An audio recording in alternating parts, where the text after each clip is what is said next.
Everyone. Happy Saturday. I'm the Grace Strega, and I'm here to give you your daily collective read for today, Saturday, January 10th, 2026. We are going to get started on our daily collective read in the next few minutes.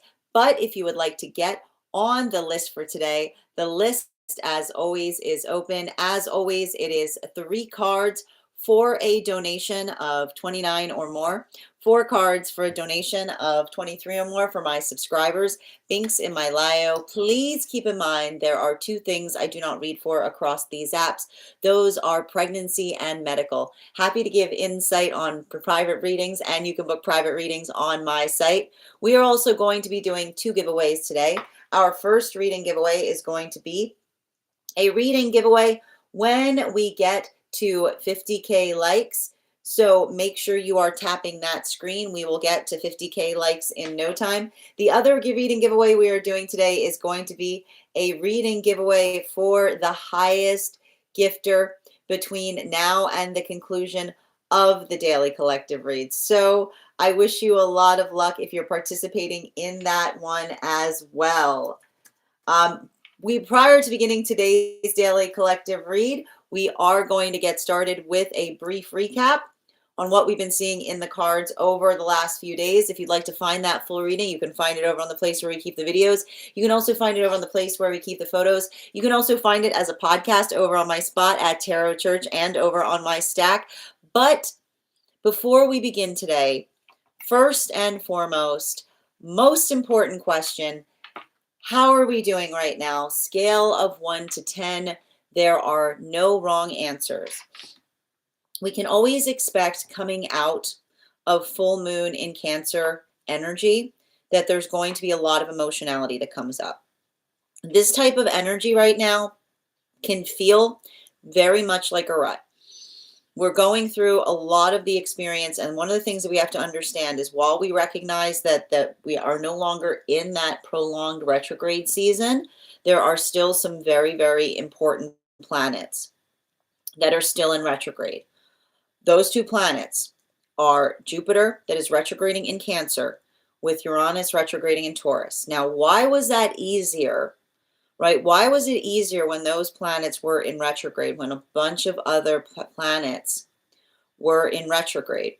Because it's like all the planets were at least retrograding together. Some things I'm going to tell you to help you with some of this energy right now. Comparison is the thief of joy.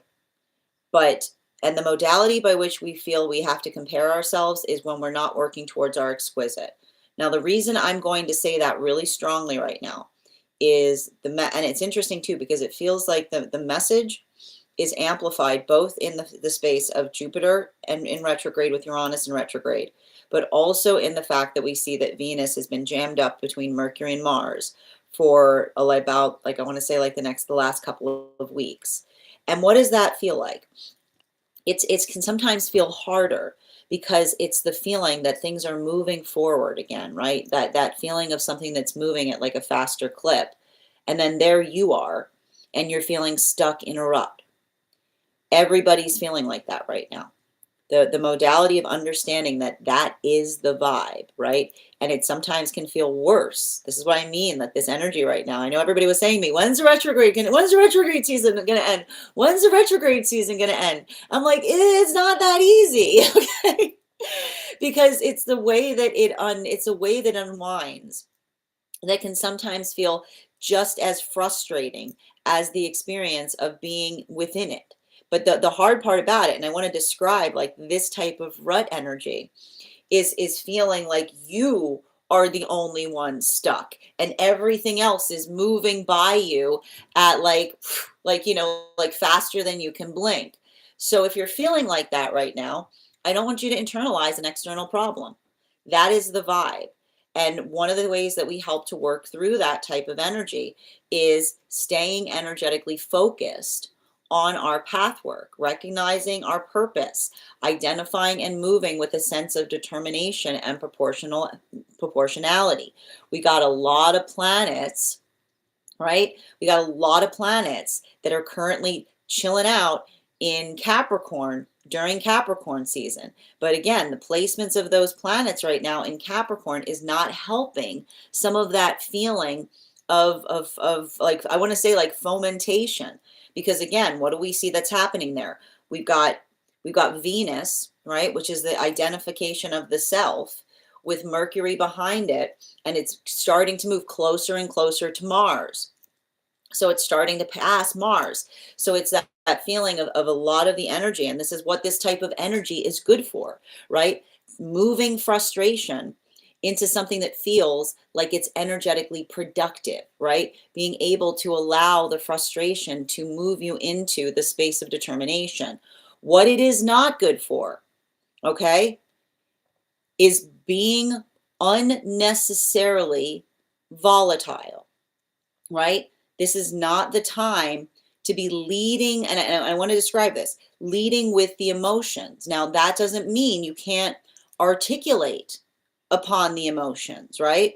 Because you have to understand that the ability that we work upon to recognize and understand the significance of our emotions, the value that we feel within them, that fortifies us as it relates to setting our own energetic path of purpose.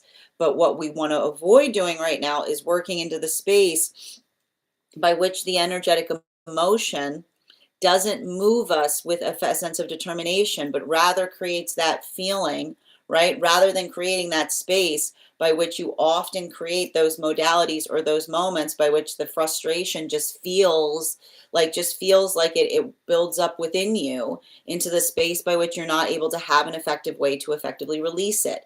So make sure that you're channeling that frustration right now in productive ways. And if you're feeling like that, if you're feeling a lot of that stuckness, or you're feeling a lot of that feeling of being in an energetic rut, reorient in terms of building into your pathwork of purpose, right? Capricorn energy, I always like to point out, like, Capricorn energy can often be like, it's very much within the headspace. So the modality by which we like put our heads down is the modality by which we get to work on things. So think a lot about that. Now, this is having a different impact depending on where one finds oneself on the frequency cycles.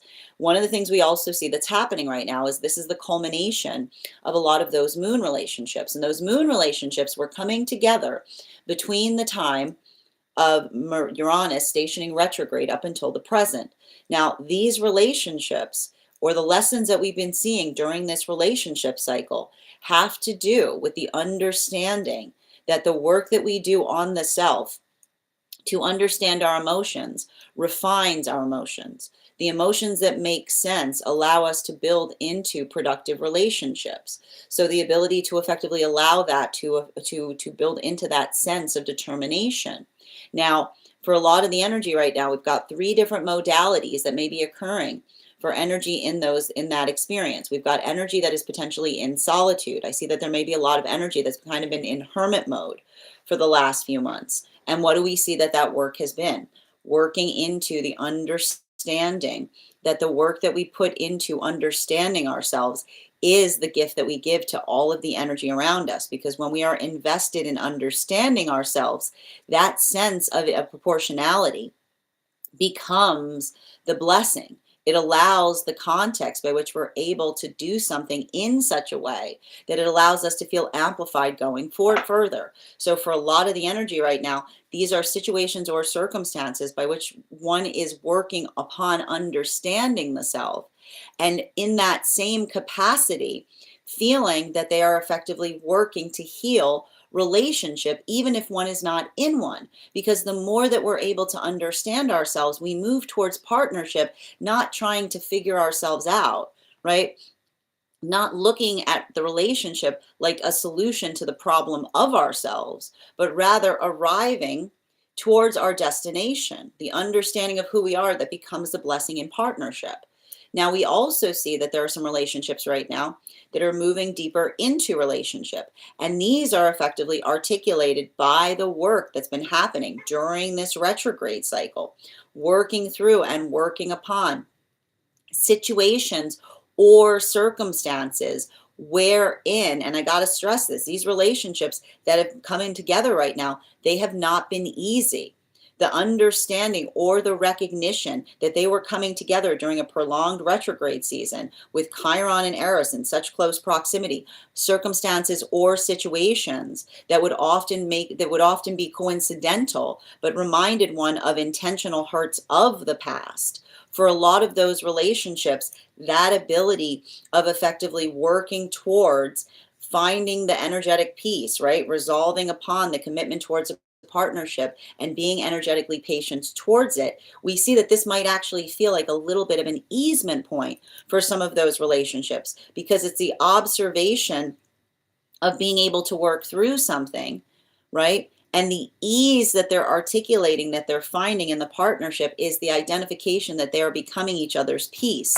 And the work that they understand is that peace is not easy. It's something that we work to resolve, to build within ourselves. And that energetic appreciation of working through towards that in that capacity is what is moving the relationships deeper into relationship. But even in the modality of which they're doing that, like that sense of I like to point out, like, these are such refined relationships because they understand, they're not just articulating upon the desire to be in a relationship, but they see the quality or characteristic of the counterpart that has the strength of one's own sense of energetic stability, the knowledge of the self that allows one to be energetically proportional as they move towards their manifestation goals. We also see right now that there are some separations that potentially are occurring. And the modality by which we're recognizing those separations that are occurring have to do with modalities and experiences by which, and we keep on seeing this with Saturn and Neptune right over, like right on the edge of every time they come out of retrograde, the understanding that emotions don't fix things, right? The arrival of emotions to a situation don't fix things unless you've done the work to attach directions to the emotions, right? Because when we just give each other emotions, but we don't attach directions to them, they often create more confusion than when before we had them in the first place. Those modalities or experiences by which we recognize that when we are being responsible with our emotions, we attach directions to them, because that is the work that we do to refine our emotions within before we express them without. So if these are situations by which another person felt like they were moving towards partnership and there were all these emotions that came through that they didn't feel like they could handle, and then they moved away from them, right? And then they're coming back and they're saying that they're ready to navigate the emotions. The observation that another person may have of the fact that they're not actually ready to handle the emotions, they have to wait for the emotions to settle, right? They have to get away from something and then feel normal again, and then move back towards the thing that made them feel unsettled and say that they're ready to navigate the emotions. It's the energy that is potentially articulating to another that they may see the desire there, right? They may identify the desire to have a relationship, but it's not enough to have the desire for a manifestation. You have to be able to walk through the emotions that come towards you as you experience the manifestation, because this is the work that we do to understand our emotions. Because the manifestation goal that you aspire for will make you feel things that you've never felt before.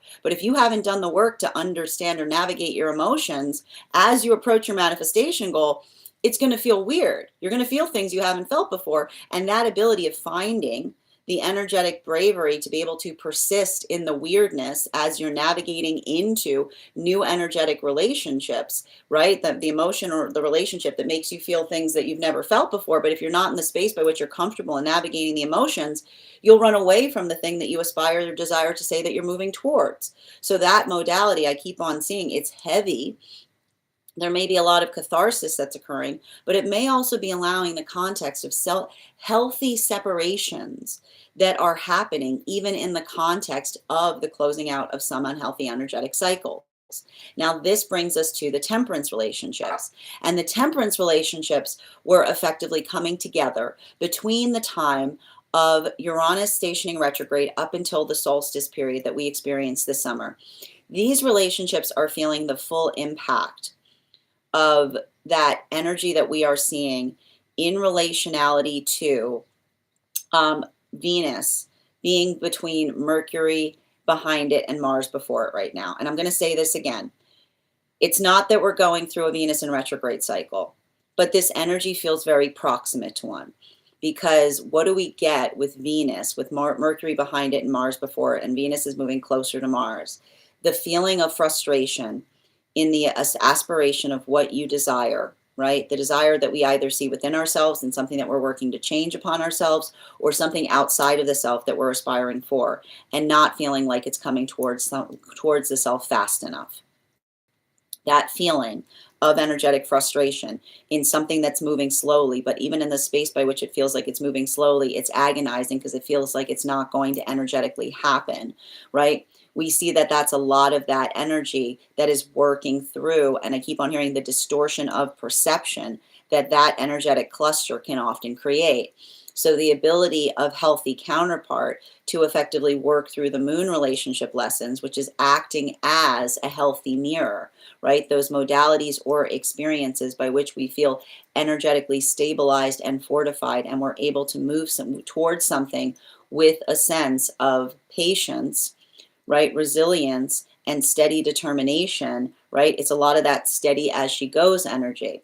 But it's not easy, right? It's not easy, particularly because when Venus is in such close proximity to Mars, it can create a lot of those modalities by which we feel very, I want to say, like very energetically temperamental.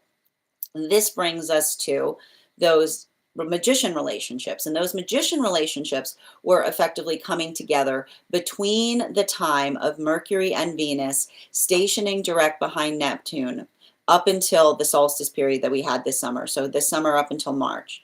These relationships are going through a maturation process. They've been going through one.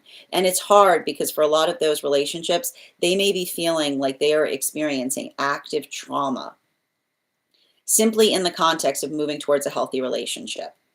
And that's often something that feels energetically painful because those modalities or those experiences by which we work through or we identify moving towards what we know is best for us.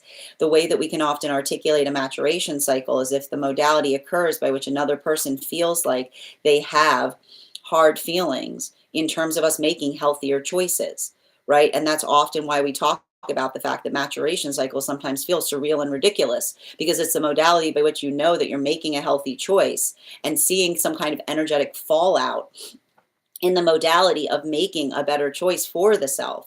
It's a continuation of understanding that healthy energy always celebrates us making healthy choices, and our modality or experience to be able to calibrate for that.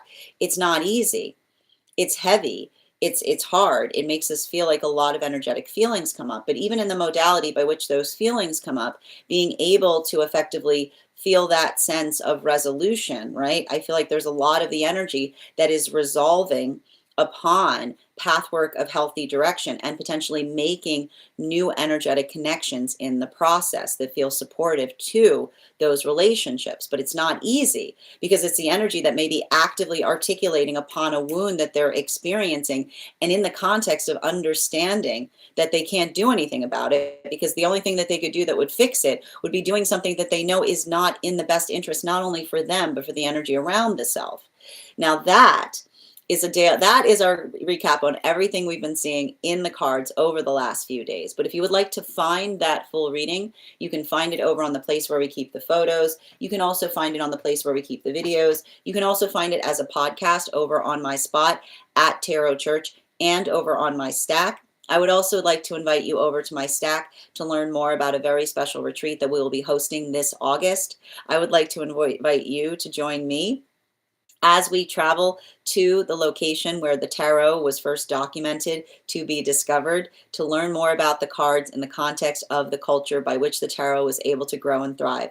We will be taking a tour of Tuscany, Rome, and Florence, and everyone who participates in that retreat will be receiving one-on-one tarot training with me, and will also have, prior to the retreat beginning, a complimentary mentorship class with me, where I will meet with you personally to assess where you are on your own personal tarot journey and give you the best insights and in terms of how to utilize those classes to the best of your advantage, moving towards your tarot goals going forward. One of the things I tried to do with these classes was make them accessible to the absolute novice tarot reader as well as the seasoned reader. There's definitely something there for everyone. Don't let your lack of experience or your robust experience prevent you from joining us in that retreat or in those mentorship classes. I also want to invite you over to our stack as well to learn a lot about our next tarot class.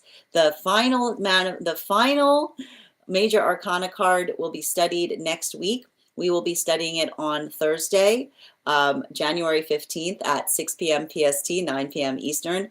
If you would like to become a part of that tarot class program, all you need to do is head over to my stack and become a monthly subscriber. Your monthly subscription to my stack is your ticket of entry into our live classes each and every month. As a monthly subscriber, you'll also have access to over 9 hours worth of material in the Tarot Church Library class archive.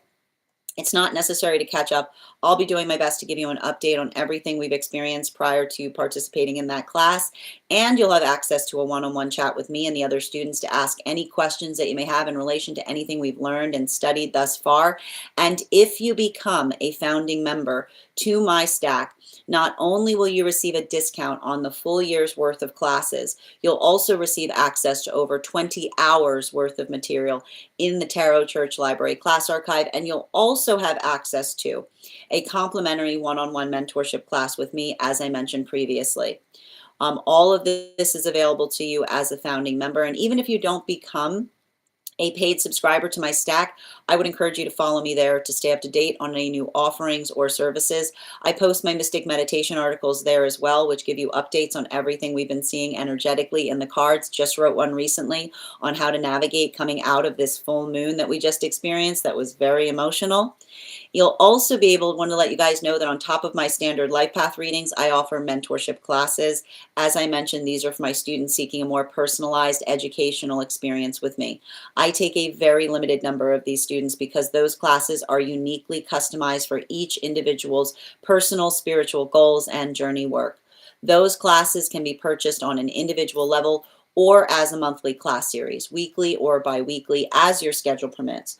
Also, for my students seeking more consistent weekly tarot support, I'm very happy to offer weekly tarot insight packages. That is a package of 4 30-minute readings, again, weekly or bi-weekly, as your schedule permits, so that you can stay more consistent on your personal journey.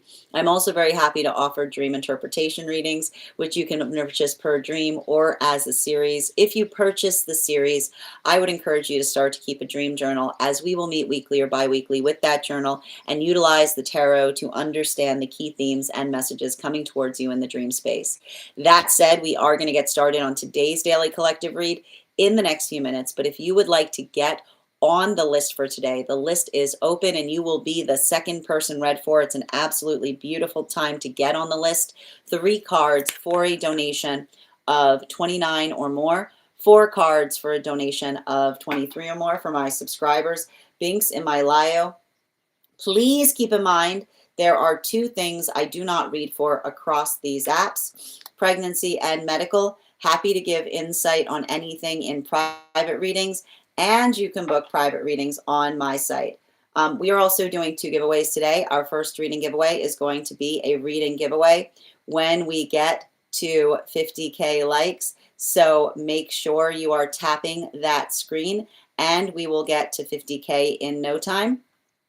The other giveaway we'll be doing today is a reading giveaway for the highest gifter between now and the conclusion of the daily collective read. So I wish you a lot of luck if you are participating in that giveaway as well. I'm going to take a moment to read over the comments that came through as I was reading. Good to see you. I am. We're going to be doing the daily collective first, and then we're going to be moving into personals today. Tomorrow we will be doing personals first. And thank you so much, Miri and Oko. Murford, thank you for joining us as well. Grand Rising Selena, good to see you. Thunder Thumb, that's a great name. I was crying randomly yesterday and I had no idea why. We can expect that type of energy right now, Selena, particularly and especially. I want to keep on describing. The thing that we're seeing right now is Venus is moving in closer proximity to Mars in Capricorn. So that can create a lot of emotions or feelings of frustration coming up. Dada, Grand Rising, dear, and thank you for sharing the live. Always appreciate when you guys share the live. Happy Saturday, Bridget. And yes, stuck in a rut and so real. Thank you for confirming, dear. Sending you support on that journey. Kia, thank you for the follow as well. And Angela, thank you for the follow. Energy, who has energy? Can I borrow some? Sending you support, Bridget. So good to see you today. And Raymac, thank you so much for the follow. Grand Rising Per, good to see you today. Grand Rising as well. It's my, how are you doing, Conchita? You're so welcome. And American Rockstar, thank you for the follow. Thank you as well. Blessed Rising. Billy, I hope you're having an absolutely beautiful day. And Per, thank you for sharing the live. Always appreciate when you guys share the live. Conchita, I'm not sure what you mean by that question. I'm going to need you to rephrase it, please. You're welcome, dear. She has 5K followers. That's a real Julia. Is there a fake Julia in here we have to deal with? Anxieties. Thank you as well, Adam. Not going to happen. Continue to work towards your purpose right now, Adam. Okay, slow and steady. Energetic cluster, I know. Rebecca, thank you for the follow as well. Real times, tap to claim Adam. Jerry, hold on a moment. Guys, please remember, this is my only account. I will never, and a true reader will never ask you to message them for a reading.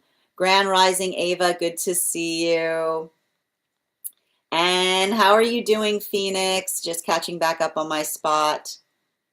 Yes, exactly. Thank you as well. K-Bliss, thank you for the follow. When in Rome, I like that fall. Melanie, thank you for sharing the live. I always appreciate when you guys share the live. Grand Rising, Phoenix. Happy Saturday to you. Yep, just take your time. Have a good start to your day. We're going to be doing personals after the daily, but tomorrow we'll be doing personals first. We'll be on for a short time tomorrow. Jay, thank you for the follow. Hi there, and thank you as well. Okay, one moment, please. We've got a bunch of these today. Thank you. Again, just a reminder to those who are here, I will never reach out to you for a reading, and true readers will never ask you to message them. Oh, Grand Rising Claire as well. Thank you for the compliment, Fall. As I mentioned, friends, we are going to get started on today's daily collective read in the next few minutes. If you would like to get on the list for today, it's a lovely time to get on the list. You will be the second person read for. 3 cards for a donation of $29 or more. 4 cards for a donation of $23 or more for my subscribers. Links in my bio. Please keep in mind there are 2 things I do not read for across these apps: pregnancy and medical. Happy to give insight on anything in private readings, and you can book private readings on my site. Before we get started on today's daily collective, we are going to warm up those intuition muscles with an intuition check. I've got the animal spirit guide cards here. We're going to count back from 10, and when we get to 1, I will reveal the card. 10, 9, 8, 7, 6, 5, 4, 3, 2, 1. We got the blackbird. Thank you. We'll do that again after the next reading. And if you guys could do me a favor and share this live, I would appreciate it. Make sure anyone who would like to be here to catch this reading live is here to receive it. That said, no better time than and also just a reminder as well, how are you doing today, Crystal? Just a reminder, if you are joining us across the other apps, you can also get on the list for today via my tree that has links in it in my bio. 3 cards for a donation of $29 or more. 4 cards for a donation of $23 or more for my subscribers. Links in my bio. Please keep in mind there are 2 things we don't read for across these apps: pregnancy and medical. And I'm happy to read for anything in a private reading, and you can book private readings on my site. Hold on a moment, and we will get started. Oh, there we go. Cool. All right. Where were we? Am I able to get mine? Yeah, of course, dear. Yep. Thank you for confirming. And I've got you on the list as well, dear, and you have an additional card in your spread as well. So if anybody else wants to get on the list right now, you will be the third person read for. That said, no better time than the present. Why don't we get started?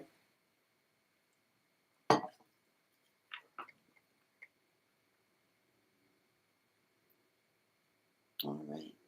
And just a reminder to those who are participating in the highest gifter giveaway, currently the highest gifter is Billy. Billy, congratulations, and I'm wishing you support. I'm wishing everybody support on the contest that we're doing right now in relationality to the free reading for the highest gifter. Whoop, helps if I type it correctly. There we go. Perfect. There it is. Excellent. That said, let's get started. Welcome, everyone. Happy Saturday. I'm the Grace Strega, and I'm here to give you your masculine, feminine, and non-binary energy update for today, Saturday, January 10th, 2026. What do we have coming through in the cards for today? We're going to get started with masculine headspace. We are going to be utilizing the Aquarian Tarot right now for the headspace of masculine. Can I please have 3 cards, please, for masculine? 1, 2, 3. Oh, we got 4 cards again. This happened the other day. We're going to continue to read for them because that's what we do. We are starting our day off here with the 9 of Swords in its reversal, the 3 of Swords in its reversal, a lot of sword cards, the 7 of Wands in its upright, as well as the Queen, as well as the High Priestess in its reversal. So let's talk a little bit about what we're seeing in these cards right now. One of the things that's very important, and I'm going to keep on articulating this energy that we're currently experiencing, is working through the modality of the fact that we're not going through a Venus in retrograde cycle, but it feels very proximate to one. The proximity that we have right now of Venus tucked between Mercury behind it and Mars before it can create a lot of energetic frustrations that can come up in relationality to where we are, right? It's allowing the context of understanding and not allowing ourselves to get too far-sighted. And when I say far-sighted, I mean the space by which we get really hard on ourselves because we feel like we have a long way to go. Often when we're in energy like this, the most important thing that we can do is look, and I want to describe this because this is talking to us about the beauty of what the past can really do when we're holding on to it appropriately, right? The past helps us in the space that we're holding on to it in relationality to feeling the sense of being able to chart our own path of progress, right? The modality of understanding that when we're moving with a sense of proportionality, the ability to have that, and this is what we can also get right now with the fact that we also see that the moon is in Libra, the ability to effectively see how far we've come is often a better indicator of our progress than how far we have to go. Because the modality by which we often feel frustrated in terms of what we aspire for, right? This is how we find the sense of building into the context of navigating through our own sense of bliss, right?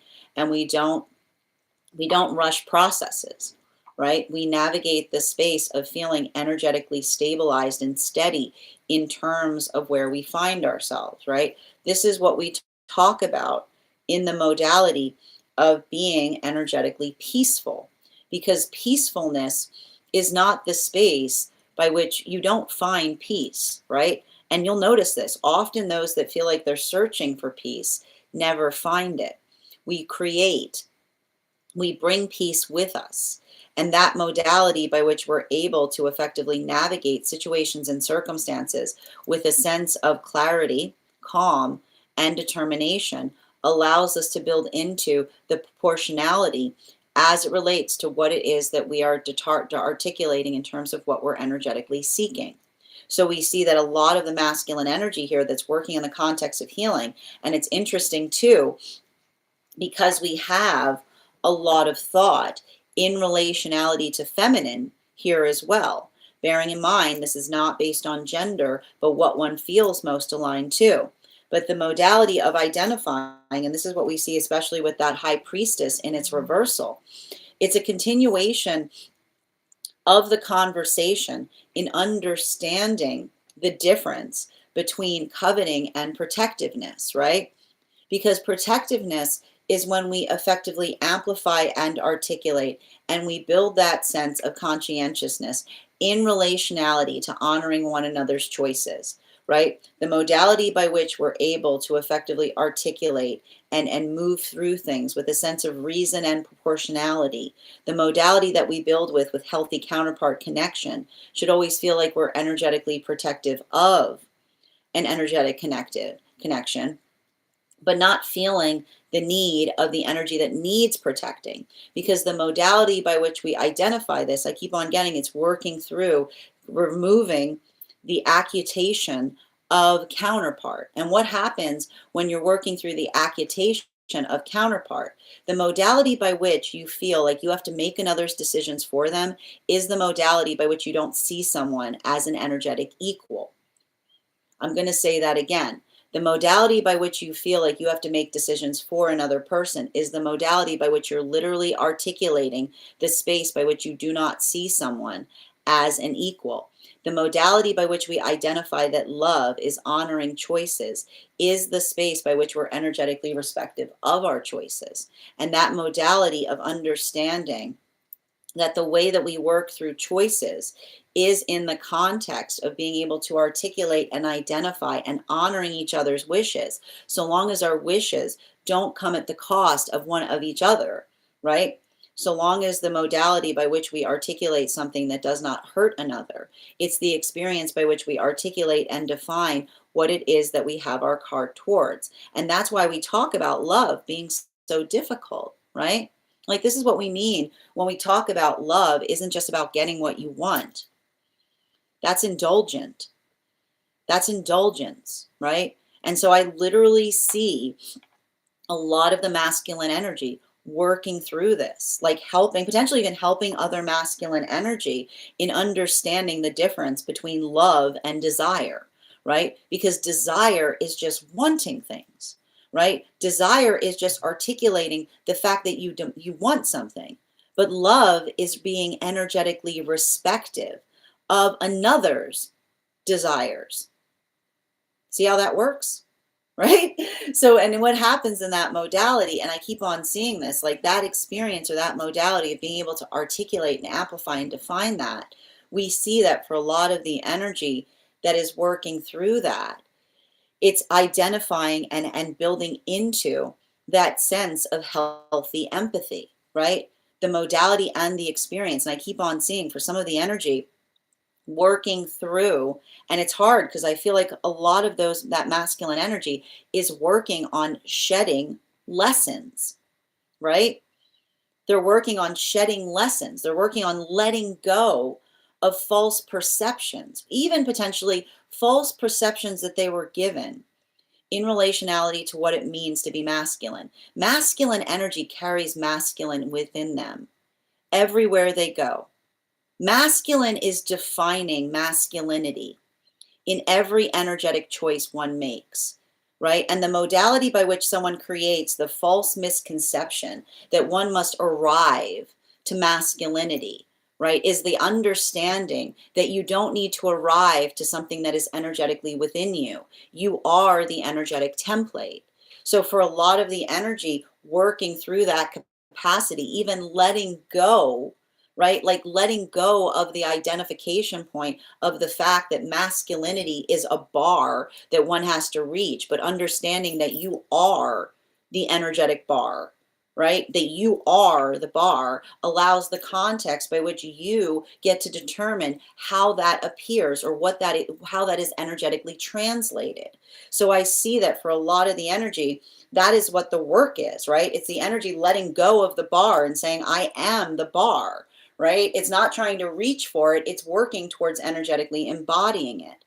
And so that is a lot of the work. And this is also masculine healing from feminine experiences by which they felt unmasculated. And I keep on seeing this is why, right? This is why we don't set templates to each other, right?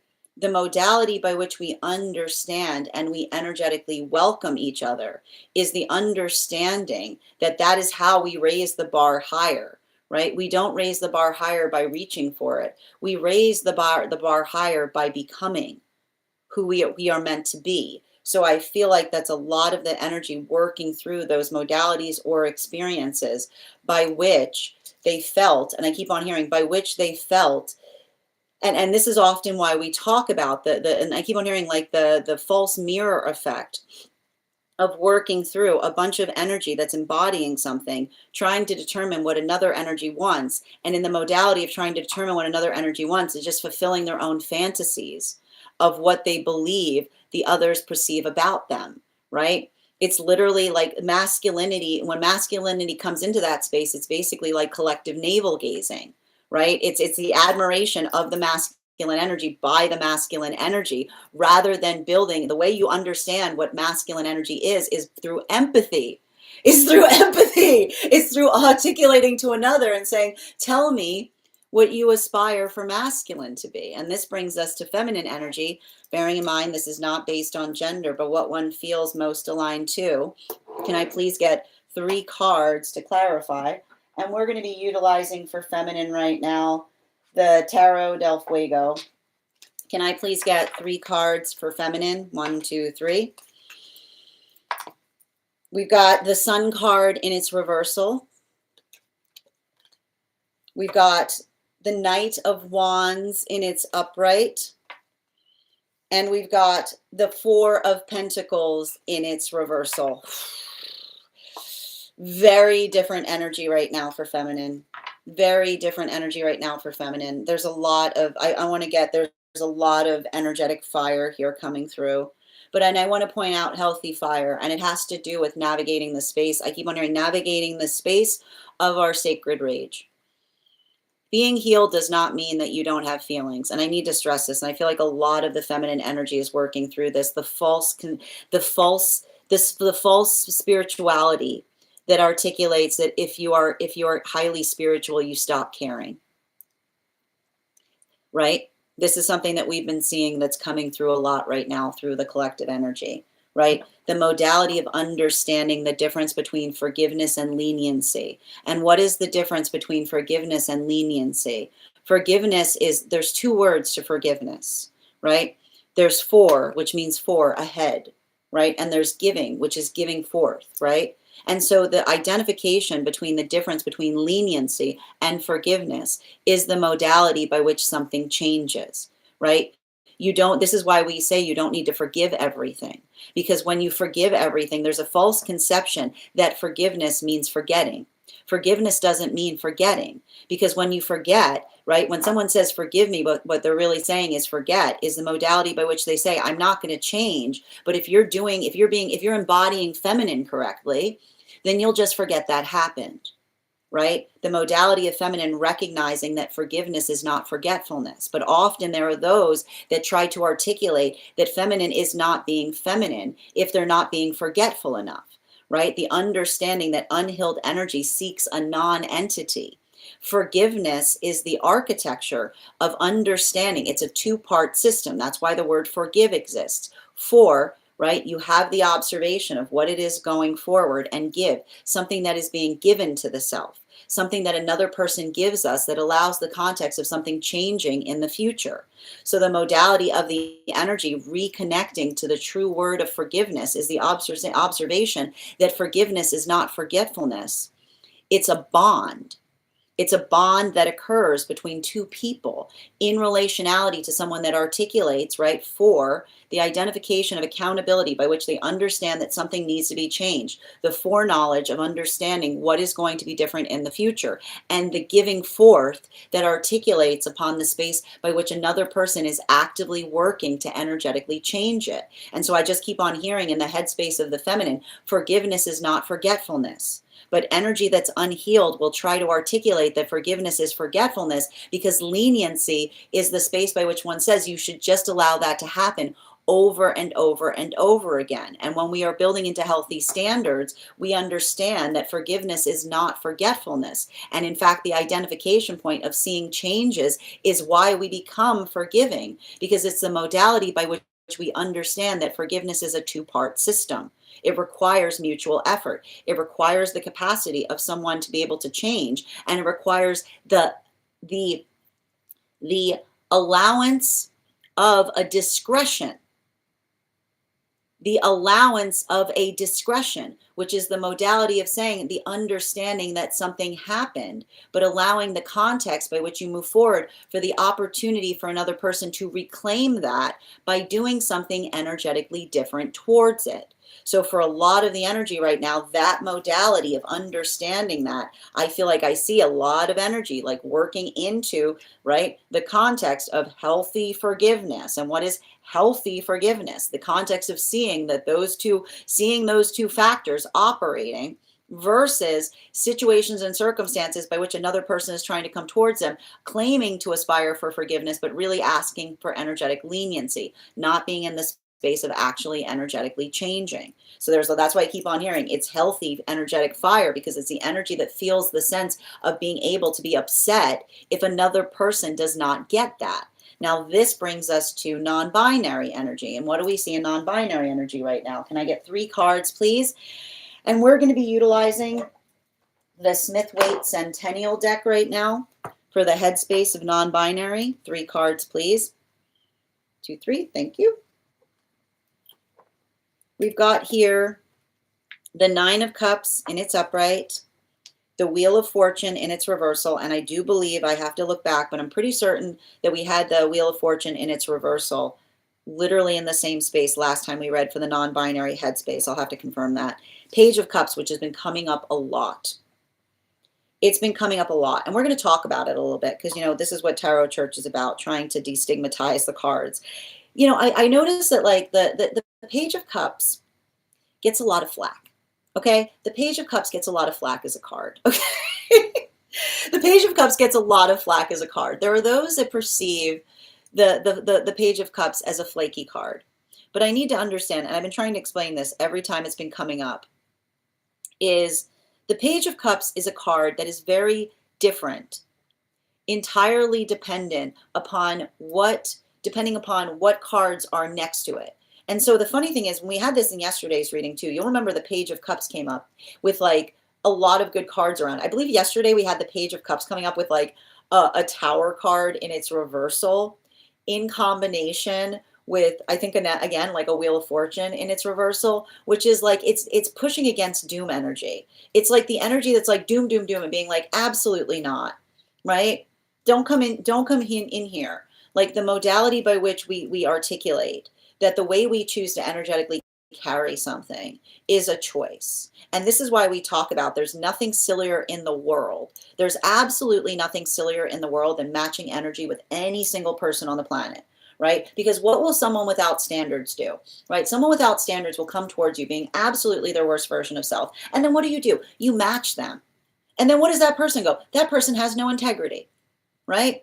Because it's a modality by which you recognize or identify this space by which if all it takes to move one away from integrity is coming towards someone in the most like ridiculous way possible, right? It's the understanding that integrity is how we choose to energetically receive things.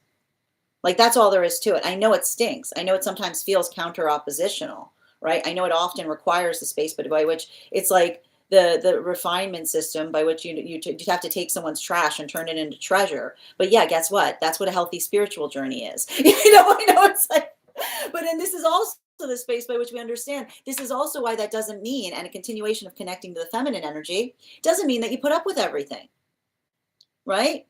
Doesn't mean that you put up with everything. It doesn't mean that you put up with everything, because it's the modality and experience of understanding that the work that we do in that context is being able to articulate and amplify why something is energetically important versus looking at another person. And I want to say this, like, this is almost like a sad energy that happens with this Page of Cups with a Wheel of Fortune in front of it and a 9 of Cups, because that's almost like the modality by which someone comes towards you in a mean way and you just look at them and go, who hurt you? Who hurt you? Like, where did you get the identification point that it was okay to be in that modality or capacity? That observation of being able to work through something, but not just work through something, the understanding of being able to articulate and and not even in the space of articulating, but in the modality by which we are able to effectively come through into a point and almost say to another, like, I see what you're energetically doing. It's cute, but it's not funny, right? Like, that's the type of energy that we effectively see there, right? Almost like the energy that like works through the context of seeing another silliness. But even in the modality by which they see another silliness, like working through the energetic frustration upon it, because the sad truth is everything is energetically accountable. Everything is energetically accountable. And the modality by which I see a lot of that non-binary energy connected to spirit being like, when there's silliness here, it doesn't go energetically unobserved. And that's the sad truth of it. The hurt that happens here, it continues. And the modality by which the energy recognizes that, like, that's a lot of the energy that almost articulates and says, like, works through the grief, like works through the energetic grief of seeing another person energetically condemn themselves for all, I keep wondering, energetically condemning oneself for a long period of time just for the sake of being petty. That's a sad thing to see, is what I keep on seeing. And that's the type of, that's the type of, like, that's the type of energy that I'm picking up in that modality, right? Hurts to see it, but allowing for the context by which we are able to effectively observe it, that leaves us in the modality by which we're able to articulate the full meaning of how important something is. Moving back towards masculine energy. 3 cards, please. We're going to be utilizing the Tarot del Fuego right now for the heart space of masculine. 2, 3. We've got here the Queen of Swords in its reversal. We've got here the Star card in its upright. And we've also got here the 5 of Cups in its upright. So for a lot of the energy that we're seeing right now, a lot of that heart space of masculine, I just keep on seeing that there's a lot of that energy that is working through. And I keep on getting this, like it's interesting too, because this was coming through a lot for feminine energy, and we see that it's moving a lot into masculine. The understanding of recognizing what integrity means is the modality by which we let go of comparison, right? Comparison is, I keep wondering, not only is comparison the thief of joy, comparison is the detriment of integrity. Comparison is the detriment of integrity, because the modality by which, and this is what's interesting about it, like when we say comparison is the detriment of integrity, is if it all it takes is the modality by which another person says something is okay that you yourself know is not okay, right? That is the energy of lacking energetic integrity, right? The modality by which we work through something and the space by which we navigate it with a sense of proportionality. I keep on seeing, and this is what I meant about the inner child healing, that a lot of the masculine energy is working through. That modality or that experience of recognizing and understanding that when we are working through the pathwork of the self, inner child healing does not mean the person that you were when you were a little tiny thing. It is the person that you were before you realized that you didn't know everything. This is the fallacy of being an unhealed energetic child, right? The unhealed energy, the higher self that is an inner child understands that there is always more to learn, right? And we never lose that desire to understand more, because that is the modality by which we energetically arrive here, right? We're supposed to be in the modality by which we're perpetually learning, we're perpetually growing. But the rigidity that happens, right? This is what we talk about with inner child healing. The modality by which we say, I'm done, right? I did it. I don't need to learn anything anymore. I've figured it all out. You're probably off your path work, and you're probably going to make a very, like, you're probably in the modality by which you're going to make decisions because you're working upon the ego that is too large, right? Because what happens when the ego gets too big? There's no getting through to it. It feels like it knows everything. This is often what we recognize when we're doing that work of Jupiter healing, like Jupiter in Cancer in retrograde, right?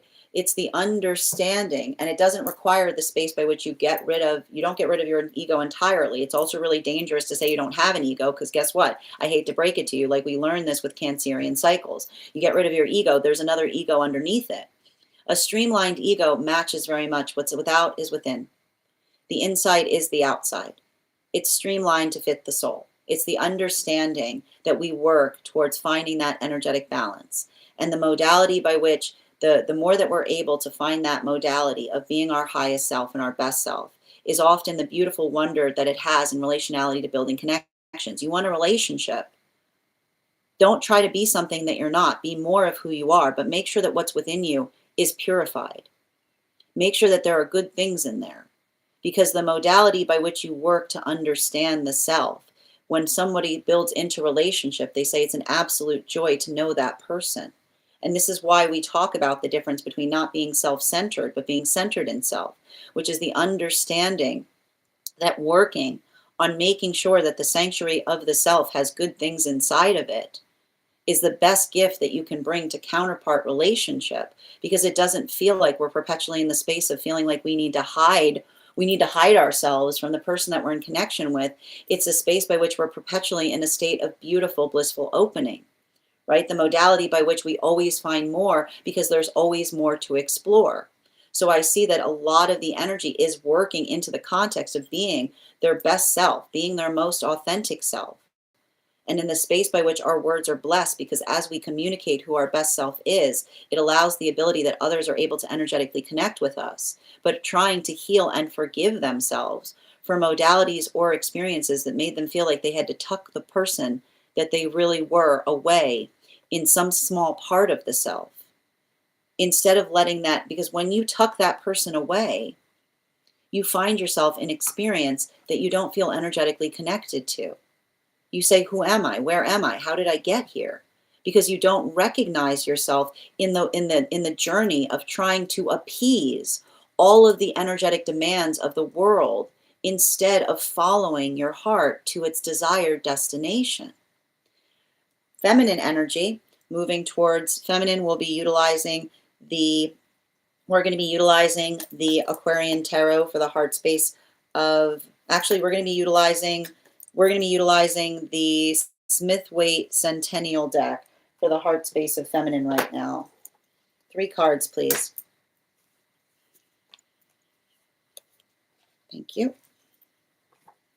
We've got the 6 of Wands in its reversal. This card's been coming up a lot as well today. We've got the Hangman in its reversal.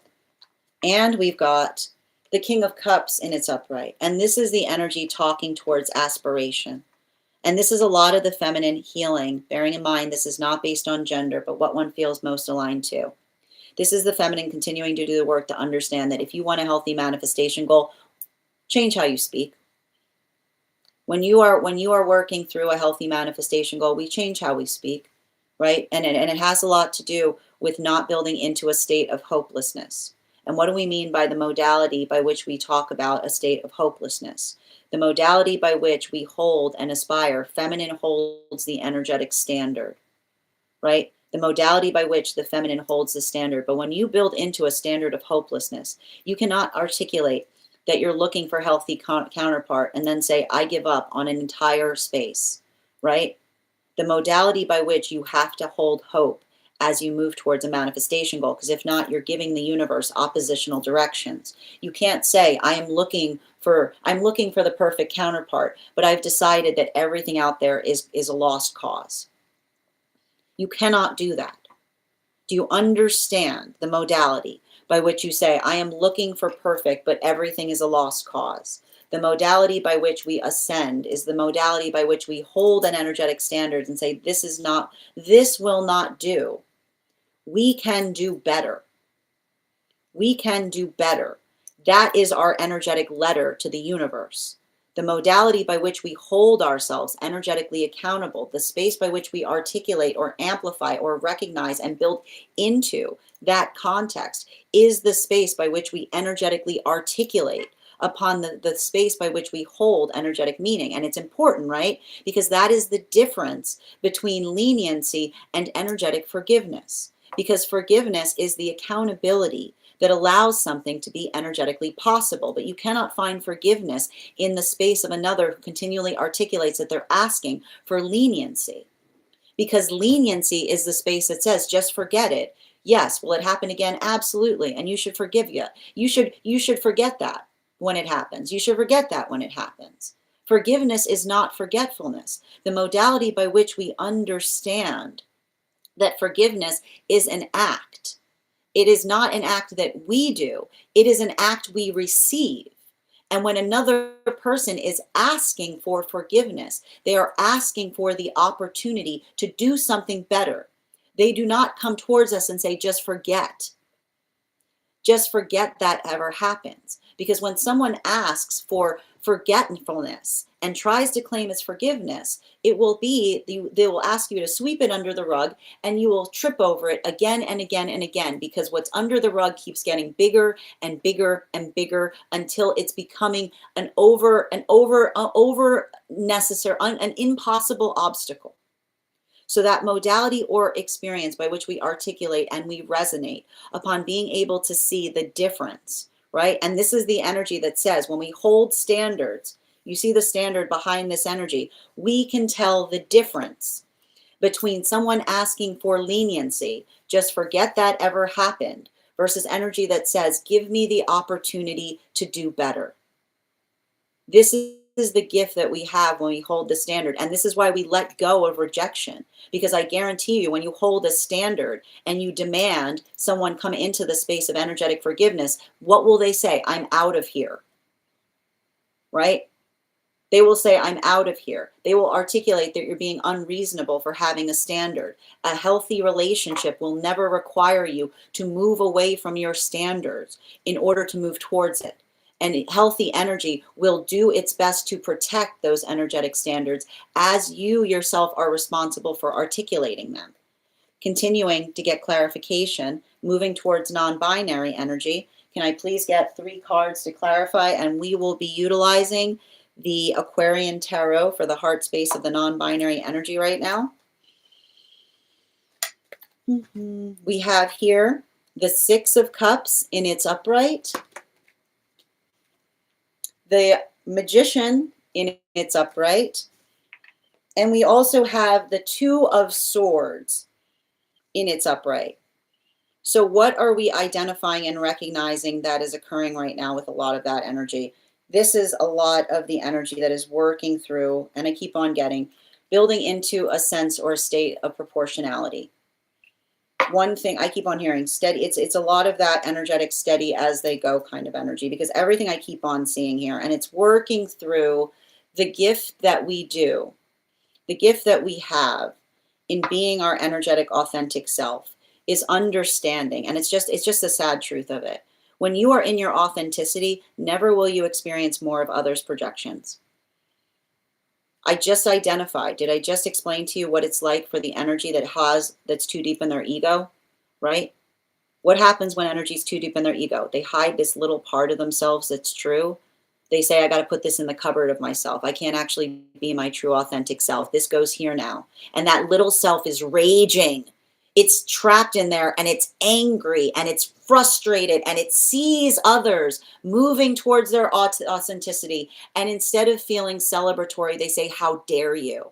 How dare you? The anger that comes from someone that is not in their authenticity, it is palpable. It is palpable. and it feels unreasonable. And the energy that is non-binary understands why, because that is the sound of a soul that is energetically trapped in something that they feel that they cannot escape from. They feel like they cannot be their authentic self. They feel like they cannot find their authentic voice. And to see somebody operating in a state of joy, the pain that another must be in, to see somebody in the space of simply being happy, simply trying to share joy with the world around them, and the anger that comes from somebody who does not give that to themselves is one of the most awful things that you will ever encounter. And the worst part is when you understand that, you have to experience it and feel empathy for it at the same time. You have to hold the observation of understanding exactly the quality and experience of all of the hatred that energy can create and muster, but also understand the source, the true source of the reason why the energy that hates you the most desires to become you more than anything. But it doesn't make it energetically okay. And that modality and experience of working through, having to resolve through that type of projection is why we see that a lot of that energy works towards very careful boundaries in relationality to who they allow close to them. The experience by which they say that they understand that hate is literally love transmogrified. The space by which we don't understand our heart is often articulated in the moment that you say to someone, why do you hate that person so much? And instead of an answer, someone says, I don't know. We immediately know. We immediately know. The I don't know that tells us everything. The confusion in the heart space that is elicited by someone that does not do the work to understand their own heart. And this is why the energy says it is really important to navigate when you say, I don't know, because that is the space by which you have to put that magnifying glass. That is exactly where the shadow work must go. Continuing to get clarification, moving towards the masculine energy right now. 3 cards, unconscious. We'll be utilizing the Smith-Waite Centennial deck. We've got here the Knight of Wands in its reversal, the 4 of Wands in its reversal, the Queen of Swords in its upright. This is literally, and I feel like my heart goes out so much for the masculine energy doing this work right now. Bearing in mind, this is not based on gender, but what one feels most aligned to. This is why we can't have nice things. This is literally the energy that I see, and I feel like a lot of the energy of the masculine trying to work on this healing, navigating the space of personal responsibility, but also working through the space of feeling like it feels like Atlas energy, because it feels like the energy that says the harder that they try, the more it feels like they have to do it collectively, because the modality by which you feel often, the sense by which you feel the responsibility of having to navigate the unhealed energy around you is often the energy that gets so frustrated because it goes, you make my work harder. Because this is the energy that goes, not only can I not get through to counterpart, but my counterpart is terrified of me. Because when the unhealed energy is working more into the space by which they're trying to acute their counterpart, they're trying to make them smaller. They're trying to energetically protect them in the space by which they say they cannot be responsible for making energetic decisions. The healed masculine goes, you make my ability to lift things even heavier because I have to carry you on my back as I try to move.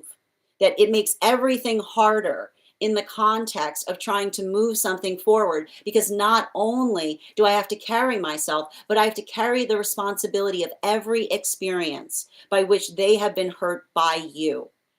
And that is what's so difficult for a lot of that masculine energy, feeling that weight of and understanding the necessity of having to carry the weight, with the empathy of understanding that even in the modality by which they experience counterpart, and counterpart is defensive, understanding the defensiveness for a reason, understanding the recognition of having to try to heal with an energy that has been hurt countless times over and over and over again, from a complementary energy that, instead of trying to look for an equal, looks towards them to serve an energetic demand.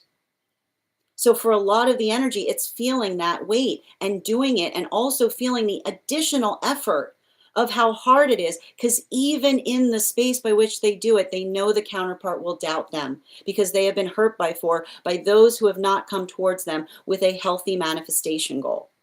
A healthy manifestation goal is one that is mutually shared. And this is the energy that articulates, it says, the working through the pain of masculine that has to heal in the space of feminine, having to recover from other energy, from other counterpart energy, or other energy by which they effectively articulated the space by which they had a false manifestation goal put before them. This is the work that feels like it creates that sense of the additional heavy lifting. Moving towards feminine energy right now. 3 cards, please, for the unconscious of feminine.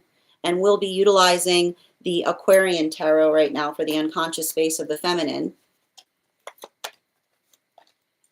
We've got here the 3 of Cups in its upright, the Moon card in its upright, and we also have here the Queen of Pentacles in its upright. So what are we effectively seeing for feminine right now? It's a lot of the work, and I want to stress this right now, and I need to point this out. There is absolutely no context, together or not at all. I'm going to say this again. I've been hearing it from feminine energy, together or not at all. Together or not at all. The modality by which you articulate, everything here is a gift. And the modality by which we understand that the space by which we work through the context of understanding that we have to articulate the space of working through our energetic frustration, but not feeling the sense of saying everything, like not feeling energetically oppositional, not allowing the context of particular individuals to inform us on the way that we look at a collective energy. I know how difficult it is. I know how difficult it is, but I need to articulate this to feminine energy doing this work. We let go of prejudice in relationality to race and creed and every other aspect. We need to do it the same way for gender. There is no modality by which you can articulate and say, you cannot say to another energy, I have abandoned hope in you. The modality by which we articulate and say you can do better is the energetic letter that we give to the universe. It is the space that says, understand and recognize that these are the things that you need to do. And the way that we do that is by holding standards, not by energetically surrendering our hope in a whole portion of energy. We cannot do that. That is not the energetic way that we resolve through things. We understand and identify that when we work through that, it is the understanding that there are those that are energetically supportive of us. But the only way that grows is if we articulate and recognize that that is occurring. And I know how hard it is. I know how frustrating it can be in moments by which we feel a lot of those feelings that come up. But being able to help another see, allowing it not to be a modality by which we articulate, the help of understanding the space by which we work to educate and understand, the way that we work to amplify and articulate upon our perception to help another person build into the context of empathy. Non-binary energy right now. 3 cards, please, and we'll be utilizing the Tarot del Fuego for the unconscious of non-binary. We've got here the High Priestess in its reversal. Again, same energy that we see right now occupying the space of the masculine, bearing in mind this is not based on gender, but what one feels most aligned to. The Ace of Cups in its upright, and the 6 of Cups in its upright. So we've got double 6 energy right now in the non-binary space. And that's important, because that is working through the context of the energetic collective, the modality by which we understand. And I know what's hard about this energy, right? Because this energy makes us feel truly energetically isolated, right? This energy can feel very, very much like we are working in solitude. I keep on hearing the modality by which we're able to amplify and articulate upon that meaning is the space by which I keep on hearing. And it's very similar to what I saw. Like, it's very similar to what I saw in the feminine space, together or not at all, which is the modality. And I keep on hearing, like, this is a lot of the energy of non-binary articulating upon the significance of sanctuary. And what do we talk about with sanctuary? And here's the thing about sanctuary. Sanctuary does not mean that you have to be energetically welcoming to everything. Sanctuary does not mean that you have to be energetically welcoming to everything. Because here's the thing about it, and it has to do with the modality of understanding the refinement point between emotions. There are those who will articulate that you have to honor their emotions, but they haven't done a single shred of work to honor their own emotions. Because when we honor our own emotions, we refine upon the emotions, and the emotions become refined because they have directions attached to them.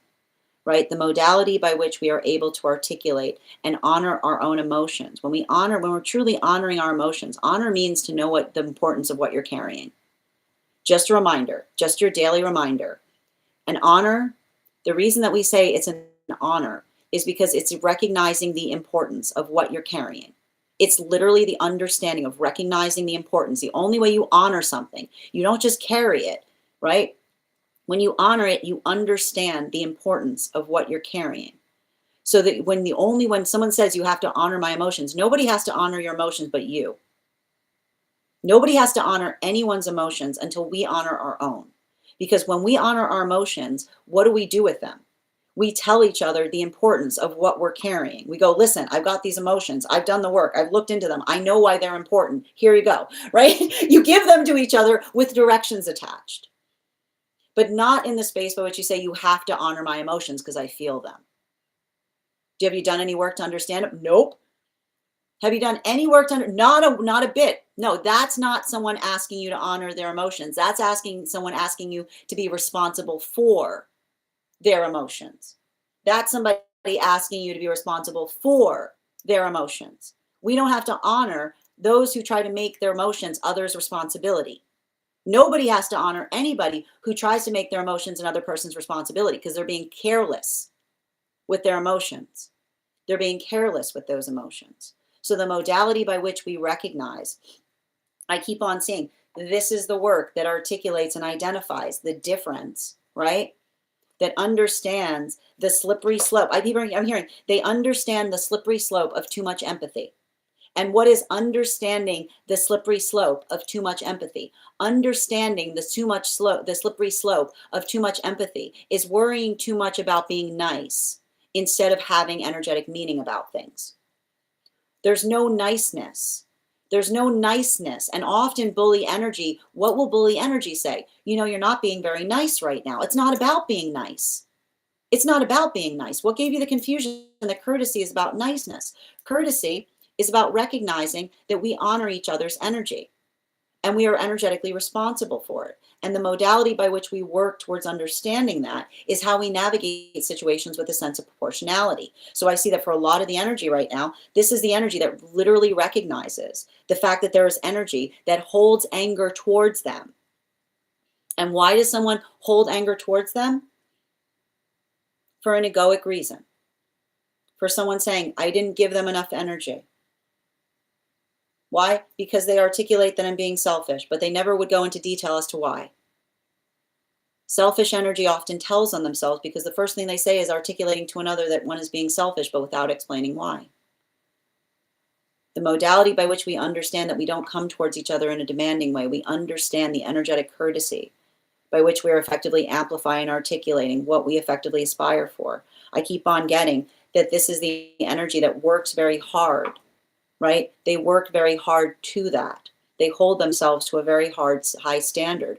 But the hard part is that even in the space by which they hold themselves to a high standard, they recognize that even in that modality, they have to experience the weight of others' projections. Others' projections are not our responsibility unless they carry a grain of truth attached to them. But it still hurts, right? It still hurts when you see it. And I keep wondering, it hurts even more because how is it? It's one thing to hurt because you know that somebody's hurting you. It's another thing to hurt when you recognize that the reason someone's hurting you is because they're hurting themselves just as much. The modality of the hate that another person carries for others that often immediately illuminates the fact that they hate themselves.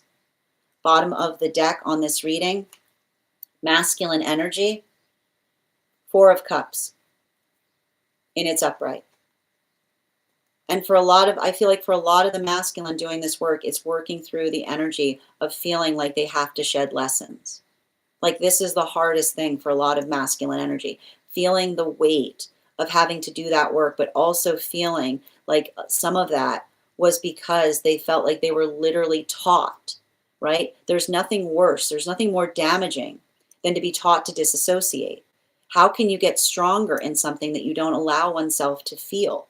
The modality or the experience by which we recognize and identify that the worst thing you can ever teach someone is how to disassociate, because when you teach them to disassociate, the inclination's there, right? I'd rather not feel this. You'll never get stronger, right? You can do that at any time. That's fine. You can turn them off, but you'll never get stronger doing that, will you? The best relationship you'll ever find will make you feel things that you've never felt before. And if you don't do the work, if you don't prepare yourself for that relationship by allowing yourself to feel all the things and recognize that you can be safe in feeling them, then you will find the thing you're looking for and you will run directly in the opposite direction. Or you will treat them worse than you've ever treated another person. This is why the way that we build towards healthy relationship isn't trying to prepare ourselves to be appealing to each other. We prepare our hearts to welcome the space of a relationship that expands our hearts in ways that we've never thought possible. While for feminine, moving into the unconscious, we'll be utilizing the Tarot del Fuego for the heart space of feminine. Wheel of Fortune in its reversal, in very close harmony to the non-binary energy. It's hard, I know. You're going to lay its standard down and someone's going to say you're not very nice for doing that. It's not about being nice. It's not about being accommodating. Whatever gave you the identification point that standards is messy work, right? Standard is messy work because it's the understanding of recognizing and identifying where we effectively stand. That's why it's called a standard. It's where you stand. It's where you hold your energetic ground.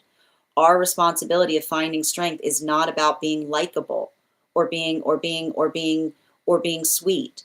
It's the understanding of feeling energetically right. And I keep wondering, you have a right to your feelings. So long as, right? Again, as long as, and this is the important thing, the problem with our standards that we have to be wary about is our trauma loves to pretend it's our standards. Our trauma loves nothing more than to disguise itself as our standards, masquerading as our standards. And the way you can usually tell the difference between trauma in disguise and a standard is standards have reasons attached to them. Standards have reasons attached to them. There is logic to a standard. Trauma in disguise is illogical. It's because I said so. While for non-binary energy, unconscious space, we'll be utilizing the Smith-Waite Centennial deck, Empress in its reversal, right? This is energy that learned a long time ago that there's no pleasing anyone. That if you spend your life trying to please others, that is literally the best way to literally go mad. If you want the fastest path to madness, if you would like a direct flight straight to lunacy, if you would like to just go straight to to lunacy, might I suggest trying to please everybody? If you would like to just go straight there, because here's the thing, when someone's unhealed, they'll be completely irrational. We just articulated this. When somebody's unhealed, they are completely irrational. So if you're in the modality by which you're saying it's fine, I just need to work on pleasing everybody better, and you recognize that half the energy you're meeting is completely irrational because they themselves aren't healed, you understand very quickly that pleasing others, working to please everybody, is a very fast flight to crazy. It's you're going to drive yourself because you're going to be getting a bunch of different directions. Go left, go right, go up, go down. Now go this way. Now turn around. Now spin in a circle. Right? You're never, you cannot do it. It's not about who do not like comparison is the thief of joy. Don't worry about how other people feel about the self. You're gonna encounter energy by which you can literally say, I don't know why that person has a problem with me. I haven't done anything. Yeah, you're right. You're triggering them, right? The modality by which you just come the sooner you come to terms with that, the sooner that you can energetically move on with your life. And I know how energetically difficult that is, right? The desire to be liked, it's strong, it's powerful. But the modality by which, and here's the thing about it, there's only one person that you should care about liking when you wake up every morning, and that's the person you see in the mirror. They're going to be with you the whole step of the way. You got to face that one. You got to face that person every single day. They're going to be there. And so this is the energy that works through the understanding that looking that person in the eye every day and saying, are we okay? Yeah, we're okay, is going to potentially upset some people. That's okay. Because if there's a modality by which you're not doing anything wrong beyond being your authentic self, and another person has a problem with it, that sounds like a them problem. That sounds like a them problem. And I know it's not easy, but the more that we're able to do that, the sooner that we do that, the sooner that we help others recognize when they're doing it. The sooner that we start doing that, the sooner that we make others help recognize when they're doing it. Because awfully, the worst part is some energy doesn't even realize they're doing it. I know, that's the worst part. The more you condone something, the harder it is for another person to see that there's something wrong. The more you condone something, the harder you are doing someone a disservice in condoning something. Because you're not, when we care about each other, we help each other by guiding each other in the space by which we can do something energetically better. And that's also a gift to ourselves, because if there's something that's bothering us about another person, but we can't exactly figure out find the words to explain it, I got some good news for you, my friend. You just uncovered some shadow work you have to deal with. That is our daily collective read for today. I want to thank you guys so much for being here and experiencing it. Just a reminder, if you would like to book a private reading with me, it is a 2-step process. You have to book the reading, you have to pay for the reading. Please make sure you do both if you'd like to have that reading. Most importantly, please remember that I will never, ever, ever, ever, ever, ever, ever reach out to you for a private reading. I will never DM you. I will never PM you. I will never slide into your inbox and tell you I have a very important message that only I can deliver. The only way you can book a reading with me is if you book one on my site, so I would encourage you to do it there. A couple of updates before we move into personal readings today. First and foremost, I'd like to thank everyone who attended our recent tarot class on the judgment card. Our next class will be held on Thursday, January 15th at 6 p.m. PST, 9 p.m. Eastern. We will be continuing our studies into the tarot with a focus on the World card, the final card in the major arcana. If you would like to become a part of that tarot class program, all you need to do is head on over to my Stack and become a paid subscriber. Your paid subscription to my Stack is your ticket of entry into our live classes each and every month.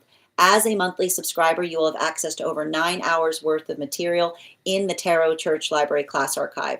It's not necessary to catch up. I'll be doing my best to give you an update on everything we've studied prior to beginning that next class, but the material is there to receive as you're ready to receive it. You'll also have access to a one-on-one chat with me and the other students to ask any questions that you may have in relation to anything we've learned and studied thus far. And if you become a founding member, not only will you receive a discount on the full year's worth of readings, but you will also have access to over 20 hours worth of material in the Tarot Church Library Class Archive. And you will also have access to a complimentary one-on-one mentorship class with me, where I will meet with you personally to assess where you are on your personal tarot journey and give you the best insights in terms of how to utilize those classes to the best of your advantage, moving towards your tarot goals going forward. One of the things I tried to do with these classes was make them accessible to the absolute novice tarot reader as well as the seasoned reader. There's definitely something there for everyone. Don't let your lack of experience or your robust experience prevent you from joining us in these classes. And even if you don't become a paid subscriber to my stack, I would encourage you to follow me there to stay up to date on any new offerings or services. I also post my Mystic Meditation articles there, which will give you updates on what we've been seeing energetically in the cards. Just wrote one recently on this full moon that we just navigated.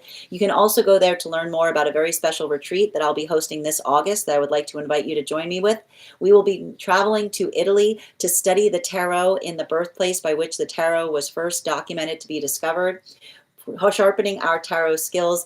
As we tour the country, we will be traveling to Tuscany, Rome, and Florence, and everyone who participates in that retreat will not only be receiving one-on-one mentor classwork with me on the tarot during the trip, but you'll also be available to receive a complimentary mentorship class as well.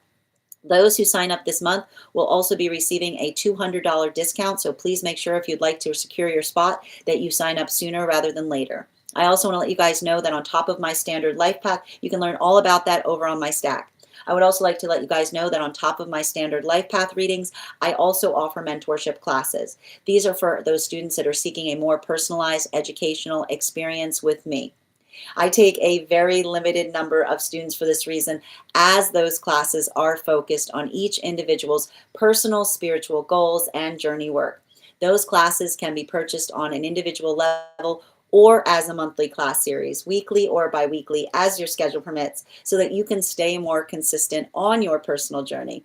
Also, for my students that are seeking more consistent weekly tarot support, I offer weekly tarot insight packages. These can be purchased. These are a package of 4 discounted readings, again, weekly or bi-weekly, as your schedule permits. And also, I would like to let you guys know that I also offer dream interpretation readings, which you can purchase per dream or as a series. If you purchase the series, I would encourage you to start to keep a dream journal, as we will meet weekly or bi-weekly with that journal and utilize the tarot to understand the key themes and messages coming towards you in the dream space. I want to thank you guys so much for being here today and sharing in these messages, and we will do this again tomorrow. That is our daily collective read. We are going to get started on personal readings. Congratulations, Billy. You got our highest gifter for today. And thank you so much, Avatar. You came in second, so you will have an additional card in your reading. If anybody else would care to get on the list for today, the list is open. It is 3 cards for a donation of $29 or more. 4 cards for a donation of $23 or more for my subscribers. Links in my bio. Please keep in mind there are 2 things I do not read for across these apps: pregnancy and medical. Happy to give insight on anything in private readings, and you can book private readings on my site. We also got to 58.4K likes. Thank you guys for helping us get to that 50K milestone during that read. I will also be gifting a reading back to the collective. So thank you guys so much for participating. And we'll be doing another one when we get to 100K. So keep on tapping. Dada, thank you for sharing the live. Always appreciate when you guys share the live. And thank you as well. And I know you saw those 4 cards right off the bat, Bridget. I know they came out hot. Hi there, Avatar. Thank you as well. Amen to you as well, your girl. Absolutely. Oh, I do hear that that is the case, Bigfoot. It's a good song. How are you doing today? And thank you as well. You're so welcome, Avatar. Ava, my ex used to tell me, because I was spiritual, I should forgive all of their harmful behavior. Forgiveness is not forgetting. This is the clarification on forgiving. 2-step process. This resonates. Sending you support on that journey. You're brave enough to navigate it, Adam. You've got it. I choose not to at this time. That's okay, right? Honoring your choices. Continue. And thank you as well. Absolutely. I put up with nothing. Well, and I want to point out, right? We talk about with this Libra. It's not about putting up with nothing. It's recognizing what's moving in a positive direction. Absolutely. I got a dose of not going to observe after we spoke. Sending you support, dear. And Saini, how are you doing today? I'm doing well. Thank you for asking. Welcome from Gambia. I hope you're having an absolutely beautiful day, and thank you so much for the follow. You're so welcome, dear. Welcome, Key. Thank you for joining us today. Grand Rising, Ella, good to see you as well. Real Talk Avatar, good to see you as well, and congratulations on winning that extra card. Billy, thank you for helping me reach my crown goal and looking forward to our reading. Thank you for those gifts. Masculine's tired. No, I see it. Masculine, the masculine doing this work is tired. It feels like they're having to do the heavy lifting. They're doing it for themselves, but also for the energy around the self. Grand Rising S, thank you as well. I. Morning, Nikki. How are you doing today? Potato, I. Thank you as well. I. And Estevan, Grand Rising, dear. Good to see you. Thank you again, Billy, for those crowns. Hi there, S. I believe I maybe missed my reading. No, it's okay. S, can you just give me the date that you got on the list? And I'll be happy to confirm. Okay? Thank you, dear. Yes. Yeah, the gender versus gender stuff is so no, it's over. We have to get out of this mindset. Right? We need each other. We need each other to create. Like that's all there is to it. There's no like giving up on something. I know. I'm sorry I had to start pointing. Yeah, because of their issues. I know. Thank you as well, Conchita. And Judy, thank you for the follow. Thank you as well, Ella. That's the truth. People pleasing, past to madness. Absolutely. Especially because once you start doing it, then it's harder to stop. Exactly. I'm in this lesson of life now. Continue to do that work, Stephanie. Thank you as well, Billy. And Kay, thank you for the follow. I need to point this out, Billy. Me answering a question that you asked me is not sliding into a DM, okay? I've got you, Billy. Thank you, dear. Absolutely. I hope you're having a beautiful day. And welcome as well. You're so welcome. Forgiveness is a social construct. I don't think that that's true. I mean, well, listen. Okay, listen. I need to point this out. We have to understand there are some social constructs that are good things, right? Like we don't like. I need to point out anything that's not the law of a jungle is a social construct, right? Social constructs create balance, right? There's nothing wrong. We have to understand this. There is absolutely nothing wrong with a construct, so long as it is a well-intentioned construct. Like we are literally here to do that. It's like we are literally here to do that. It's okay, right? It's okay to articulate that it's a construct because it is a construct that works us to a better reality. Constructs bring us to better realities. It's okay, right? Don't hate the construct. Be conscientious about the importance or significance or the reason that the construct is there, right? Like that's what we have to effectively work through. Nothing wrong with it. So long as it's there in a healthy way, right? Understanding what feels like there is something to be said about a well-intentioned, strong construct. We do this all like what is a manifestation? What is a manifestation if not a construct? For the good of all, right?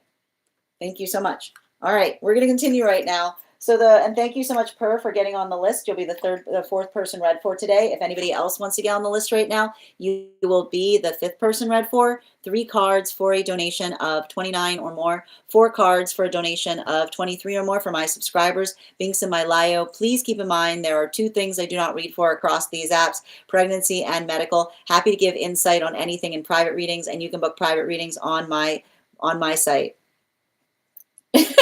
Nikki. Oh, Sarah, yes. No, I've got you on the list. You're the first person we're reading for today, and you'll also have an additional card in your reading. You are all set. Yep, you haven't missed anything. In fact, you're here just in time.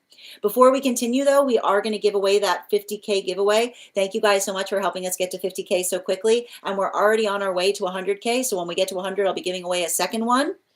The first person I'm going to be thinking right now of a number.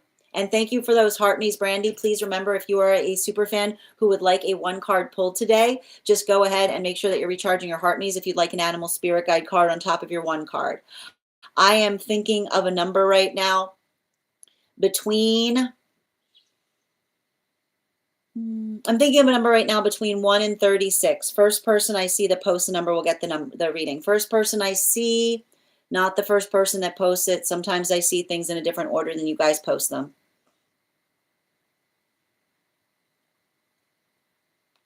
Congratulations, Ella, you got the reading. We'll do that again when we get to 100K. And if anybody else would like to, if you guys want me to do that again, keep on tapping that screen. We'll get to 100K in no time, and we will have another giveaway. Ella, that will become available to you tomorrow. Tari Matea, I'm not sure what you're asking me to move on from, but I hope you find here whatever you're seeking. First person that we're reading for today is Sarah. Sarah, if you're here, can you respond in all caps and let me know if you'd like a general reading or if you have a specific question you'd like me to answer? And also, just a reminder, before we get started on Sarah's reading, as we wait for Sarah's question, let's warm up those intuition muscles with an intuition check. I've got the animal spirit guide cards here. We're going to count back from 10, and when we get to 1, I will reveal the card. 10, 9, 8, 7, 6, 5, 4, 3, 2, 1. We got the fire dragon. Thank you for participating. We'll do that again after the next reading. Also, just a reminder, if there's anyone on the hold list who would like to be added off to the list and have your reading today, you can also let me know the date that you were added to the hold list. I'll be happy to add you back to as well. I'm going to pin up Sarah here. Thank you for being a subscriber, Sarah. You'll be getting 4 cards and an additional because you got on a day before. Anyone who gets on the list a day before will always receive an additional card in their reading. Can I please get 4 cards for Sarah? Highest party messages, general, please.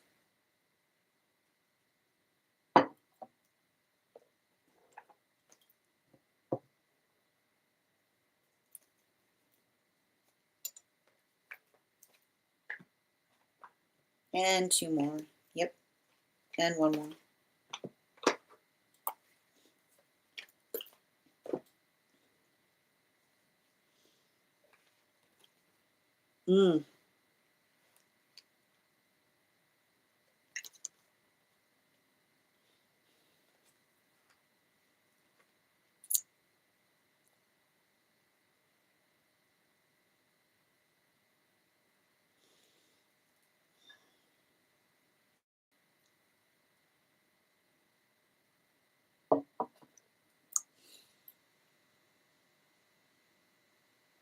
So I feel like I see something. I mean, the one thing I'm identifying right now, and it's interesting too, because I've got at least like 2 energies around you right now. And it feels like one, I've got a couple of different messages that come through. And the major message I'm getting, there's a couple of different things. There's somebody in spirit trying to articulate that you made the right choice separating yourself from someone, is what I keep on hearing. And the message that seems to be coming through on it is, and it has to do with another person solidifying the plans between you and them. A healthy relationship does not require one to stay in a perpetually liminal state, is the message I keep on getting. A healthy relationship does not require one to perpetually stay in a liminal state in order to maintain it, which is, it can be defined. Names are important because names help us clarify to others what we mean to one another, is what I keep on seeing. And I feel like it's coming through, especially as it relates to someone who refused, like someone who refused to name what was happening between you. That's not safe territory, because I keep on hearing the space by which, like, because what happens, and the reason the person in spirits is articulating this, like, pay attention to what happens, because another person effectively energetically refuses. They energetically refuse to articulate what's happening between you. That is someone getting all they get, and you're building a closer and closer connection to them, right? All that's happening is somebody who's getting to indulge in all of the relationship benefits without actually having to claim the relationship, right?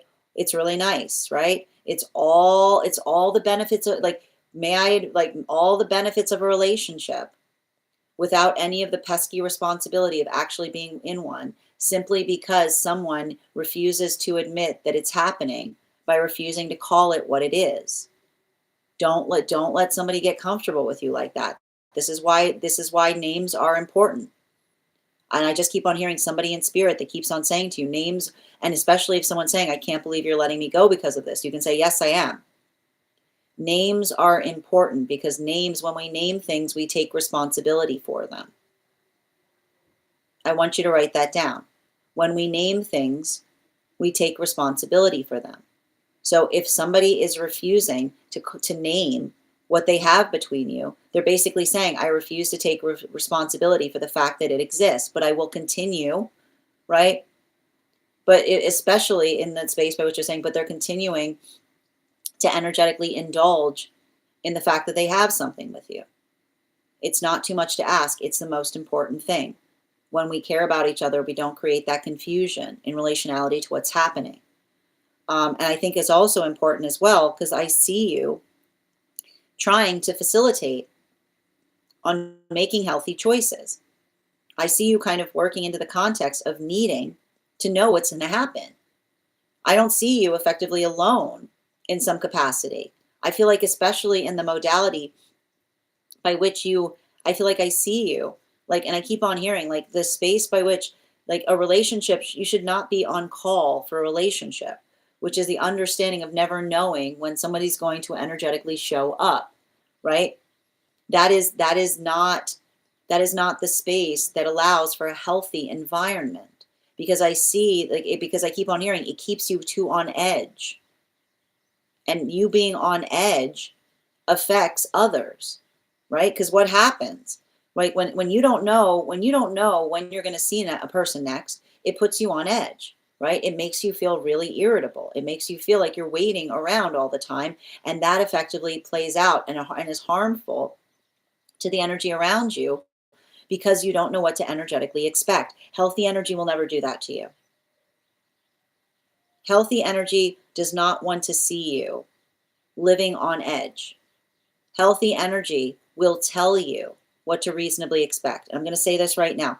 If you saying to someone that you need to have plans ahead of time or not at all, and that person disappears from your life, that is a blessing. If you say to somebody, I need a few days notice, and that person disappears, watch the healing. Watch the healing that occurs. It is not unreasonable to say to somebody that you need to know ahead of time if you're going to see them. That is a gift. But somebody that wants something unhealthy will articulate that you're being unreasonable for asking that. And I'm here to tell you, and it's not just coming from me, it's coming from somebody in spirit, that they're articulating upon the fact that that is not a nice to have, that is a necessity. Bottom of the deck on this reading. If it ends over that, it's a good ending. And when energies like that, they're gonna articulate. The sound you will hear as you're making a simple request is you're being unreasonable, right? The energy going, I can't believe you're gonna ruin this over that. Yes. Yes. Because there's nothing there, right?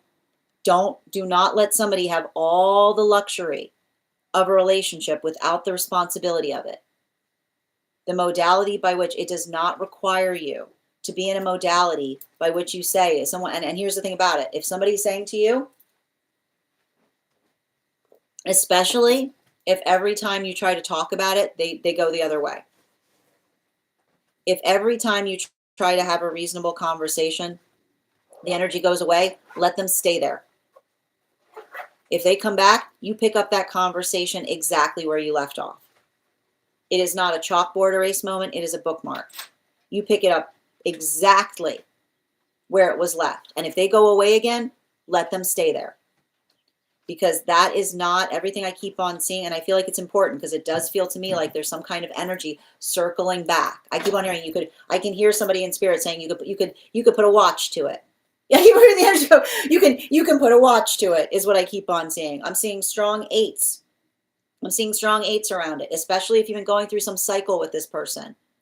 If everything is going fine, and then just as things start to get responsible, they go away. No new relationship, and no somebody trying to perpetually stay in the new relationship modality by creating a false fight. By creating a false fight so that they have a reason to pull away and then say, "Oh, let's try to make it right." No, this is not romantic. Recognize the energetic cycle. And again, even in the space, I keep on hearing, "I miss you." I miss you is not, "I want to heal for you." When somebody says, "I miss you," they're saying, "I want to go back to the way it used to be." Remember, when they say, "I miss you," they don't mean that is not the energy that says, "I'm ready to do something new." They're saying, "I miss what I used to have with you." Don't let someone interrupt your healing journey by waxing sentimental on something that you've been actively healing from. Bring up the conversation. Bring up the conversation. You started exactly where you left it off. Because, and I keep on hearing, not just for you, but for the impressionable energy around you. Not just for you, but for the impressionable energy around you. I keep on hearing, you show them what it means to be energetically respected. You show them what it means to be energetically respected. Thank you so much for having that reading with me. And if this message connected to you as well, it's very common for those who need these messages to be here to experience them. We are doing personal readings right now. If you would like to get on the list is open. You will be the 1, 2, 3, 4, 5th person read for. 3 cards for a donation of $29 or more. 4 cards for a donation of $23 or more for my subscribers. Links in my bio. Please keep in mind there are 2 things I do not read for across these apps: pregnancy and medical. Happy to give insight on anything in private readings, and you can book private readings on my site. We're also at 63.7K likes. When we get to 50K, I will be gifting a reading.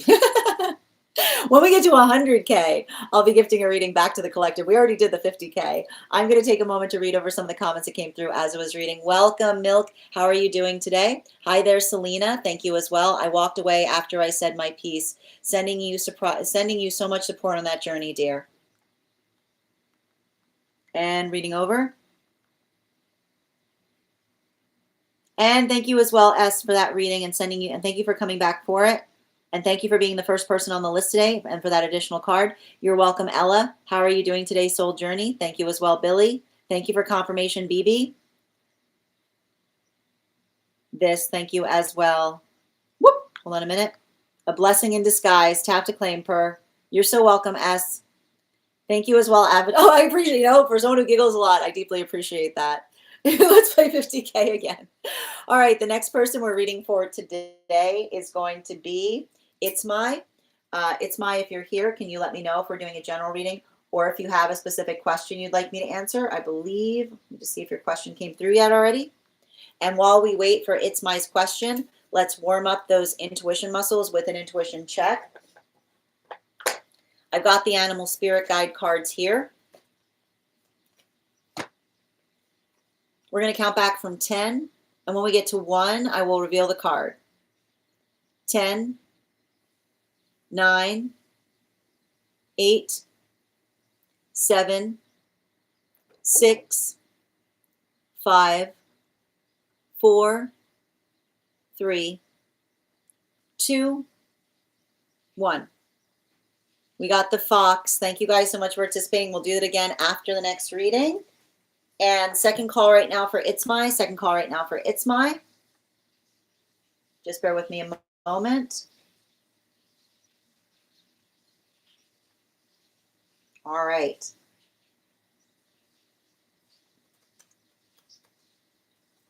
Okay, we're going to move forward right now. The next person on the list for today is Billy. Billy, if you're here, can you respond in all caps? Let me know if you would like a general reading or if you have a specific question you'd like me to answer. And also just a reminder to anybody who's joining us today, if you'd like to get on the list, we are doing here highest priority messages from Spirit, Life Path, Mediumship, Angelic Guidance, Dream Interpretations, Animal Spirit Guide readings, Pet readings, Akashic, Mind, Body, Spirit, and Love. If you have information that you feel is relevant for the purposes of our reading, for instance, if you have a past life that you would like more information upon, or if you have a dream that you would like interpreted, you can post that information in the notes when you send the donation. You can also post it in our subscriber only disco channel in the appropriate channels. And just bear with me a moment. Also, if you are on the hold list and would like to be added back to the list for a reading, you can post, just let me know the date that you were put on the hold list, and I will be happy to add you back to it. You can also, hold on a moment, and when we get to 100K, I will also be gifting a reading back to the collective. So make sure you're tapping that screen, and we will be doing another giveaway shortly. All right, I am going to be pinning up Billy here. Make sure to give Billy some love. We got 4 cards, Spirit Love. See what happened there? I went to say Spirit Led, and instead it was Spirit Love. You've already got the 4 cards out. They came out fast. They're all bottom of the deck. I feel like you're doing a lot of shadow work right now.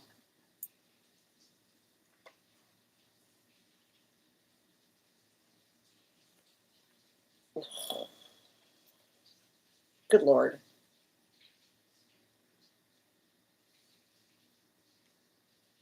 Okay, I'm gonna go through what I'm seeing here but here's the thing about it. It's saying to me it's some past life stuff coming up.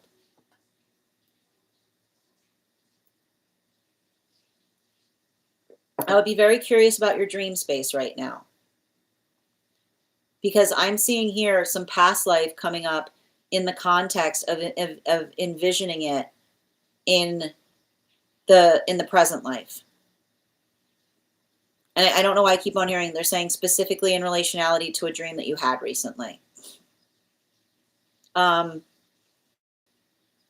it has to do, I don't know what it is, but I want to kind of walk through. I don't know where your Cancerian placements are, but it feels like some kind of karmic energy related to I should have been there. You gotta let it go.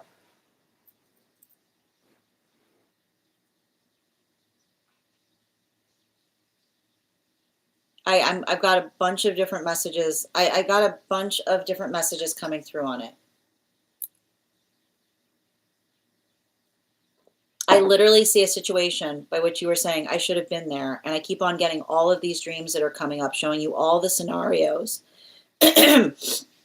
All the scenarios coming up to try to show you that it wouldn't have gone any other way, is what I keep on getting in this. Like, I see a situation by which somebody's going, I should have been there, and the guides are dropping all of these dreams. I know that this isn't supposed to be a dream reading, but it's coming through in relationality to the dream space confirmation, in terms of saying, like, the guides are like trying to show you something in terms of saying and the message is coming through is your presence shouldn't be required for another person to have good judgment, is what I keep on hearing. Like, that's the message that's coming through. Your presence should not be energetically necessary for another person to have good judgment. because, and I feel like and I want to work you through, often I see this, right? When I like, this is often what we see when we're healing from some kind of serves me right karmic, right? The modality of someone that says, well, you weren't there, so I did this. You shouldn't, and the dreams are coming through to say you shouldn't have to be there for another person to make the right choice, is all I keep on hearing. Your presence should not be necessary for another person to make the right choice. And something about, and understanding that if somebody says that they made a different choice because you weren't there, that was a choice that they made out of spite.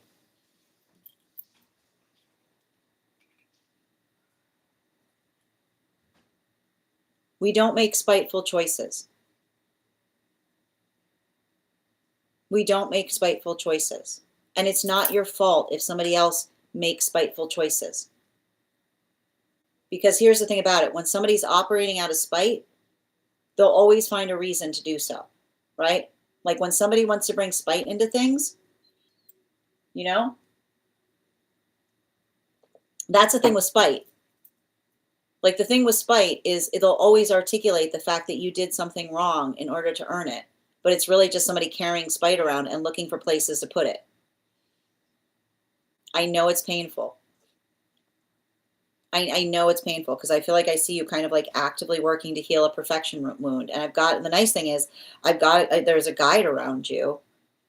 Like there's a guide around you that's trying to help you. And I feel like the guides, this is where all those dreams are coming from, because it's like, I don't know what and it's funny that they keep on pushing me back into the dream space, because all I keep on hearing in the dream space is someone saying, like when we're operating in integrity, another person's presence is not required in order for us to maintain our integrity. It's also saying, and you know this, I feel like there's interesting too, because I feel like you've been put in situations recently where you felt that weight, where you felt that weight and saying, well, I need to talk to that person about that. I can't make that. I keep hearing you saying to somebody, I can't make that decision for them. I need to talk to them about it. And I keep on hearing, if you do that, then congratulations, you've broken an energetic cycle, right? Like the modality by which you are effectively working through something, having experienced it. And they're saying, and like, even I hear, and it's funny too, because like I literally see a situation of you saying to someone recently, I can't make that decision until I talk to them. And I literally see a guide going like showing like showing, like pointing at a muscle and saying, do you see how easy that was? Like I hear them going, do you see how easy that was for you to do? Do you see how little I keep wondering, do you see how little it cost you? Do you see how little it cost you to take them into consideration? You deserve that too. You deserve that too. Bottom of the deck on this reading.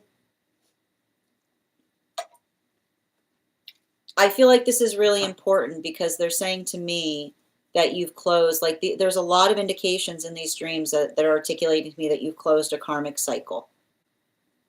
And so the reason that there might be this modality, like the reason that there might be this modality right now, potentially coming up, is it says to me that the dreams are trying to show you how far you've come, is what I keep on getting. Like and it's interesting too, because it's funny because it's almost saying to me like the message is coming through from your guide is like, prepare for a download, is what I keep on. It's like it's giving me a little bit of this like prepare for a download type of energy. But like the reason I'm kind of seeing that here is like the energy that's trying to effectively articulate upon the fact that you've moved energetically past something. And I keep on seeing, even in the experience by which you've energetically moved past something, like I almost see you kind of navigating or working through something in such a way that you're trying to, like, I almost see you like it's interesting too, because, and I don't know why, Who's this? Who's drumming? Who is this drumming? Because like it's interesting because I don't know if there's an association to someone in your life with drumming, but like I just keep on getting this space by which somebody's going like that, like that's what I keep on getting that some of these dreams are doing, because the dreams are like they're almost like I keep on hearing it's like a drum roll is what I keep on hearing. It's like they're saying, like I'm seeing here, like it feels to me like it almost feels like somebody, like the dreams are almost like a drum roll right now, because they're effectively trying to show you, right? I feel like they're trying to show you that some things like something like, and I keep on hearing, I don't know, I keep on hearing the message, your presence is not necessary for someone to make the right choice. Like that is the level of healing I think that's coming towards you. Someone who takes you into consideration the way that you take others into consideration too, is what I keep on hearing. Right? Like that's what I keep on getting, which is like you saying like I keep on hearing you deserve that too. And then I just keep on hearing this like energetic drum roll in relationality to, like it says to me, like somebody who's potentially coming into your life that is able to kind of offer that to you as well, is what I keep on getting. Thank you so much for having that reading with me. And if this message connected to you as well, it's very common for those who need these messages to be here to experience them. We are doing personal readings right now. If you would like to get on the list is open. It is 3 cards for a donation of $29 or more, 4 cards for a donation of $23 or more for my subscribers. Thanks to my Lio. Please keep in mind there are 2 things I do not read for across these apps: pregnancy and medical. Happy to give insight on anything in private readings, and you can book private readings on my site. I'm going to take the next. Also, friends, we are at 74.6K likes. When we get to 100K, I will be gifting a reading back to the collective. So make sure you're tapping that screen, and we'll get to 100K in no time.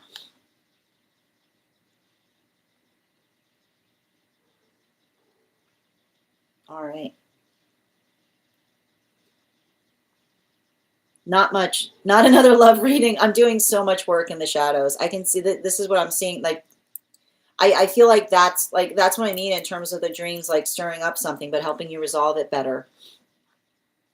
Interesting, when I type spirit led, intuition said it would be past life. Oh, that's wild. But that's what I meant in relationality to something about the past life coming up. And I keep on hearing like that past life energy I'm seeing is working through or helping you heal. Like that's what I keep on hearing. Something about a past life wound that you carried into this one, which is somebody trying to articulate to you and saying you should have been there.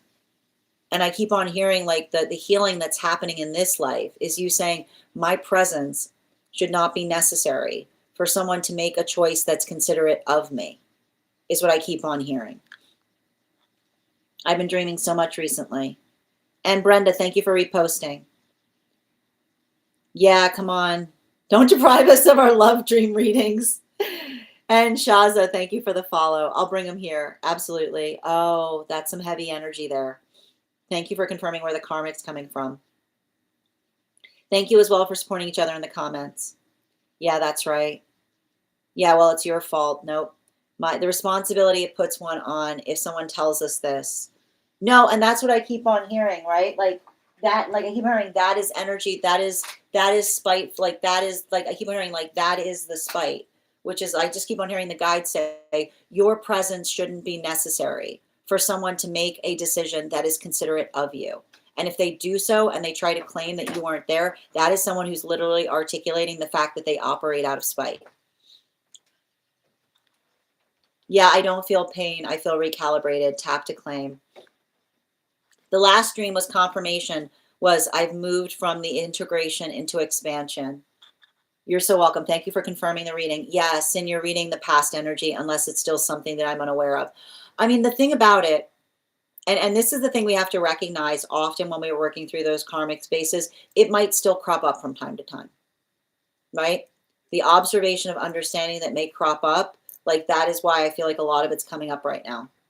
Shaza, I resonate with this. I am an earth angel. Oh, thank you so much for also receiving these messages. Yes, Billy, the last stream was the cycle was closed. Thank you for confirming that this is confirmation. I've integrated the lessons and moving to expansion. Hi there, Faith. How are you doing today? Just a little summary. I don't know. Oh, your middle brother plays the drums. It's interesting because I don't know why there might be association with one of your guides in drums, but it was coming through really. Oh, you cut them off too. Interesting. You're so welcome, dear. Okay, that might make sense if I was reading for the karmic and the drums were coming through. I'm doing well, Anarael. How are you doing today? Absolutely. If I may ask, how do you experience energy and tuning into people's energy? I mean, personally, the best way I can describe it is it's a combination of clairsentience and claircognizance. So it's something that I feel into, if that makes sense. Yeah, and yeah. So and there's sometimes a bit of clairaudience ability connected to it. But then again, I help clients in my mentorship work connect, like identify how they connect to it, because everybody connects to it differently. Your father was a drummer all their life and passed on. Oh, that's beautiful, Dojo. And sending you support on that journey. I need to step away for a moment, and we're going to continue right now. The next person on the list for today is going to be It's My or Per. I'll be back in just a sec, and we'll continue.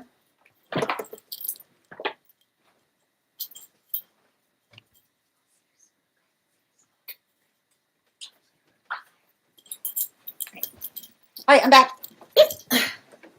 Where were we? Okay. All right, the next person on the list for today. Ooh, okay, perfect. We've got Per.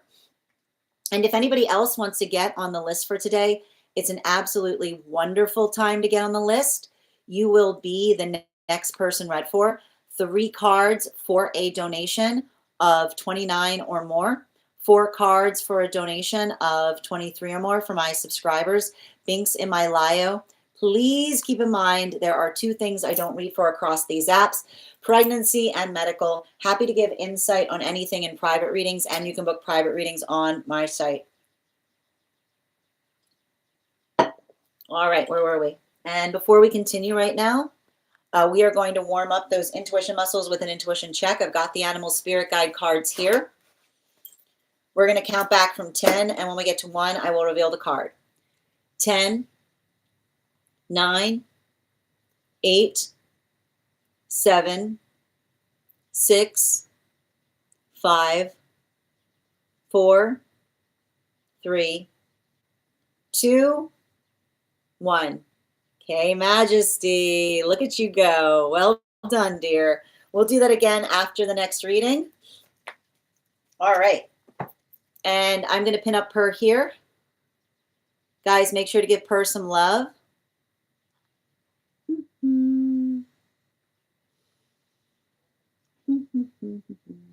Where are we? Where'd you post it?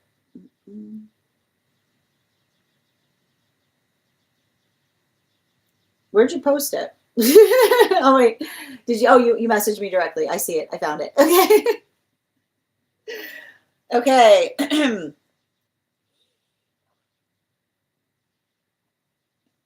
All right. Outside tea. Yep, I got it.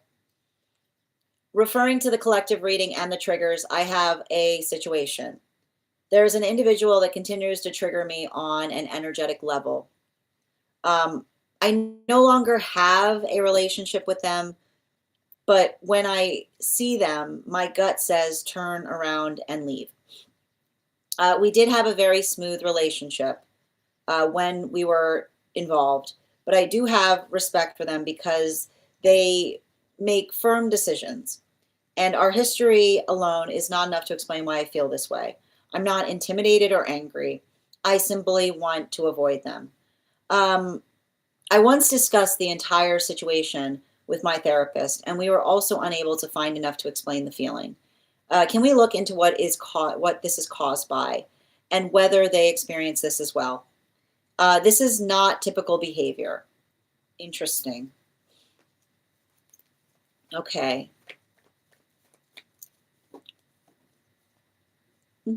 Yeah. 4 cards, please.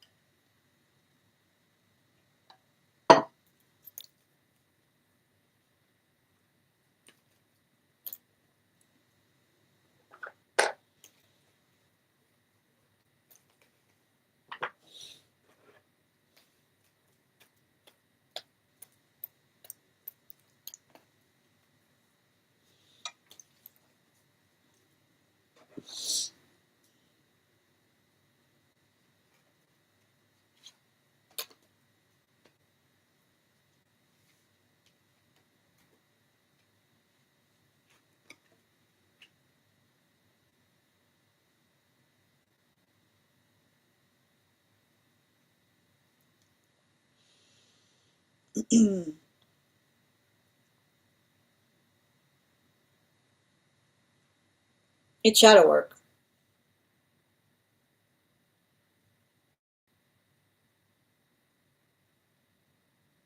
You know, I mean, like, I know, I see it here too.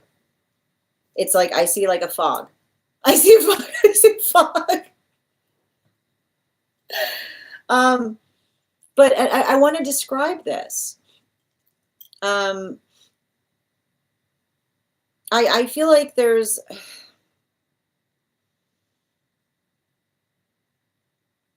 and I want to, like, there's something important here that I'm energetically seeing. And I think the thing that, like, the thing I'm effectively seeing is, and I know that this is going to sound, and I think that you kind of put it best, right? The modality, I want to say it feels uncanny. Okay. And what do we often navigate when we're working through um, something that feels energetically uncanny, which is, I keep on hearing the words close to home cuts to the bone, is what I keep on seeing. Close to home cuts to the bone. And the reason I keep on hearing close to home cuts to the bone is, and I want to, like, how do I just, and this is why we do the work in relationality to working on loving ourselves, okay?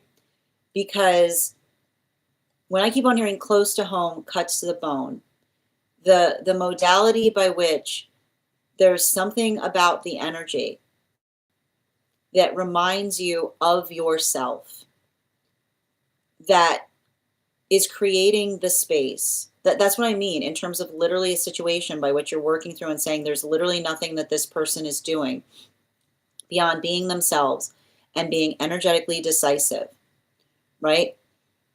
The modality, and I keep on getting this, sometimes the amplification of energy that feels like it's close to ours can often create the moment by which we feel energetically triggered in the modality by which we feel very like we feel like we carry energetic similarities. Now, this is what we talk about in relationality to shadow work, because the best way I like to describe this when I see energy like this, okay, and I don't like, I want you to imagine what happens, like what happens when you have two magnets. What happens when you have two magnets that share the same polarity, right? Like, what happens when you have two magnets that share the same polarity? They almost bounce off of each other, right? Like, you ever notice that? You try to bring two magnets of the same polarity close to each other, and they like, they go boing, they like, they're like because it's working through. I keep on getting it's working through the modality of, like, and it's okay. And here's the thing about it, right? It doesn't even have to mean the space that you're energetically projecting in a negative way, but there, I feel like there's something to extend, and this is what I meant in relationality to being like, there's some shadow work to explore there if you're energetically interested, because the the modality by which you feel like you carry a lot of similarity, if for instance there's a quality or characteristic within the self that you feel is energetically cringe, then you then see in another, it can sometimes make us feel cringe about it because it often feels like we're in proximation of energetically seeing ourselves, right? So if I want you to kind of work through, and I feel like that is what I meant, especially in the space, right? Especially in the space by which you articulated, said there's literally not a thing that this person is doing, right? Like the modality by which you are, and this is often in the space which you can recognize this, like someone being in the space being like, there's literally nothing that this person is doing that I have energetic fault with, but it feels, I keep on hearing like it's the amplification of your own energetic resonance in relationality to, like I keep on hearing, like the space by which, and this is often what we see in terms of, I keep on getting, and especially I want to point this out as well. Complementary, and I want to point this out too. Complementary energy has things to talk about, is what I keep on seeing. Complementary energy has things to talk about, but the modality by which, like the modality by which, and this is exactly like when I see the shadow work right here, like when I show you, I want to just show you the cards to show you what I'm dealing with, because even in the space by which I'm reading into it, it's very hard to break apart. We've got this six, I want to show you this here. We've got the Six of Swords in its reversal with the Nine of Swords in its reversal, right? And then we've got the Four of Wands in its reversal with the with the Death card in its reversal. So what I'm seeing is, and I keep on hearing somebody say it's a little bit of both, right? I keep on hearing the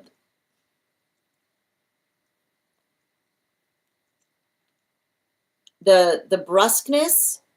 I keep on hearing there is something about, and I think the difference is, I keep on hearing too, so there's a couple of different things I just want to read for. The difference between firm and brusque is what I keep on hearing. The difference between firm and brusque, you should write that down.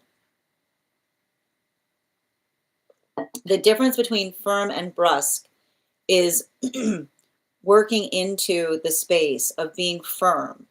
But I keep on hearing we don't have to be brusque as we're firm. And being and being brusque. What is being brusque? Being brusque is being firm, but not being empathetic on the fact that our firmness can sometimes feel like I keep wondering, we can be firm without being brusque, which is the modality by which we articulate that we can be firm but not dismissive in the space that we're energetically firm. So there is something to read upon there, is what I keep on saying. But also the modality of, and this is what I keep on seeing that's interesting, because I feel like there's something in relationality to having like, and this is something I keep on seeing when I read for you. the modality by which there's something by which you can articulate, there's something to be said for a shared interest, is what I keep on seeing. There's something to be said for a shared interest, which is almost the articulation point of the fact that I feel like there's something kind of connection point between you and them that you have since departed from. And so almost like, I almost see like a space of like you navigating a modality of seeing them and being like, what would we possibly, like, I almost see you saying like, what could we possibly talk about, is what I keep on seeing. Because it's almost you, I feel like it's almost you, and I keep on getting, I feel like a very closed off energy here. You know, like I'm reading somebody who feels like a very closed book. So the hard part is when somebody's in the modality of being like a closed book, it's hard to talk to them about things, because you don't, like, it feels often the space by which you have to talk about yourself, is what I keep on seeing. So I'm kind of getting that there's a little bit of that type of energy there, because I'm getting here, like I'm getting like it's like the common, I keep wondering, firm and brusque and closed book can often create the space by when we're communicating It doesn't feel like another person's putting forth things, but so much in the space by which they're energetically receiving them. So I feel like that's what I keep on picking up on in relationality to this energy. But it's also saying to me, even with that being the case, it's interesting because it does say to me that there's some kind of shadow work to be explored there, because it almost feels like the type of energy that when you see them, you feel forced to talk about the self, and the modality by which you feel triggered in talking about the self, like there's something to be, there's something to pay attention to there, you know. Bottom of the deck, and even in the space by which I feel like in the comments I'm already seeing even in the comments, even in the space, right? Like even in the space by which you're articulating, right? Like it's saying to me like there's something about um there's something about the space by which you have to generate the conversation is what I keep on seeing. You know? Like it says to me like it almost like requires, I keep wondering, it almost requires you to be the efflusive one.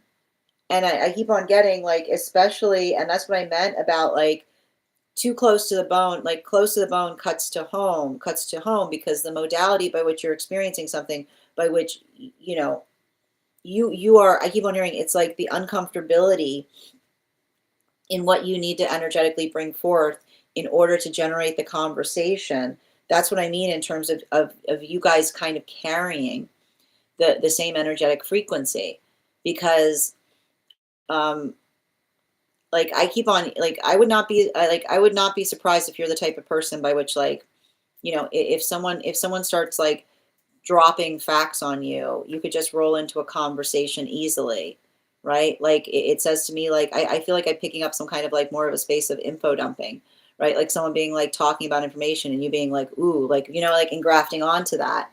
So like that's what I meant in terms of the fact that there's a proximity and relationality to how you guys approach a relationship that requires you to be the generative one, that can sometimes feel like it creates a little bit of that dissonance is what I keep on seeing. Thank you so much for having that reading with me. And if this message connected to you as well, it's very common for those who need these messages to be here to experience them. We are doing personal readings right now. If you would like to get on the list is open. You will be the second person read for. 3 cards for a donation of $29 or more. 4 cards for a donation of $23 or more for my subscribers. Links in my bio. Please keep in mind there are 2 things I do not read for across these apps: pregnancy and medical. Happy to give insight on anything in private readings, and you can book private readings on my site. I'm going to take a moment to read over some of the comments that came through as I was reading. Friends, we are already at 90K likes. When we get to 100K, I will be gifting another reading back to the collective. So make sure you're tapping that screen and we'll get to 100K in no time. Also, if you are on the hold list and would like a reading today, all you need to do is let me know the date that you are put on the hold list, and I'll be happy to add you back to the list. For anybody else who'd like to get on the list right now, we do here highest priority messages from Spirit, Life Path, Dream Interpretation, Mediumship, Past Life, Angelic Guidance, Animal Spirit Guide readings, Pet readings, and Akashic and Mind, Body, Spirit. If you have information that you feel is relevant for the purposes of our reading, you can post that information in the notes when you send the donation. You can also post it in our subscriber-only Disco channel in the appropriate channels. How you doing today, Silver Moon? All right, one moment, please. Whoop, there we go. And let me just read over the comments. And Innocentia, thank you for sharing the live. Always appreciate when you guys share the live.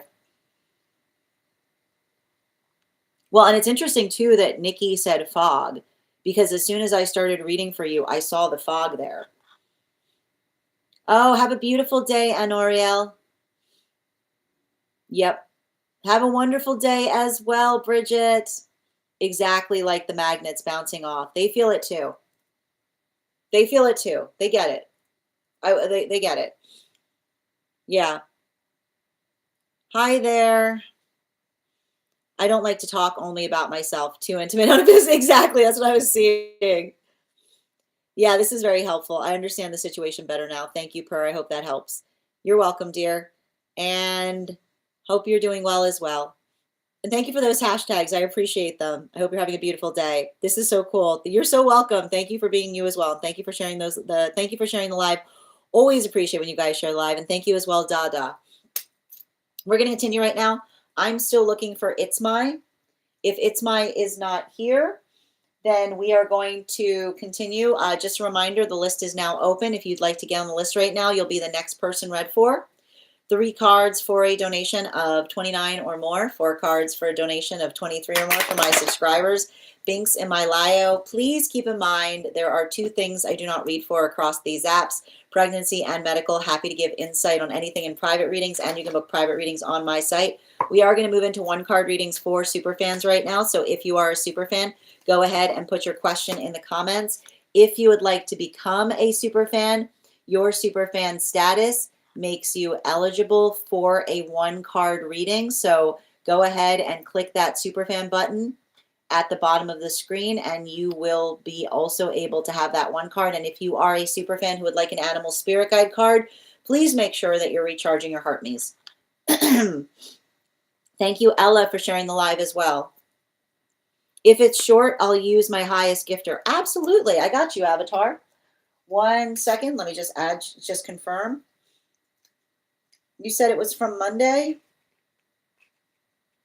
Yep, I got you. Let me just mark you off. Avatar, you are the next person on the list. Anyone who has not posted a question, please hold. Subscribers, please hold. We're back on the list. But I'm going to continue. I'll answer the ones that came through. Ella, 1 card around VH name. From grad school. Keeps popping up. No, you're not keeping me on a Saturday, Avatar. Not at all. I'm here. I appreciate it, though. Can I get 1 card, please? Have a great day, Billy. All right.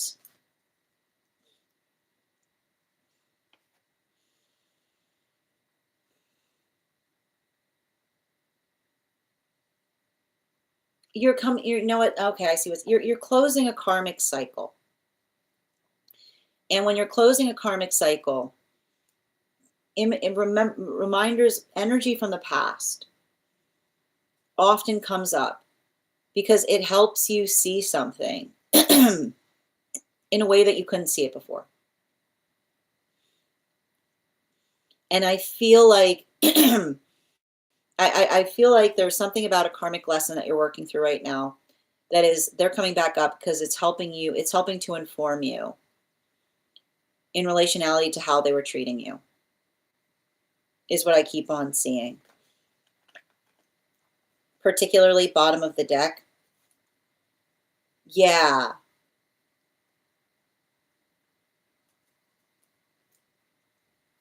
I don't know why I feel like I keep on hearing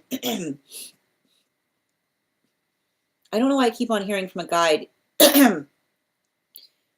your responsibility to be mother should only be to energy that you yourself have birthed, which is like a really heavy message coming through for a 1 card, but that was the message I was hearing in relationality to a connection, is what I keep on seeing. Animal spirit guide. Yeah, especially with the swan energy. You know, I think it's interesting because, and and here's the funny part about it. It doesn't say to me what happened between you both, but what didn't, like, I feel like I almost see something, like, I don't know why I keep on getting like admire energy is what I keep on hearing, you know? Like, I don't know why it feels like, I don't know why I feel like some kind of pull between you and this person, but the modality by which I keep on hearing, I don't know why I see you like having acted as some kind of mother hen in some kind of energetic frequency. But like that's what I keep on seeing, that like you're energetically working to clear. You know, like that's what's interesting about that 1 card. Absolutely. Have a great day. Yep, absolutely. If you want to get that one card before you go, Billy, absolutely. Yeah. Interesting. Very interesting. It is interesting. It's very interesting because I keep on hearing something about your karmic close, like something about you healing something now is giving you perception on something. Can I get one card for Billy, please? One card for Billy. Yeah, you've got the two. You've got the two of this is literally the same card that came up in your reading. I just keep on hearing the same message in relationality to you right now. Your presence, and I feel like it's also helping you heal relationship. Your presence should not be necessary for another person to espouse good judgment. It's the Two of Cups in its reversal. Yeah, Knight of Cups, right? I feel like you're working to heal a trust wound. And working to heal a trust wound. And you have to understand, when somebody is not trustworthy, like they will articulate the fact that your presence wasn't there to fortify the fact of making a decision, is what I keep on hearing. Right? That is, I keep on hearing spiteful energy will articulate that they made a decision based on your lack of presence. But I keep on hearing the same space. When we care about each other, it's the amplification of being able to say, I keep on hearing, we don't do things reactively, right? Like I keep on hearing the difference between, I keep on getting like the difference between somebody doing something that they want to do versus doing something to get back at someone is often the space by which they say, well, if you had been there, I wouldn't have done it. That's energy. That is energy getting back at somebody, right? That's literally the sound of someone getting back at somebody. Yeah. Right. The modality, like I keep on hearing, like the modality of seeing that in another is, I keep on seeing like the space by which, and I keep on hearing, as long as you are articulating to someone what they mean to you, right? As long as you're doing your due diligence to tell someone how you feel and what's happening between you, your presence shouldn't be necessary in order to uphold that, right? That's what I keep on hearing. And I keep on hearing healthy energy will know that, right? But so long as, I keep on hearing, so long as you're doing your due diligence to be, I keep on hearing, so long as you are setting healthy and reasonable expectations, right? You're being clear to someone in relationality to what your intentions are. Thank you. All right. We are now reading for Avatar. Avatar, if you're here, can you respond in all caps? Let me know if you'd like a general reading or if you have a specific question you'd like me to answer. And if anybody else would care to get on the list right now, the list is open. It is 3 cards for a donation of $29 or more, 4 cards for a donation of $23 or more for my subscribers. Links in my bio. Please keep in mind there are 2 things I do not read for across these apps: pregnancy and medical. Happy to give insight on anything in private readings, and you can book private readings on my site. We're also at 98.2K likes. When we get to 100K, I will be doing a giveaway and giving another reading back to the collective. So make sure you're tapping that screen, and we will be getting to 100K in no time. I'd like to be added from Per's gift from yesterday. Oh my gosh, of course. And I've got you, Ella. And if anybody else wants to get on the list right now, we've got 5 spots left today before the list will be closed. And thank you again, Per, for gifting those readings back to the collective. Also, everyone, ooh, good to know. Thank you for letting me know, Julia. Absolutely. Oh, from Billy. Thank you, Julia. I don't trust, but you are working on trusting again, right? You are working on trusting again. Okay. I trust you and Nick. That means a lot to me, Billy, actually. Thank you for that honor. I deeply appreciate that. Absolutely. You're welcome, Billy. Here's the thing about no, the thing about it, and this is what I'm talking about with karmic, it feels like a past life wound.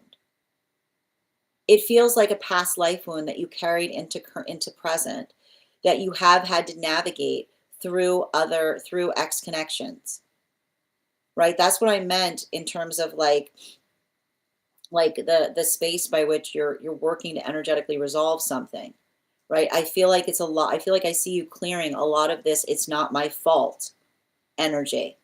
And I keep on hearing like you having to articulate, like I almost see you with like a shield saying it's not my fault, being like my presence shouldn't be necessary for you to make the right choice, right? Like that's how we heal the trust wound, is we understand that we're operating in a space of integrity, is what I keep on hearing.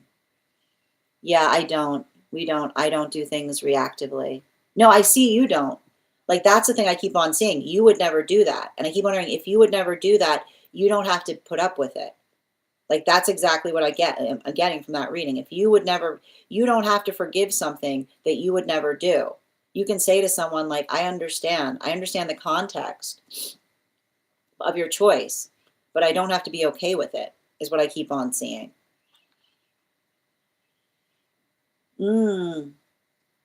That's so interesting, Ella. I need to tell you, and we can read into it too, because I'm seeing the shape of that energy. You're welcome, Billy. Yeah, I've got you, Avatar. And thank you for letting us know, Julie. Ooh, we got to 100K. Interesting. You're welcome, dear. All right, we're going to do the 100K giveaway right now. So before we continue, and if anybody else wants to get on the list right now, you'll be the 5th person read for. I am thinking of a number right now. I'm thinking of a number right now between 1 and 37. First person I see that posts a number will get the reading. First person I see, not the first person that posts it. Sometimes I see things in a different order than you guys post them. Congratulations, Branzy, you got it. That will be available to you starting tomorrow. Well done, guys. And we'll do that again when we get to 100K. All right. Next person we're reading for is Avatar. Avatar, before we continue, let's warm up those intuition muscles with an intuition check. I've got the animal spirit guide cards here. All right, we're going to count back from 10, and when we get to 1, I will reveal the card. 10, 9, 8, 7, 6, 5, 4, 3, 2, 1. The bee. Thank you guys for participating. We'll do that again after the next reading. All right, I'm going to pull up Avatar's question. Is this inside tea or outside tea?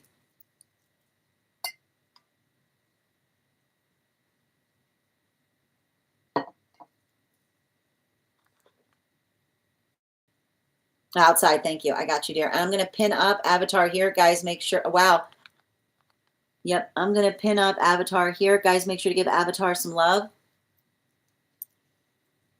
Past life or Akashic on my parents. All my life, I've had night terrors where I'm trying to save them. I often wake up in tears and sometimes even screaming out loud. Ever since I was young, I also have felt like the parent, but they have never asked that of me in any way. Mm-hmm.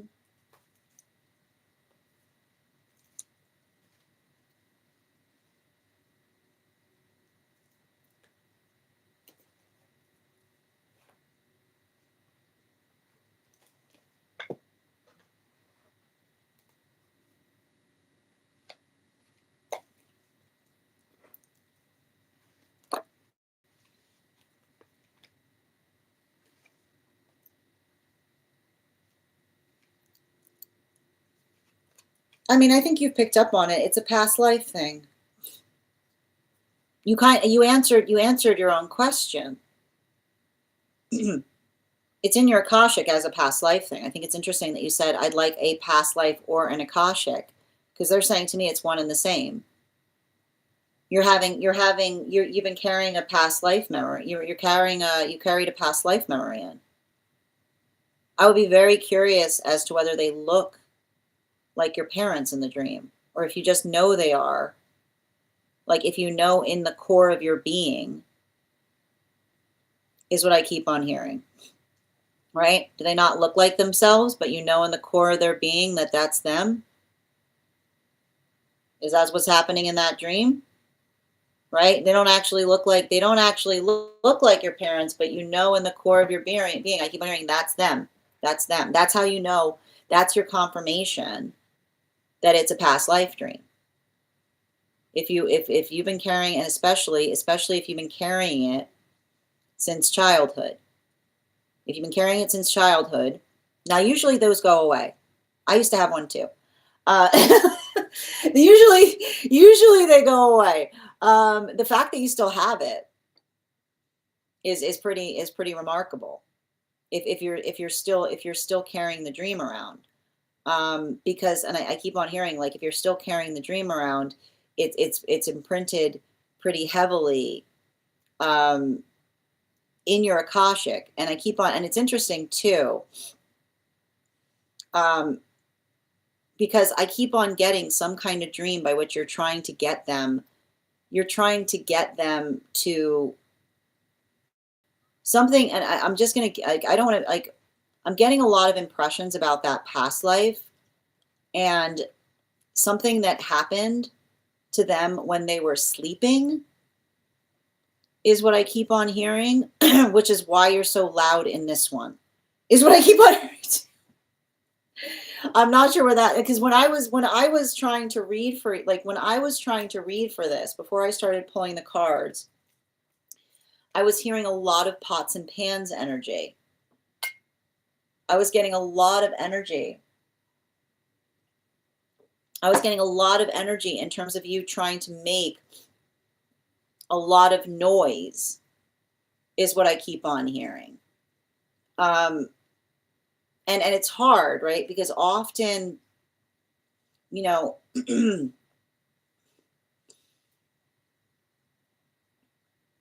I don't want to give you more, and I want to say this really delicately. I don't want to give you more information in that relationality to that past life beyond what you're comfortable in exploring.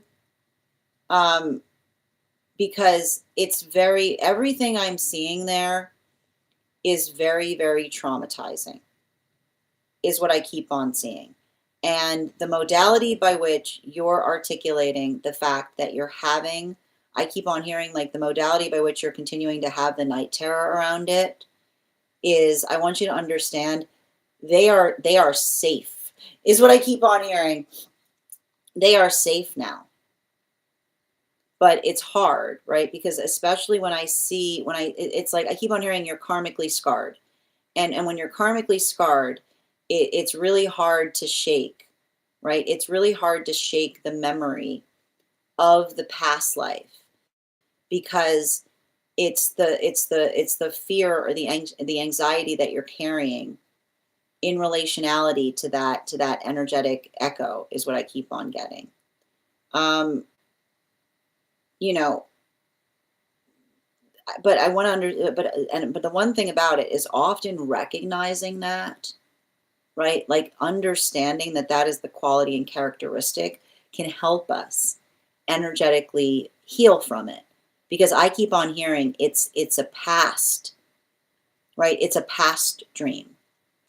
And so it's articulating something. I keep on hearing and the way you'll know is, like, when you say it feels so real, right? Being like, yeah, it feels so real because it's saying to me that there was something about that you carried with you. And the connection point by the fact that you say that you had it for as long as you can remember is the identification point of you bringing it with you. Sometimes that happens in relationality to going through traumatic situations that we carry forth into the present context. but even in the context by which we're able to recognize that helps us understand, right, the energetic significance of working through healing. Because I like to point out that the space by which that is a dream, and I'll just show you these cards, right? This is the past life, right? And this is the present, right? So we see that something that happened has moved into the dream space as a stored memory. But the modality by which you're able to understand that, I feel like I keep on getting, I feel like it's going to help you heal, because I keep on seeing you worried that it's a premonition. And the guides are articulating with absolute clarity, it is not a premonition. Get that out. They're saying, get that out of your head, is what I keep on hearing. Like, that is what I keep on seeing that's coming through on this, right? Like, literally, like, that's exact. Like, I keep on getting, like, especially with that moon energy and its reversal, like, they keep on saying to me, like, they're going like this, which is saying, get that out of your head this minute, because I feel like it's hard, because I see you like working through navigating a lot of that fear. But I need to tell you, like, everything I keep on seeing in the space of the Akashic is saying to me that like it's saying to me, like, it's carried trauma. And I keep on getting, and I don't know why I'm getting this really strongly, but I feel like I need to help, like, communicate it. They were your, like, I'm getting the message that they were your children. Like, that's what I'm getting in the context of the reading. That the, and like every, and I don't know if this is going to be confirmed in the space by which you were having dreams, but I keep on getting something about, I keep on hearing the message of them saying they were your children. And if me saying that effectively resonates and you're confirming that it does, like, that is what I meant when I said that there was something very traumatizing that energetically happened. And the modality by which you're still carrying that memory, and you say you can't shake it, and you know that it's not them, but you can't shake the feeling that it is. This is your confirmation and reaffirming to you that it is a past memory, not a future one. But I do feel like it has to do with, and I don't want to describe this, and this is this is often what I get in the space of reading for something like this. We continue, right? We continue. And I keep on seeing the space by which you moved into spirit, and you were so distraught about what happened. The modality by which it was in your Akashic that said, I need to know that they're safe, is exactly related to where you're energetically placed. Right? I keep on hearing you were impressed. I told you, it was impressed that they moved you back towards them to let you know, see, they're fine. Like, they're fine. They're okay. They're here. Look, they're fine. They're right. They're fine. And so I feel like it's helping you. Like, it's helping your energy clear the energetic trauma of the past life. But it's hard because I see that that's how deep, like, that's how deep the energetic scar went in relationality to the fact that you're still carrying it. Bottom of the deck. Yeah, this is why, like, this is, you actually asked to carry the memory with you, is what I keep on hearing. Like, you made, like, look at this. You asked to carry the memory with you because you were so energetically, like I said, I don't want to go deeper into the past life I'm seeing has some very traumatizing stuff that I'm picking up there. And I don't feel comfortable talking about some of the things I'm seeing in the past life, because honestly, they are very triggering subjects. But the modality by which you articulated the energetic need, and this is what I keep on, like, the need to be back with that energy. You know what I'm talking about? Like, you were like, I am looking, you showed up in spirit. You showed up in spirit. That's what I keep on saying. You showed up in spirit. When you ever seen that meme? Where are they? Where are, like, literally someone being like, where are they? Is what I like. Where are, I will, like, that, like that. is what I keep on seeing. And the space by which someone said they are fine, and you being like, no, they are not. Get me back to them immediately is what I keep on hearing. Like, it was like literally you going immediately. Like, I am not taking no. Like, literally, I see you being like, I am not taking no for an answer. I am not messing around. I am not passing go. I am not collecting $200. You get me back there. Like, literally, like, I see, like, and you are, and I am keeping that with, and I'm keeping that with me. It's like, I see you going, I'm keeping that one with me, is what I keep on seeing. Because there's a lot, like, there's a lot of energy. Like, that's the shape of what I keep on seeing in relationality to it. So I hope that helps to clarify why you feel a lot of that energy. Because I can literally, like, I've got a lot of this, like hands on the hips, like this instant kind of energy. Thank you so much for having that reading with me, dear. And if this message connected to you as well, it's very common for those who need these messages to be here to experience them. We are doing personal readings right now. If you would like to get on the list is open. It is 3 cards for a donation of $29 or more, 4 cards for a donation of $23 or more for my subscribers, links in my bio. Please keep in mind there are 2 things I do not read for across these apps: pregnancy and medical. Happy to give insight on anything in a private reading, and you can book a private reading on my site. We are at 104K likes. When we get to 150K, I will be gifting a reading back to the collective. So make sure that make sure you keep on tapping that screen. We'll get to 150K in no time. Whew, that past life, man. It was a heavy one. And again, like when you're ready to open that up, it's there. But like, I can also see, like, you know, like it's entirely, you're like, I think you already have it. I think you already have a pretty good summary of understanding the context of what effectively occurred somewhere. All right. And MG, I'm happy to read for you if you'd like to get on the list. List is open. You will be the next person. You will be the second person read for. All you have to do is send the donation payment. Yeah, I'm learning to trust myself more. Yeah, it's a knowing. I never thought of that. Yeah, I had one just the other night. It's so heavy. It's very interesting. Why is it common? Because when we first arrive, often we're still very energetically connected to the past life. That's why we often see this space by which children can have a lot more of that recall. As we start to build into the construct of the person of the current self, the past self potentially starts moving into the unconscious, right? It moves further back. So that's why often when you see others like going into the space of talking about past life recall, like when you're older, you sometimes need to be like more in a space of lowering the egoic self. Those who are younger can sometimes have them come forth more easily. Yeah, I'm loud for them energetically. Yeah. I've done a lot of past life work, and some of it was, some of it's too traumatic, right? We carry a lot of trauma from past life there. And that's why I always say, like, it's not something that you should feel forced to do.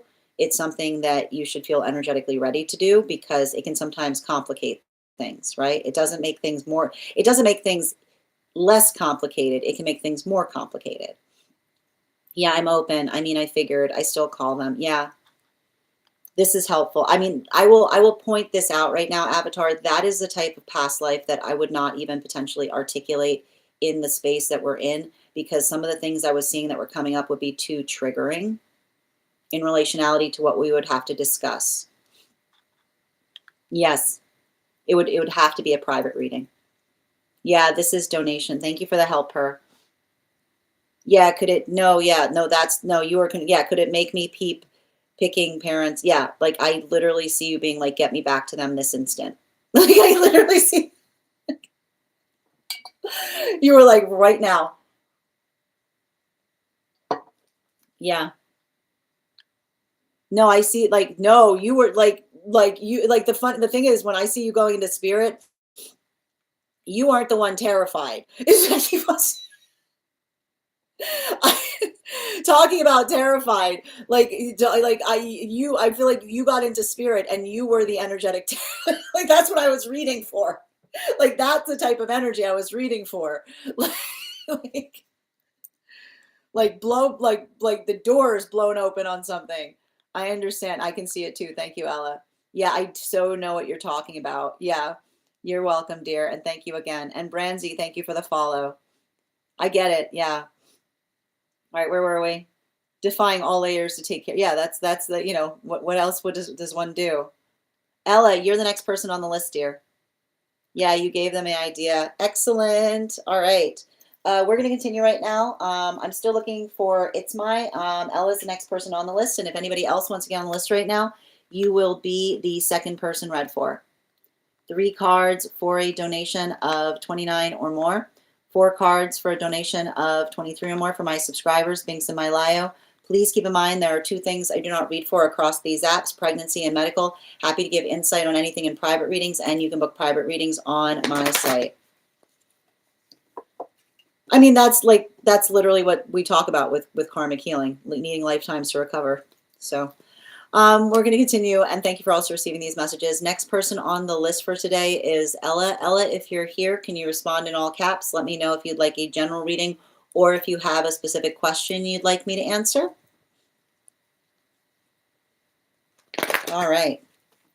And thank you so much, guys. We are also at 106K likes. When we get to 150K, I will be gifting a reading back to the collective. So make sure you're topping that screen, and we'll get to 150K in no time. Second call right now for Ella. Second call right now for Ella. All right, let's leap off from the 1 card, please. I've already got a lot of messages coming through on that. But before we continue right now, let's warm up those intuition muscles with an intuition check. And just a reminder, if anybody wants to get on the list right now, we do hear highest priority messages, life path, mediumship, dream interpretation, angelic guidance, animal spirit guide readings, pet readings, and mind, body, spirit. If you have information that you feel is necessary for the purposes of our reading, you can post it in the notes when you send the donation. You can also post it in our subscriber only disco channel in the appropriate channels. I've got the animal spirit guide card here. We're going to count back from 10, and when we get to 1, I will reveal the card.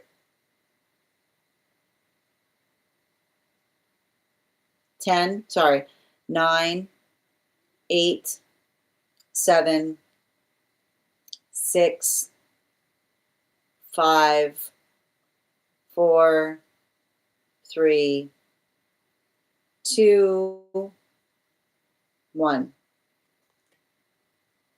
Air dragon. Yeah, can I get?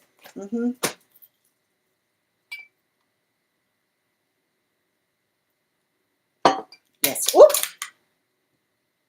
Important to the reading. Exactly. Important to the reading.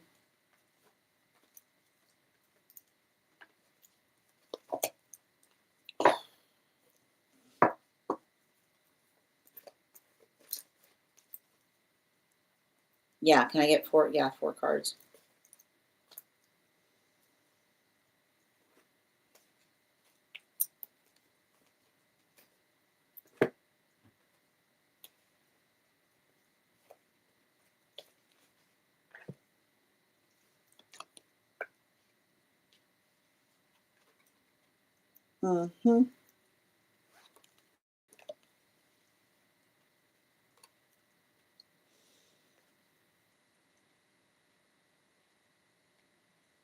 Yeah, it's fair.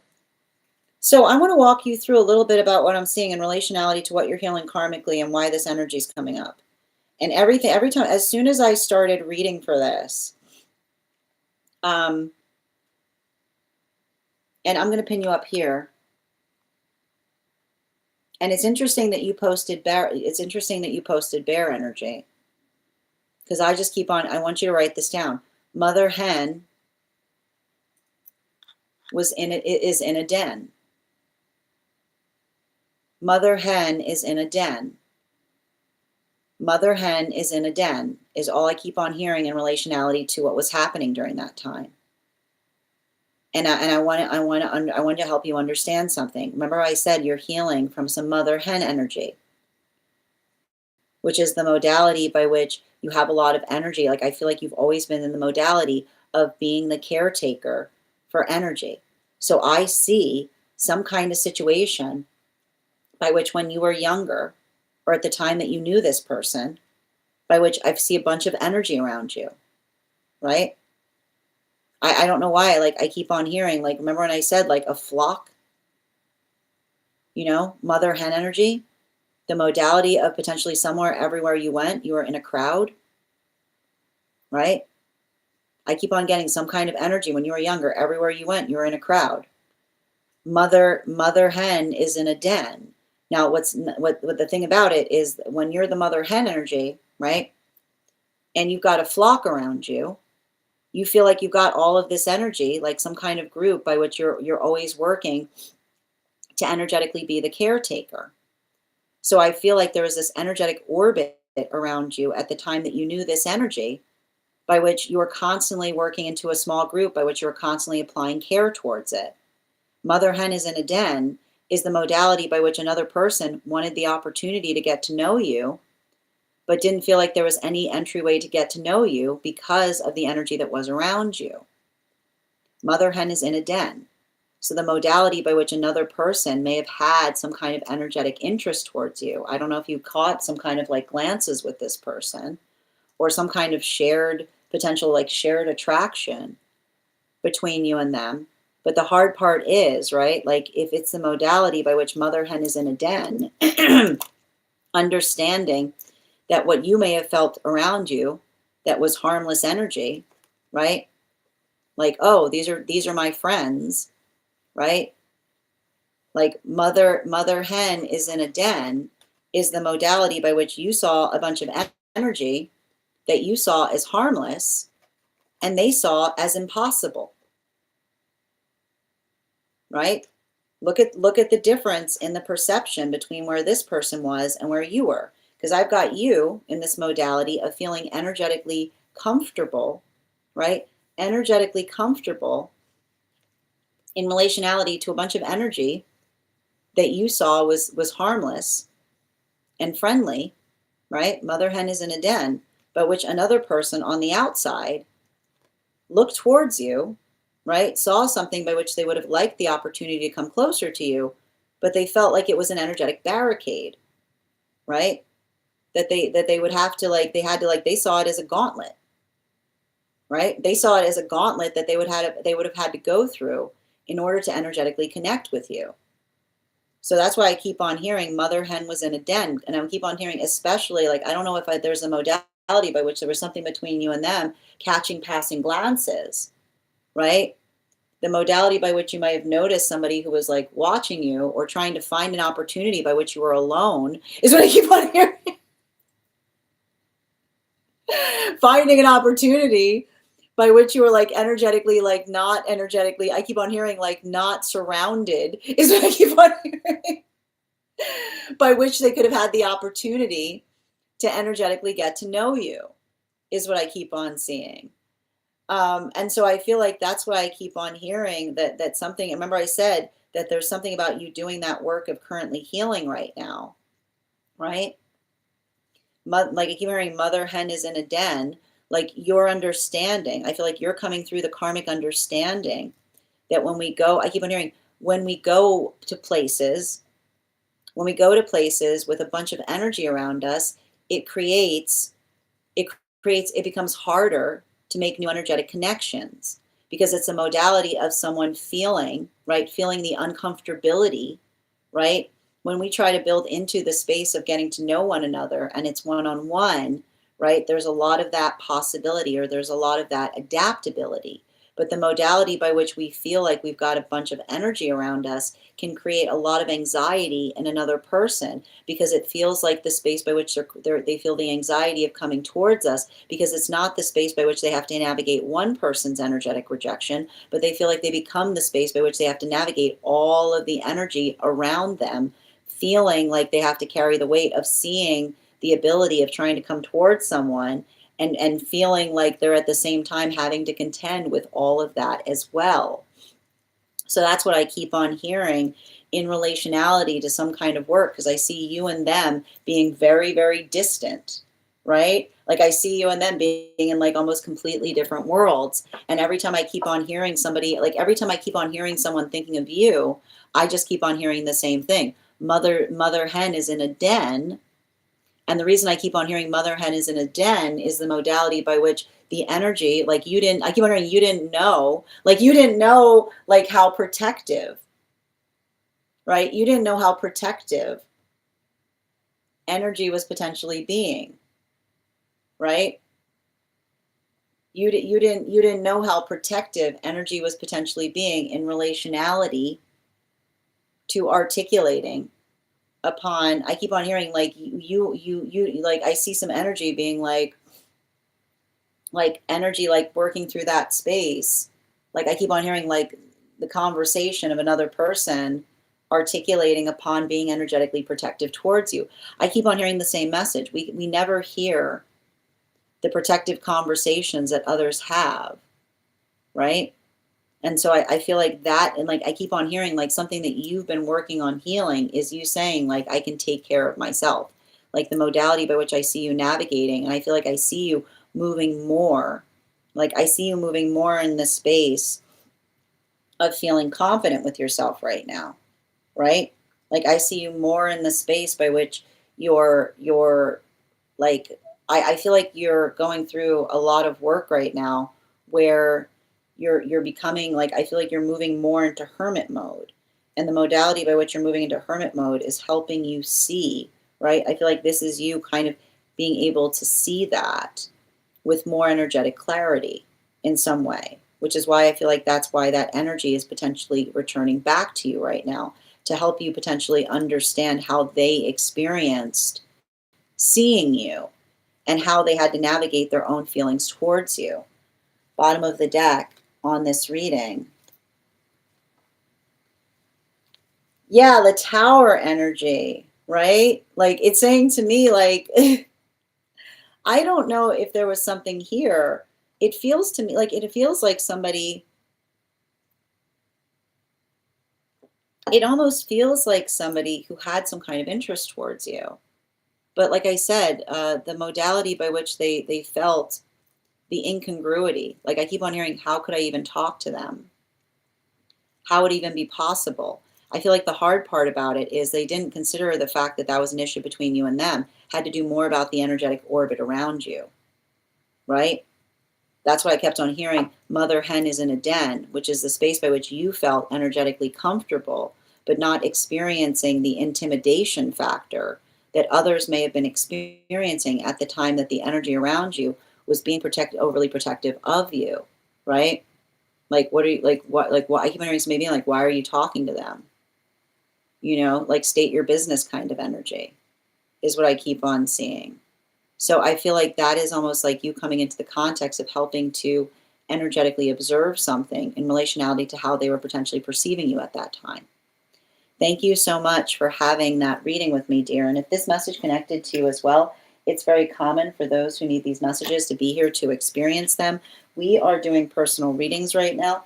If you would like to get on the list is open. You will be the next person read for. It is 3 cards for a donation of $29 or more, 4 cards for a donation of $23 or more for my subscribers, Binks and My Lio. Please keep in mind there are 2 things I do not read for across these apps, pregnancy and medical. Happy to give insight on anything in private readings, and you can book private readings on my site. I'm going to take a moment to read over some of the comments that came through as I was reading.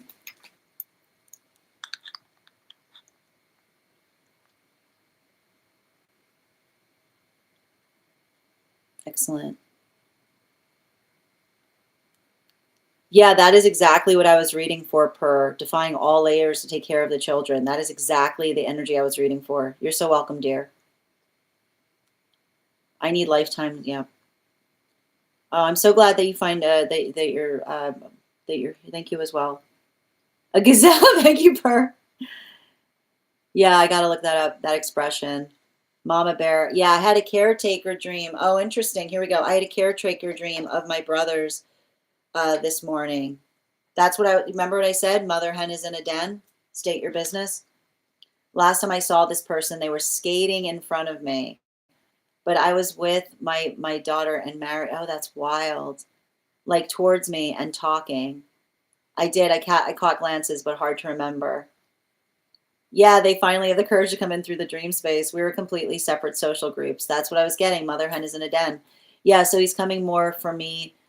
I feel like it's coming, it's helping you understand, right? I feel like it's almost somebody saying, understand what they saw, right? Like it almost says to me like it's like them kind of seeing the modality, especially with that page of swords, like the modality by which they potentially wanted to come towards you to get to know you, but feeling the intimidation factor in the space by which I don't know why. I don't know if you carried like I don't know if you had like a very tight social group at the time that you knew them, how impossible it felt, because while that may have felt like something that created security for you, it created impossibility for them, is what I keep on seeing.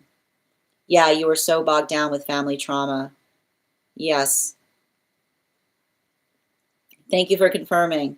Yeah, that's what I kept on, like no boys are exactly. Exactly. Thank you. Always in this mode, really. I personally love hermit mode. I mean, listen, there's nothing wrong with hermit mode so long as like, but I like to point out a good hermit mode is proportional, right?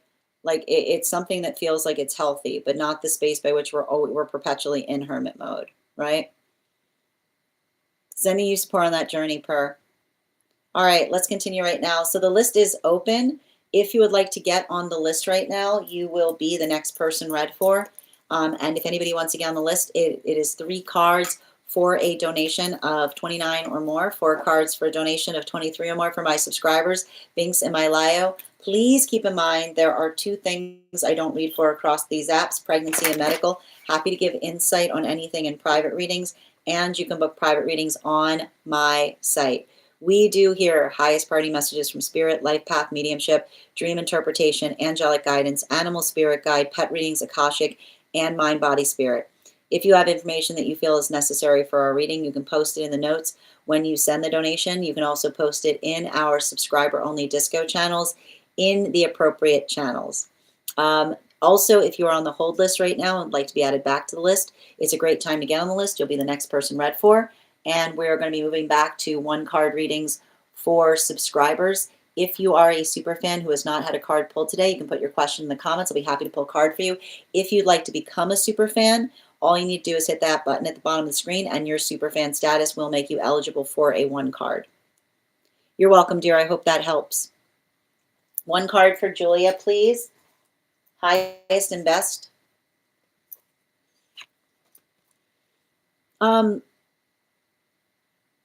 I keep on getting the same message for you.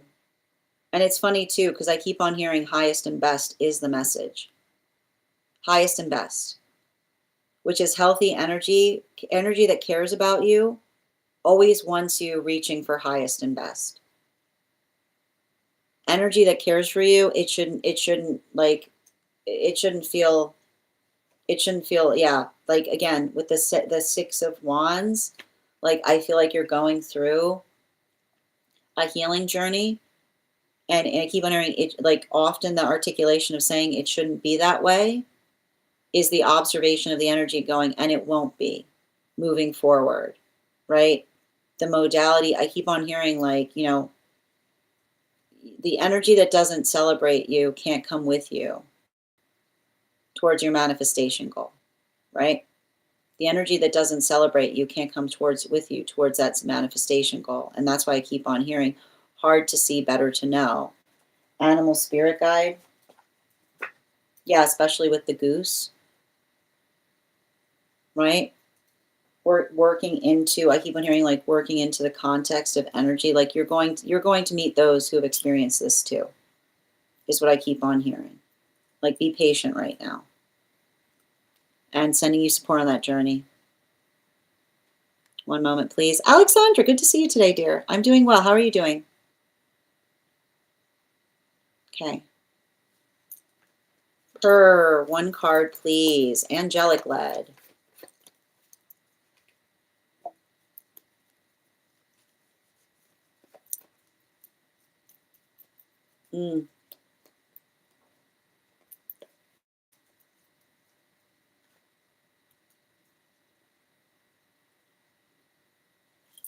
Hold on.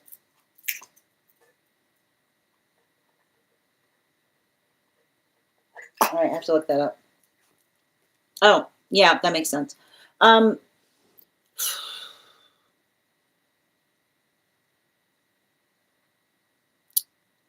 so it's interesting because it feels to me like this potential, that's why they said potential. This particular angelic is trying to help you with the out of body anxiety, is what I keep on hearing. And I feel like it's interesting because they're saying, like, it's interesting because they're articulating upon you're not going to drift away again, is what I keep on hearing. And it's interesting too because, yeah, it feels to me like, and it's interesting too because they're saying again, you don't you have to recognize the importance of having a destination, is what I keep on hearing.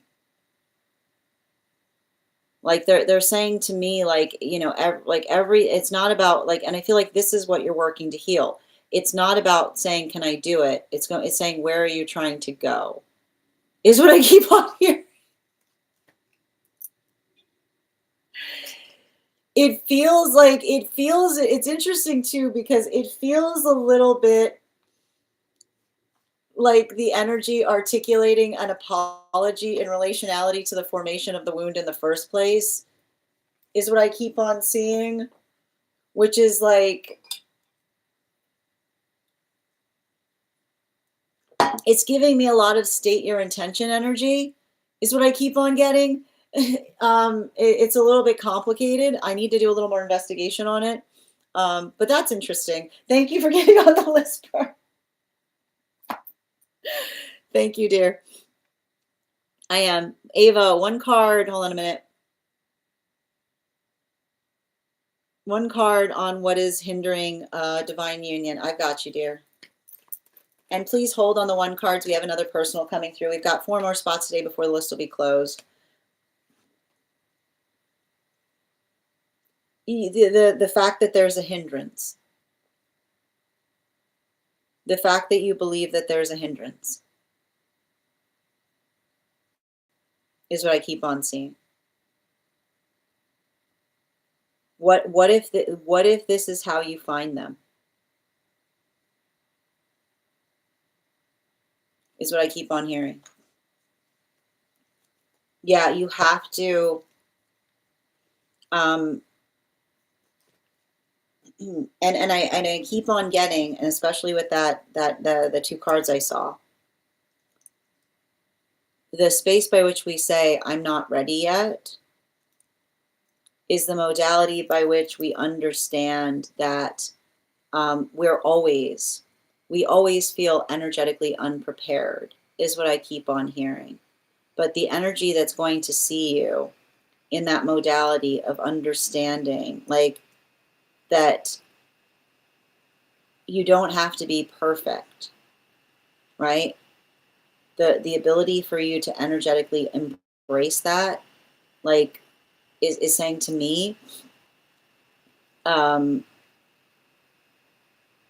difference between somebody, and I want to say, like, I feel like you're working through the difference between someone saying,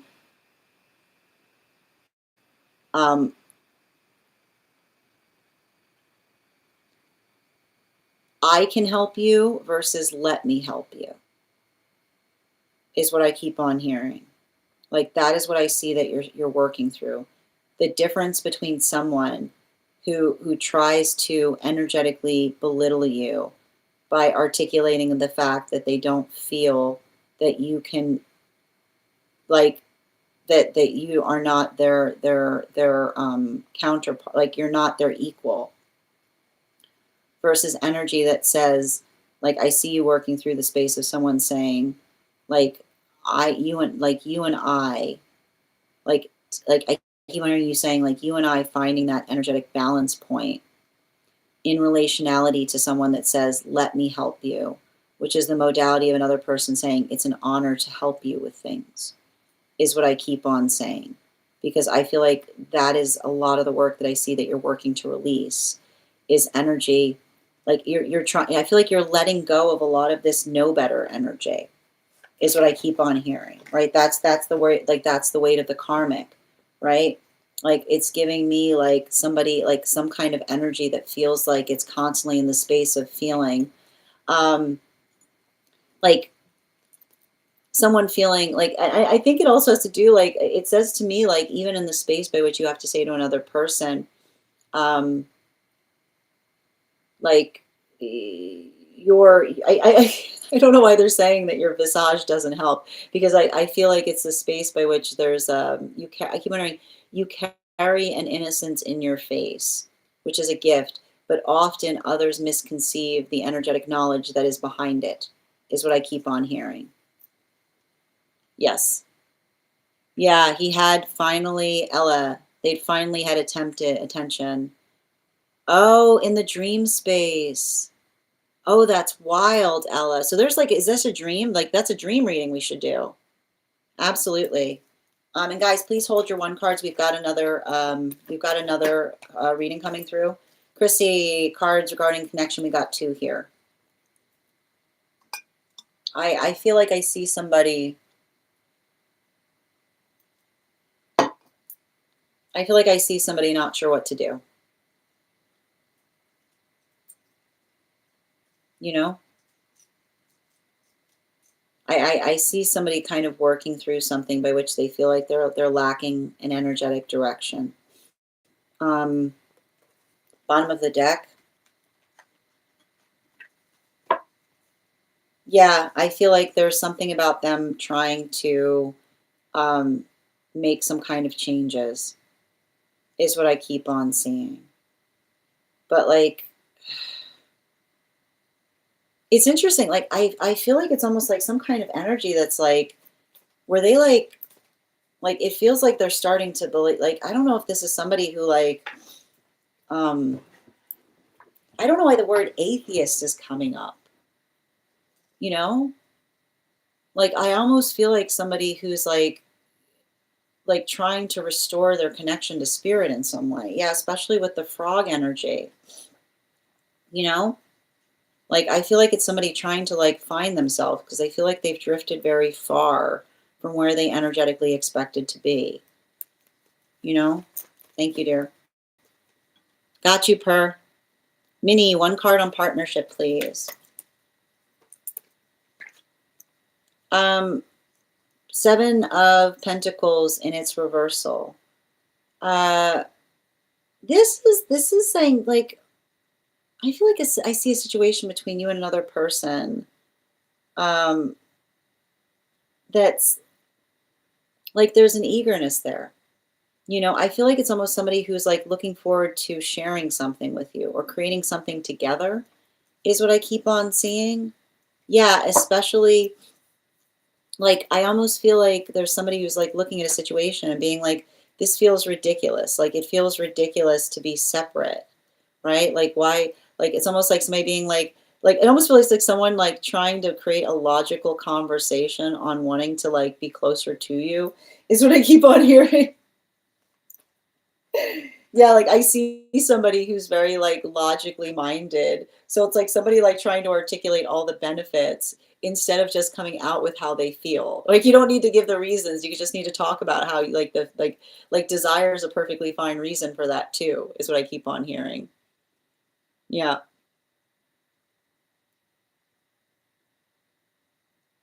Hold on a moment. And guys, just a reminder, legitimate readers will not ask you to directly message them for a reading. Make sure that you're staying safe there. Excellent. Hi there, good vibes. Good to see you today. One card for Yaz about tonight, please. Um, hmm,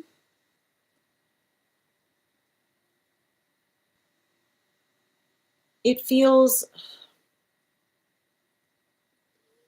I mean, I feel like it's like unified frustration, you know? It's working through unified frustration. Bottom of the deck, yeah, the Tower, right?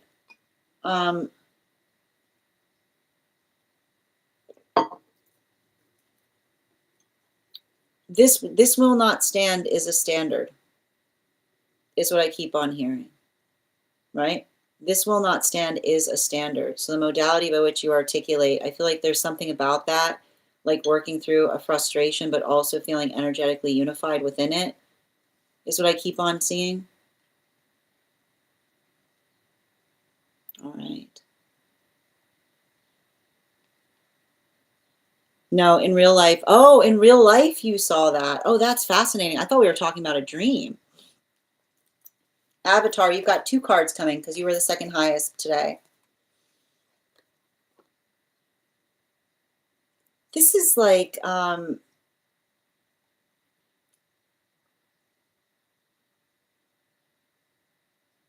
this is like working through somebody trying to bring some nonsense to your doorstep.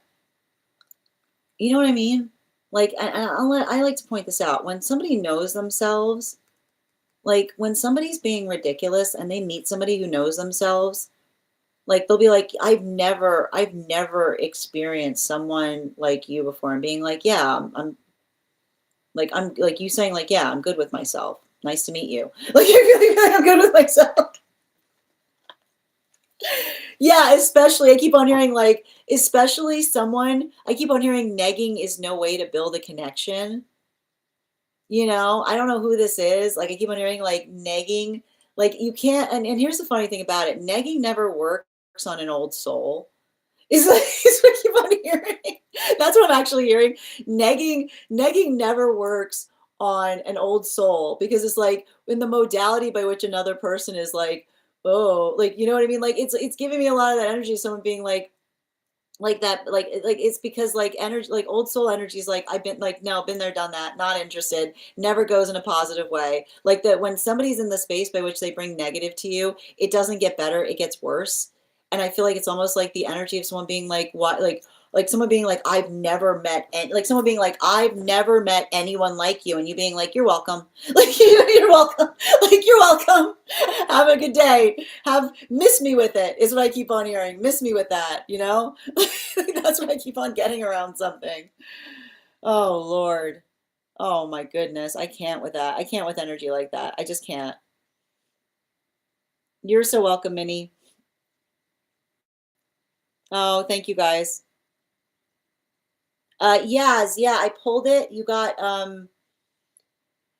it was working through collective frustration because you had the 10 of Pentacles in its reversal, and I believe there was a sword there, but the bottom of the deck was the Tower card, which says like this will not stand is a standard, right? This will not stand is a standard, and I feel like that's something about the energy where it's like it's not happy, but it's unified. Yeah, not the nonsense. My dreams are so straightforward. Yours are like, I don't think hers are like mazes, but they are, it's interesting, right? I think that there's a lot of nuance there. Nikki, 1 card, highest priority, please. This is you becoming like, I keep on hearing a healthy caretaker identifies what it is, what they tolerate and what they don't, right? Like it's a continuation, like, and I want to like it really is giving me a little bit of this energy, and I feel like this is the thing about it, and you can't, like, here's the thing about it, like you can't do this to Leonine energy, because when energy is like you can't sit with us, like that's the last time you ever see a Leo, you know, like Leos have an aversion for meanness, you know, it's one of those things, like once you see it, everything changes, you know. Like it's giving me, and it's like I keep on hearing when someone's mean, they can't mourn the distance. But it always happens with Leos. Like when you see somebody who's got a Leonine placement, and you often ask them, saying like, why is that person? Like, where's that person? Be like, I saw some meanness in them. you know? Like it's hard because like Leo's like, that's what I told you, Leo's mourn. Like this often with the tower energy, there's nothing worse because the thing is with a Leo will mourn someone already living. Like Leos will build remembrances on the person that they thought another person was before they saw the meanness set in, right? Like that's the thing about it. Like meanness, meanness, like there's no leniency with Leonine energy, you know? Yeah, like the bee, like it is. It's giving me a lot of that space. Like it's giving a lot of that space that like, yeah, and it's always wild when that happens because the energy will then look towards a Leo and be like Leo, then energy that misses Leos will then say, oh, they're being mean, and being like, why are they being mean? And being like, well, because they're not letting me close. Like you can't say. I keep on hearing someone say, you can't say someone's being mean in the context of them not letting them close, like not letting you close to them. But you'll always see that in a Leonine journey. You can set your watch to it. You can set your watch to it. You go talk to a Leo, and 9 times out of 10, when you ask them, like, why is that? Why is there distance, right? And often Leos won't even express it. It's like the observation of meanness. I keep on hearing the door gets Leo, like done. You know what I mean? Ugh, sending you support on that. You're welcome, Yaz.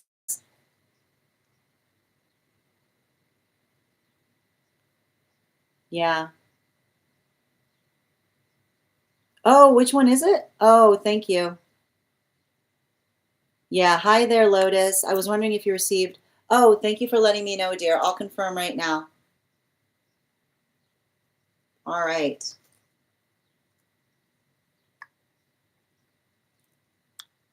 And Avatar, about. I wanted to ask about my neighbor the other day. I think you just answered that. Oh, thank you, dear, for confirming. All right, just bear with me a moment.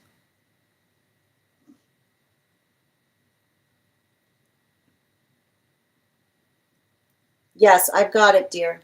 Thank you for getting on the list. I've added you. And if anybody else wants to get on the list, we've got 3 spots of today before the list will be closed. I got you, Ivana. 1 card, Angelic, please.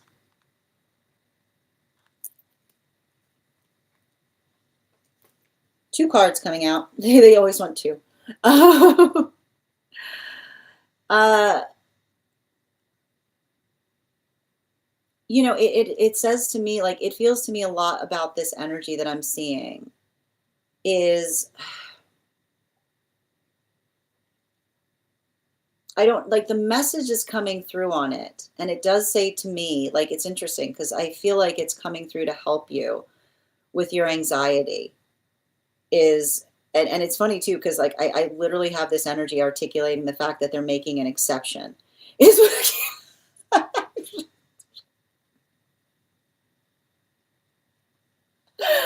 because I have to stress this because this particular energy has a particular distaste for anxiety is what I keep on saying.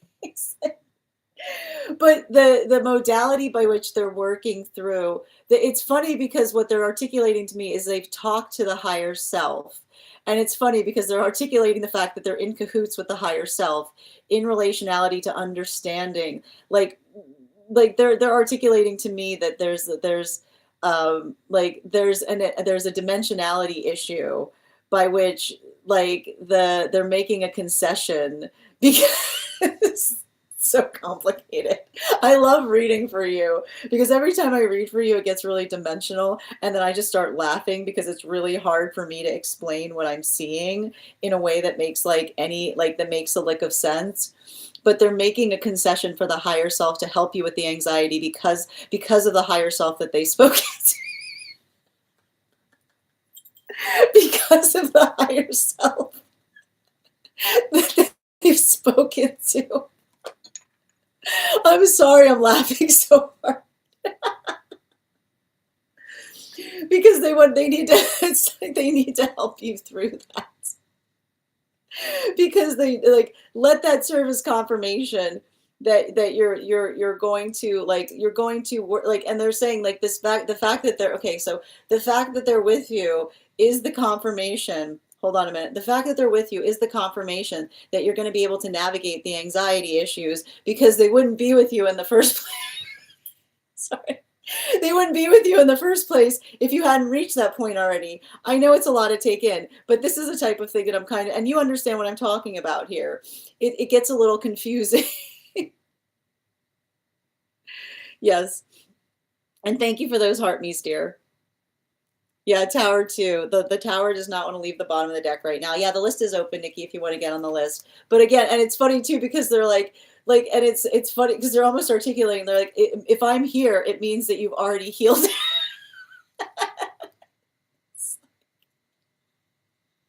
Which is why they're saying like you don't have to like it's literally them saying like, you know, don't be energetically intimidated, because they're like they're also because this is very them, they're also impressing that it's a big deal that they're there for that reason. Absolutely. Living that as a Leo moon for sure. Thank you, Ella. Absolutely. That was you're so welcome, Ivana. Yep, holding you too. And Becky, thank you for the follow. And Anna, thank you for the follow. All right, we're going to continue right now. Guys, please hold the one cards. We're moving back into personal readings. The next, whoa, oh, Pearl, all your cards came out. Pearl, you're the next person on the list. I got to get all these cards out now. Hold on a minute. Oh, Lord. Oh, my God, they're all major arcana. It's fine. It's fine. All right, and before we continue right now, let's warm up those intuition muscles with an intuition check. I've got the animal spirit guide card here. We're going to count back from 10. When we get to 1, I'll reveal the card. 10, 9, 8, 7, 6, 5, 4, 3, 2, 1. We got the B. All right, we'll do that again after the next reading.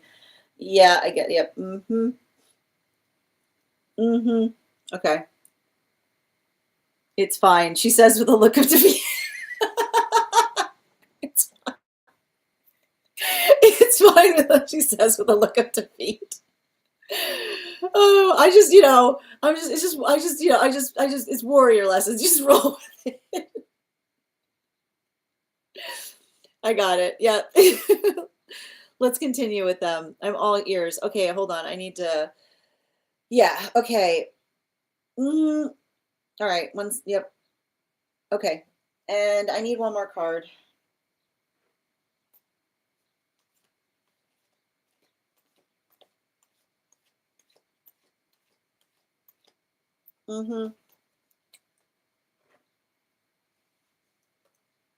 Oh, wow. So, and I need to, I've got a guide coming through. I haven't read for this energy before. And that's why before I'm not even, I need to do more investigating before I give you, again, if you reach out to me afterwards, I'll give you more information after I confirm. But it's articulating like this particular angelic feels very much connected to, like, I keep on hearing like they're saying like it's gatekeeping in the best possible way is what I'm energetically seeing. Like they gatekeep in the best possible way. And I keep on hearing like there's a lot to be said for stating your business is what I keep on getting. Like they're giving me the vibration that they kind of work as like a bouncer, but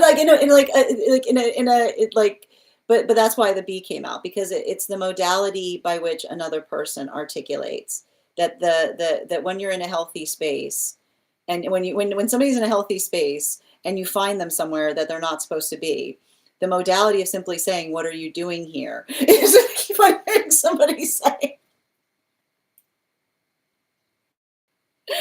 The modality of saying, "What are you doing there?" is further amplified with, is also clarified with, where are you trying to go?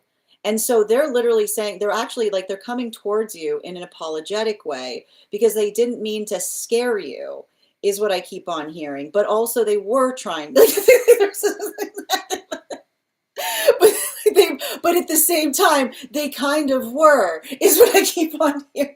They were trying to energetically protect you, is what I keep on hearing. Because whatever it was, and that's what's funny about it, they're saying like whatever it was that you experienced, like they're articulating that whatever it was that experienced, like whatever it was that you experienced at the time that you had that was being done for your protection, is what I keep on hearing. It's like, and that's not, and it's because they were trying to articulate the fact that when we have a clear direction, and I don't know if it felt like somebody asking you questions, but the modality by which another person says, where are you trying to go? And somebody says, I don't know, is literally the context by which someone said, and away you go. It's like I literally hear a situation. Is I literally see a situation by which you energetically confronted someone that said, where are you going? And you said, I don't know. And then they went, away we go. And they literally just started spinning you.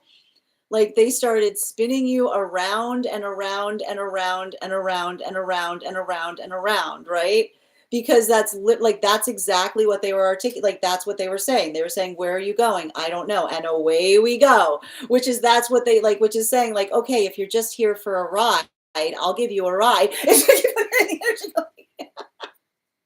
Which is someone saying, this is not a place, like they're articulating, they're saying this is not a fun, like they're saying this is not something that you do for fun. Like they're going, this is not something that you do for fun. And I feel like it was the energy that was like, and the way you can usually articulate, right? Where are you going? I don't know. Oh, right? Like, and away we go. And so it feels like it's working through. And I think that they're articulating upon the fact, and I think that you're understanding this because they're even articulating to me that the modality by which I keep on hearing, like the modality by which that, like somebody was, I feel like it was somebody trying to lovingly tell you in a way that, like that that you were in over your head, is what I keep on seeing.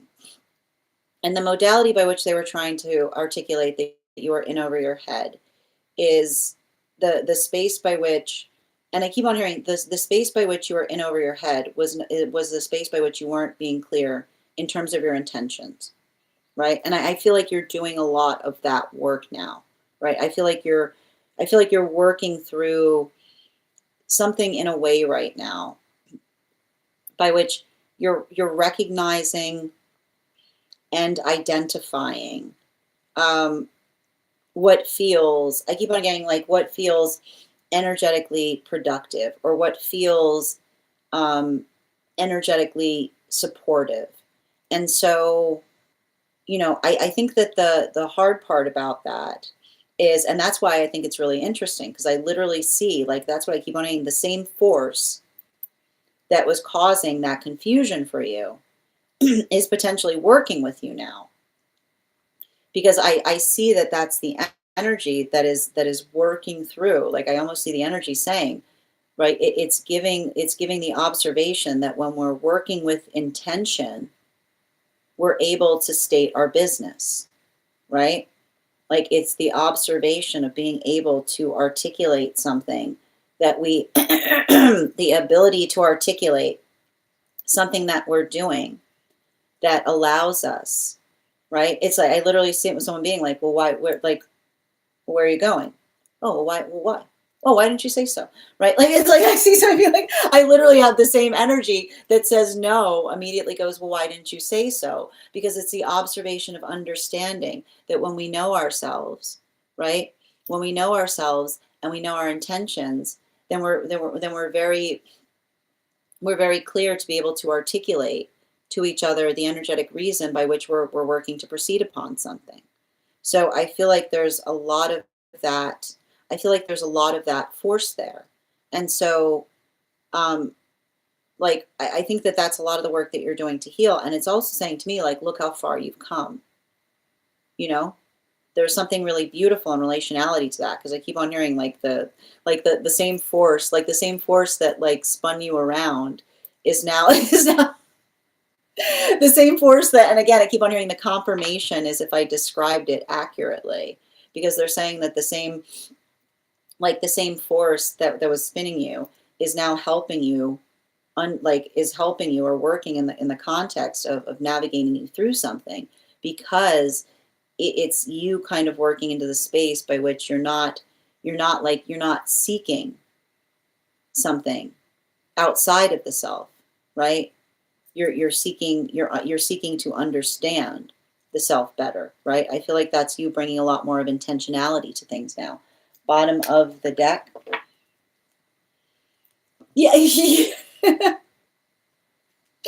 especially with that page of pentacles, especially with that page of pentacles in its upright. I keep on seeing the page of pentacles in its upright is almost like it's effectively working through like the observation of, like, I feel like that's a continuation of the energy that articulates upon like understanding the self, or recognizing or understanding like what it is that one is trying to move through. And that's why I feel like it's interesting, because like the energy does feel like they're bringing forth a bit of an apology in relationality to, like, and I keep on hearing the energy going like, I'm sorry you had to experience that. But it's almost like the energy that tries to say, like, I was trying to, like, I feel like the energy is trying to say, I was trying to help you understand the seriousness of something. Because it almost feels to me like they're saying to me that it would have been worse for them to allow you to proceed, because I keep on hearing the space by which you said I don't know, then they would have been like, yeah, that's where you would have, like, they're like that's what that would have like like that would have been even, like that would have been even worse, is what I keep on seeing. Thank you so much. Like that, like that's the hard part about it. They're like, I know that it was alarming, but the alternative was, like, I keep wondering, like the alternative would have been even more, is what I keep on hearing them going. It would have been even more jarring, is what I keep on hearing, you know? Yeah. Thank you for confirming. You understand that it was okay. And again, I feel like they've been trying to show that to you in the dream space as well. I'm going to read over the comments that came through. Yep. And thank you, user 847, for the follow. They scared you. Exactly. That's what I saw. They did. But like that's what I was getting. I was just floating around, not minding, not, you see, but here's the thing. I was just floating around, not minding, right? Not minding my own business, right?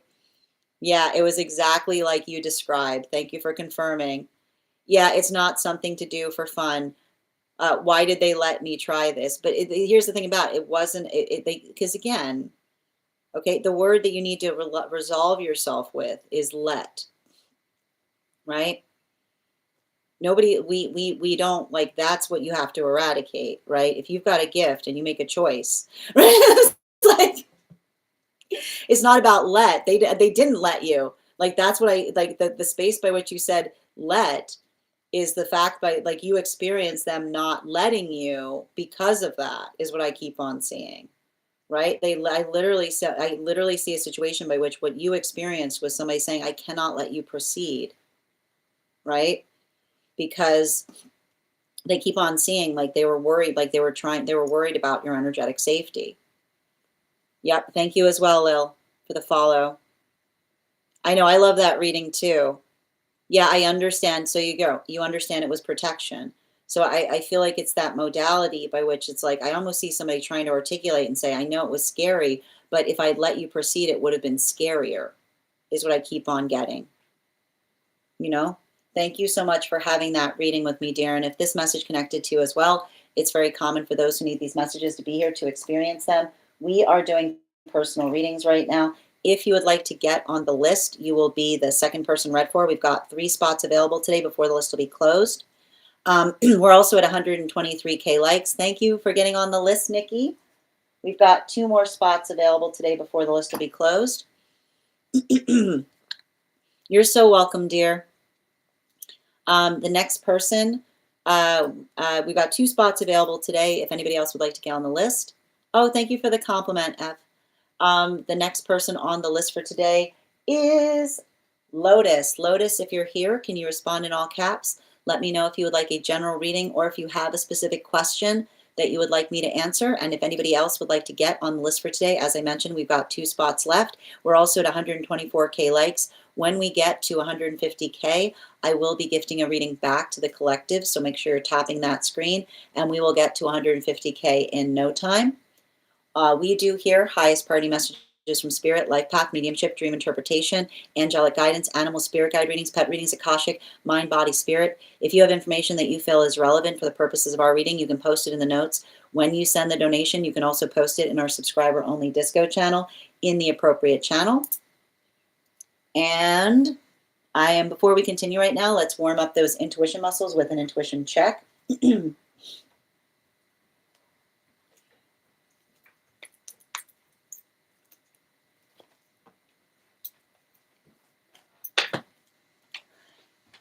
I've got the animal spirit guide cards here. Oh my goodness, hold on a minute. There we go. I've got the animal spirit guide cards here. When we get to, I'm going to count back from 10, and when we get to 1, I will reveal the card. 10, 9, 8, 7, 6, 5, 4, 3, 2, 1. We got the cow. We'll do that again after the next reading. And I'm going to pin up Lotus here. Guys, make sure to give Lotus some love. Can we get 3 cards, please, for Lotus General, highest priority?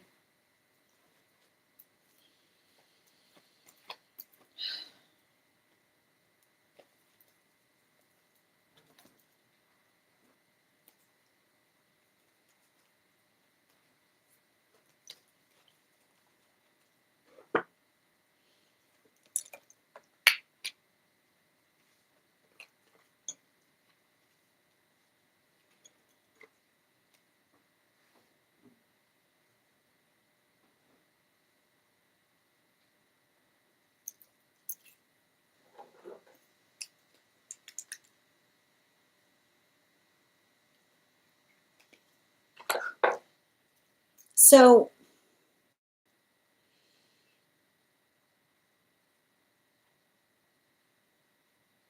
you got to be patient right now.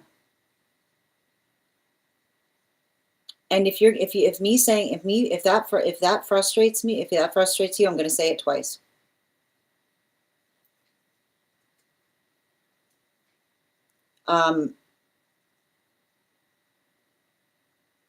There's something, I keep on hearing, there's something really important about,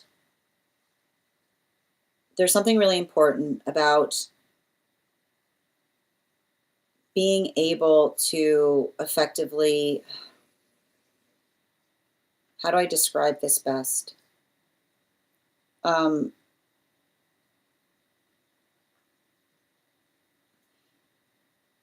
I've got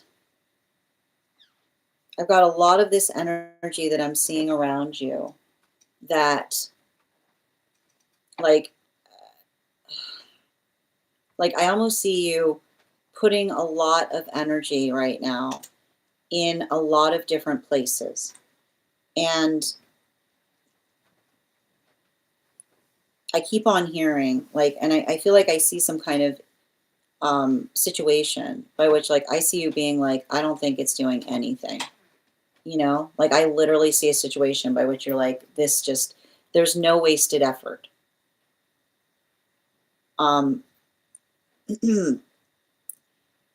There is something really important that I feel like I see you working towards, and a lot of that work that I see you doing is And I want to describe this in a way that makes the most sense. When you're doing something in an unconventional way, it's going to take a little bit more time for something to make sense or for something to effectively click. And I see you, and I keep on getting this too, like helping. I don't know. I keep on hearing somebody try to say around you, how do I describe you? That is that is something that I feel like you can work on right now because I feel like there's a little bit of work that I see that you're energetically navigating in relationality to, I keep on hearing, being multifaceted. And it's hard when we're multifaceted because it's a modality by which another person often has a hard time describing us, right? Like the modality by which another person says, like, what do they do? Well, it's hard to kind of, like, I keep on seeing somebody say, like, I hear your name in some way, or somebody being like, it's hard to explain. So work on, I keep on hearing, work on your sentence is what I keep on getting, which is the modality by which you say something to another that helps them understand, like, that makes sense, right? Like that makes energetic sense. And I think that I feel like it's really difficult right now because I see you. I kind of see you um like trying, like doing something in a very unique way. And the hard part about it is when we're doing something in a unique way, um, we sometimes can feel like we're in the space by which we're defying our own definition of things, right? Um, that is the conversation, is what I keep on getting. The situation or the experience by which you help another person like understand like the full prioritization point of the work that you're doing.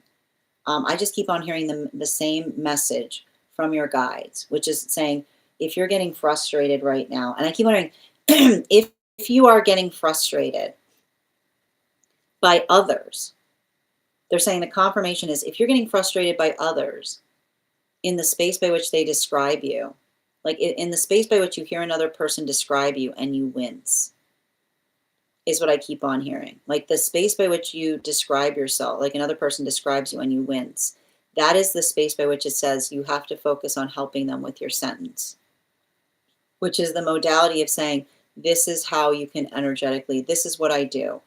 This is how you can unify on that. This is the word that you're looking for because I found it for you. And I think that it is kind of like, I think that there is something important about that because the modality by which you're working to help another understand on a deeper level like what your energetic purpose is, um, make sure make sure that you are, and I feel like it's hard too because I feel like this is you doing the work to also kind of work and getting better at talking to your, like talking about yourself. I like to point this out, this is like a core empath problem. Like empath is like a core empath problem is often the space by which one has to talk about the self because it feels very self-referential. But I keep on hearing it's not being too it's not wrong to be proud of yourself, is what I keep on hearing. It's not wrong to be able to be proud upon the fact that you can energetically do something. And the hard part about it is I feel like I like to point out, like often when we carry a lot of wounds, particularly relate, the hard part about it with often empathic wounds is energy by which you effectively attract energy towards you and then somebody saying that you're the energy that you're attracting towards you naturally, you're doing intentionally, right? This often creates an egoic wound in the empath because they often feel like they're being blamed for things that they can't control in relationality to how others gravitate towards them. So the way that we work to heal the wound is understanding it's okay to be proud of the things that you do intentionally. I want you to write that down. It's okay to be proud of the things that you do intentionally. Don't let the wound, don't let the wound of someone, like some kind of past energy that was intimidated by that, to make you feel like you're energetically. I keep on hearing you can't be held responsible for the fact that energy is reactive to you. But often when we are energetically young, we experience a lot of wounds in relationality to others projecting their insecurity on us for things that we can't energetically control in terms of how others react to us. So, and I feel like you'll understand what I mean in terms of that. Bottom of the deck, yeah, right? I keep on hearing, um, I don't know why, I feel like you're healing from some kind of wound in relationality to someone trying to make you feel like you're trying to, like, I feel like there's some kind of heavy wound there in relationality to another person trying to articulate, I feel like, and this is what's so hard, like I feel like somebody trying to articulate, like it feels like a very masculine wound in relationality of trying to say like it's ugly to have a, it's ugly to talk about the self. There's not, like, that is an insecurity wound that someone tried to place in you, right? Like the modality by which another person says, like, you shouldn't talk about yourself or you shouldn't be proud of something, right? Like, that is what I see that you're working to shed. Like the modality by which it makes you feel like you have to apologize for being good at something. You deserve, and again, if it's something that you, it's like if you can, if you give a compliment, you should also be able to receive one. And the space by which you're able to identify and compliment yourself, like I keep on hearing, if it's true, it's not an exaggeration, right? If it's true, it's not you. I keep on hearing, if it's true, it's not you. Um, like, like I keep wondering, if it's true, it's not you being full of yourself. It's being proud of yourself. So recognize and identify that, because I can see the fact that there's a lot of that healing that you're potentially continuing to work through right now. And a lot of that, like a lot of that energy that I see that you're trying to heal from is energy like trying to make you feel, energy trying to make you feel embarrassed about something that they themselves were insecure about, is what I keep on seeing. So continue to do that work. And thank you so much for having this reading with me, dear. And if this message connected to you as well, it's very common for those who need these messages to be here to experience them. We are doing personal readings right now, and if you would like to get on the list is open. There are 2 spots left today before the list will be closed. It's 3 cards for a donation of $29 or more, 4 cards for a donation of $23 or more for my subscribers. Links in my bio.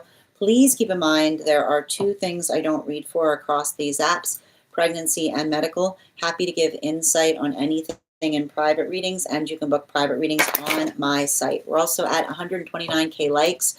When we get to 100, and you can't have someone near you that doubts you every step of the way. I know how painful that is. I know how painful that is, but I think that you recognize and understand that as well.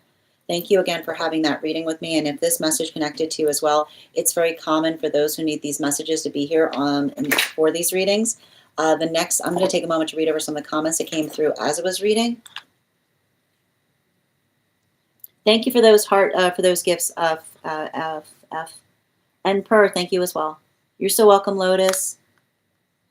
All right, let's continue right now. The next person on the list for today is Nikki. Nikki, if you're here, can you respond in all caps? Let me know if you'd like a general reading or if you have a specific question that you'd like me to answer. And if anybody else would care to get on the list today, we've got 2 more spots available before the list will be closed. And I'm just reading over the comments. And thank you again, Lotus, for having that reading with me and sending you support on your journey. Hi there, Nikki. How are you doing today? Lotus, I swear I hate being an empath sometimes. I know it makes these complicated. I hope these messages help. All right. I am present. How are you doing today, dear? Can you let me know if we're doing a general reading or if you have a specific question you'd like me to answer?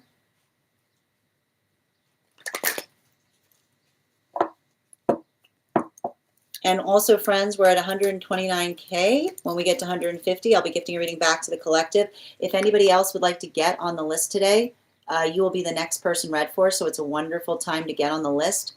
We do hear highest priority messages from Spirit, life path, mediumship, dream interpretation, angelic guidance, animal spirit guide readings, pet readings, Akashic, and mind, body, spirit. If you have information that you feel is relevant for the purposes of our reading, if you have a dream that you would like interpreted, or if you have a past life that you would like more information on, you can post it in the notes when you send the donation. You can also post it in our subscriber-only disco channels in the appropriate channels.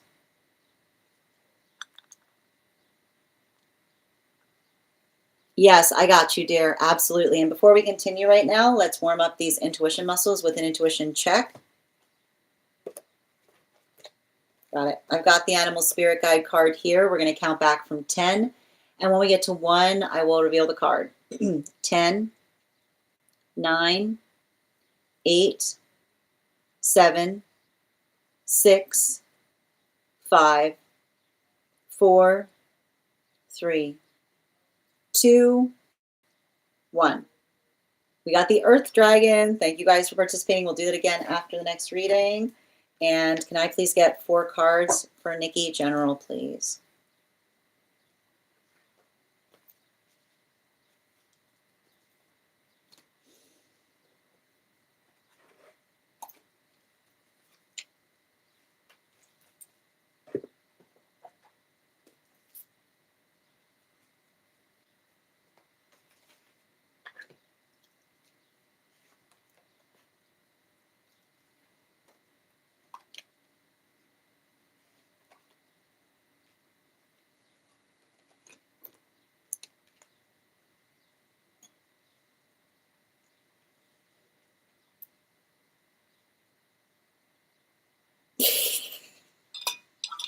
You know, it's funny too because the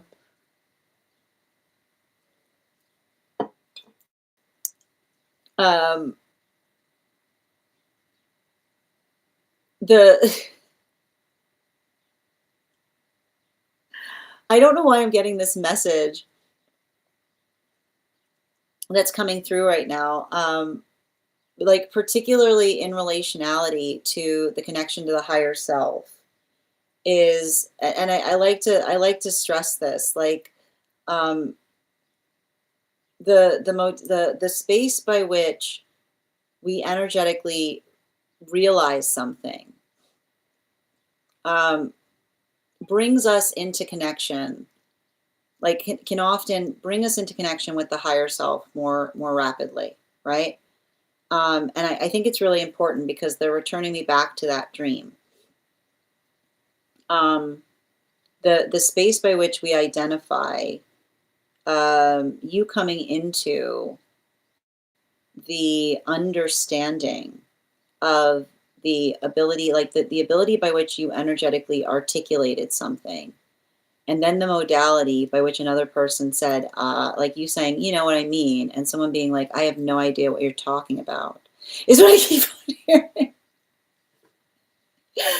Like the modality by which you say, you know what I mean?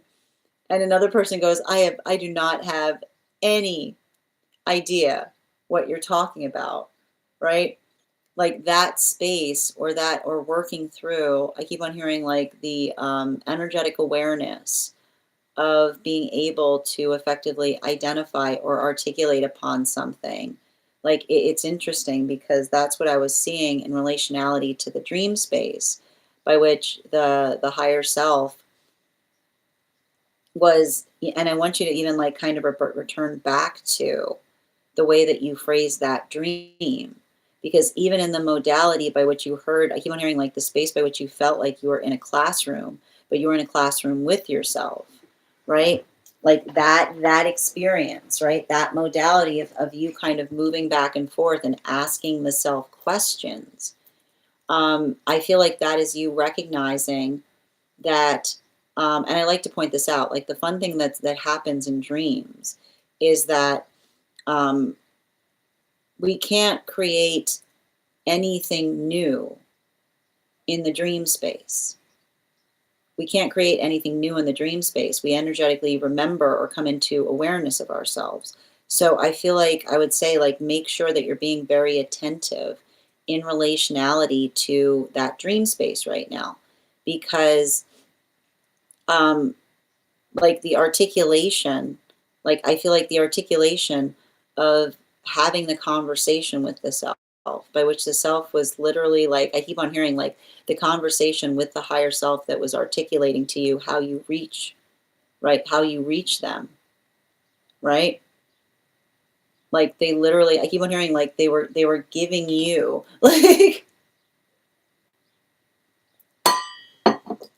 they were giving you those directions, right? They were giving you those energetic directions in relationality to how you effectively arrive to them. So make sure that you're being very conscientious in relationality to what you found there, because I almost feel like I almost see somebody being like, I almost see like the higher self being like, "Are you writing this down? You should write this down." I feel like you should write this down.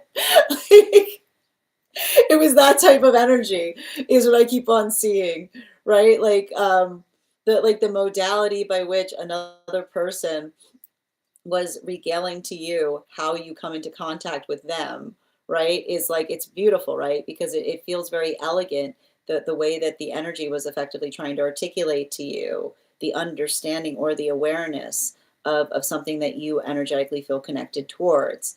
Um, and I think that there's something important about that as well, because, and I think that it has, I think that there's something even more in relationality to that that's important, because it has to do with working through the confidence that you're energetically finding, right?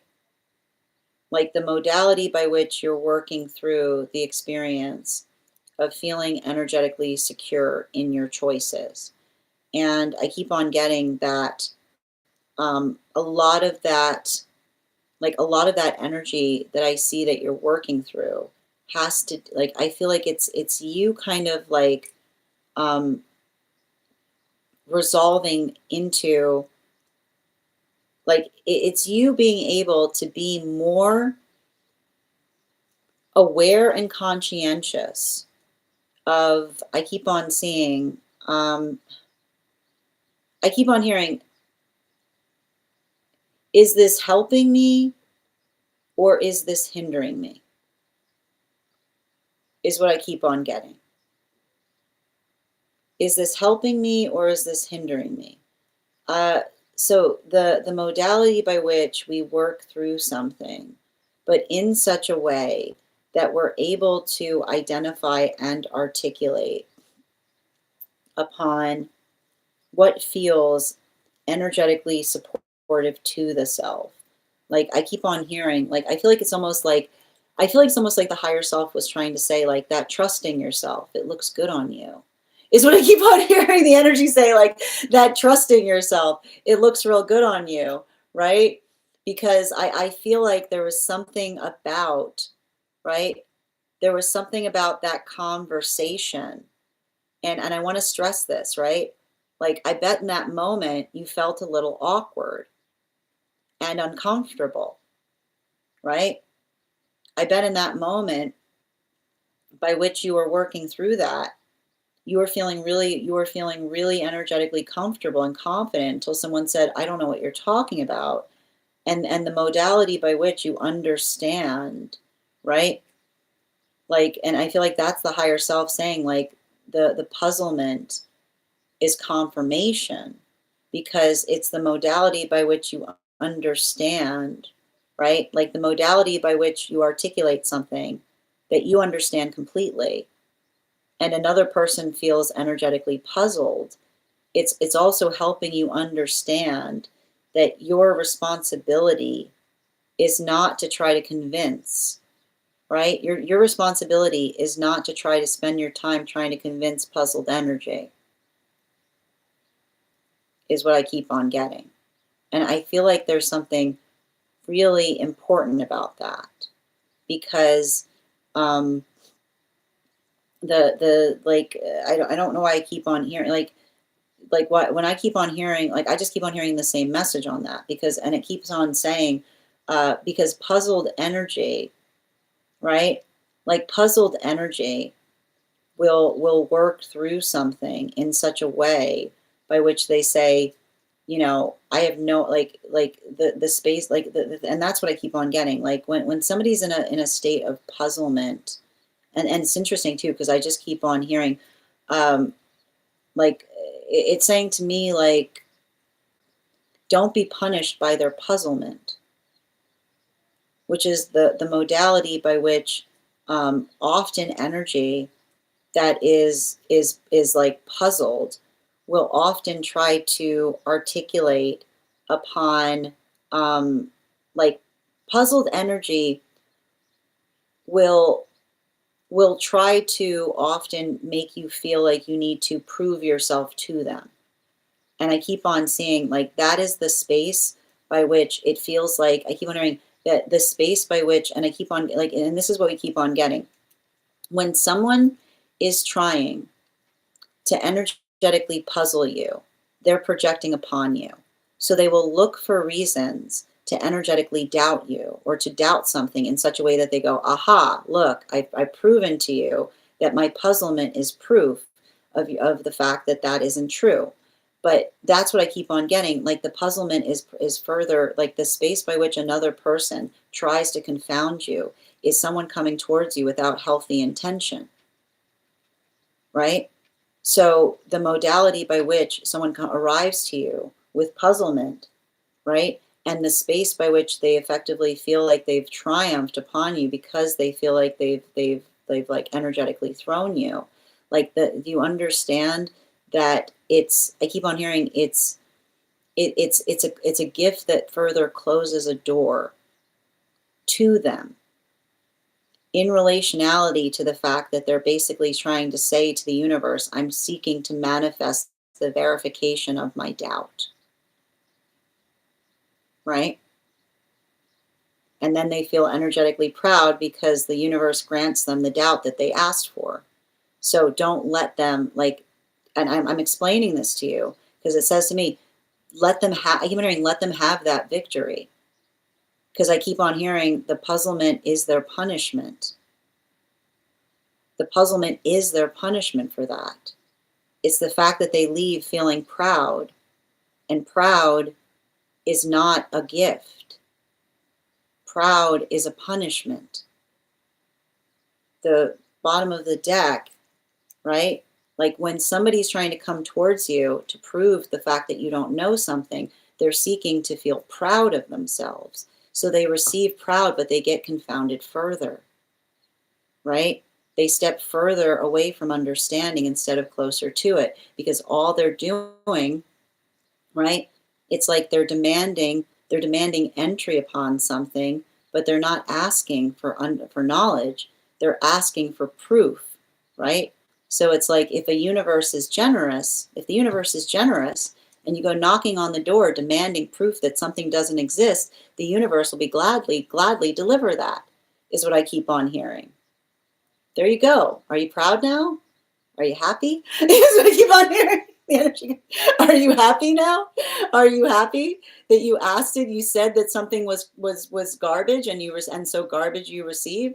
It's saying to me like it's the modality of understanding that this is why, right? This is why we don't try to prove things to others, because it's the space by which we understand and recognize that the space by which we seek is understanding what we're effectively putting our intention towards. So when you see somebody right? When you see someone that's looking to the space by which they say, I want to feel good by making you feel bad, like let them have it, is what I keep on hearing. Let them have it in multitude. They can have that as much as they want, you know? They can sit proud in their puzzlement. Let them be proud in their puzzlement. It's not your responsibility to try to change their mind. It's your responsibility to observe that they came and they found what they were looking for. Thank you so much for having that reading with me, dear. And if this message connected to you as well, it's very common for those who need these messages to be here to experience them. We are doing personal readings right now. If you would like to get on the list, I've got 2 spots available today before the list will be closed. It's 3 cards for a donation of $29 or more. 4 cards for a donation of $23 or more for my subscribers, Binks and my Lio. Please keep in mind there are 2 things I don't read for across these apps, pregnancy and medical. Happy to give insight on anything in private readings, and you can book private readings on my site. Thank you for getting on the list, Good Vibes. We've got 1 spot available today before the list will be closed. And I'm going to take a moment to read over some of the comments that came through as I was reading. One moment, please. Oh, I fell asleep again. Oh, I hope you feel better, Alexandra. Well, I think you got, it's funny, Nikki, I just saw the messages coming through and I feel like you got a little bit of both of that. The laugh, yeah, I love it. I feel like that happens frequently. I just don't say because I know I'll get that response. I also always say, you know what I mean? Yeah. And that's true. I mean, it did feel super familiar. I was like, we've had this discussion before. I feel like I talk to my higher self a lot in my head always, but that was an extra download. Like that. It was an extra downloady download. Yeah, I've been feeling a sense of anxiety that I don't think is mine. But that's what yeah, like you recognize that it is the anxiety that others feel in seeing something within you that they don't understand, right? Yeah, it's uncanny. And I'm sometimes like, nah, yeah, exactly. But I feel like I think it's the energy of, and this is what I keep on seeing, right? The modality by which, right, you can't get, and this is why I keep on hearing, like, that's what coming through with that karmic. You can't be with someone that's constantly feeling proud for tripping you up, right? Because the modality by which they're working, like the modality by which they're working into the space by which they like the modality by which they come towards another in the space by which they energetically doubt, like the doubt is all they find because they're articulating the fact that that's what they're seeking and the universe is kind, right? So it's like it's an impossibility in the space of working. Like it's basically a conversation that says you have to stay away from energy that's overly cynical, right? Because it's the modality by which the space, and they're articulating like this is why, like that is the energy that often feels like they're chasing their own tail because it's the modality by which they say I don't see anything in it, being like of course you don't see anything in it because you've arrived in the space by which you're convinced that you won't. Yep. I had a tendency to, and that's the thing about it. When you over explain to energy like that, it doesn't get anywhere, right? You can explain till the cows come home. But if they're not in the space by which they want to hear it, it's just going to verify their own false, I keep hearing it's going to verify their own false negative that they're bringing to everything that they do. Yeah. And thank you guys for supporting each other in the comments. Absolutely. And I got you, dear. All right. And thank you so much for sharing the live, Pumpkin. Well, and that's what I keep on, like, you can't be around energy like that. Right? It's not your, that's why they're saying it's not your responsibility. It's not your responsibility to perpetually feel like you have to prove against another person's doubt. I mean, you can do it, but it's going to leave you absolutely drained and exhausted. You know? Exactly. It would, yeah, it's not, it wouldn't have been a healthy space. Like I keep on hearing, like it's like this, you know what I mean?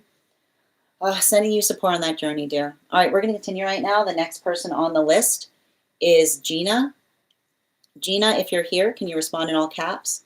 No, you will. Like, that's what I mean. Like, it's the type of energy that will just make you feel drained and exhausted all the time, because all they're bringing you is doubt, and then all you bring forth to them is more doubt, because it's the space by which you're constantly feeling exhausted trying to help somebody with their doubt. Their doubt is not your responsibility. And thank you so much. And again, I'm getting here, like, a healthy energy understands that there are things that are outside. I keep wondering, healthy energy understands that there are things outside of our canon. Is what I keep on hearing. Healthy energy understands that there are things outside of our canon, right? Which is basically saying, I don't understand it, but I respect it. I don't understand it. I don't understand it, but I respect it. I respect the fact that I energetically like respect it, right? Like that is the tonality by which you can navigate things, by which you don't need to understand them to be respective of it, you know? Exactly. Thank you guys so much for supporting each other in the comments. All right, good. Could you let me know if we're doing a general reading, or if you have a specific question you would like me to answer? And we are also at 134K likes. When we get to 150K, I will be gifting a reading back to the collective. I've got the animal spirit guide cards here. We're going to count back from 10. And when we get to 1, I will reveal the card.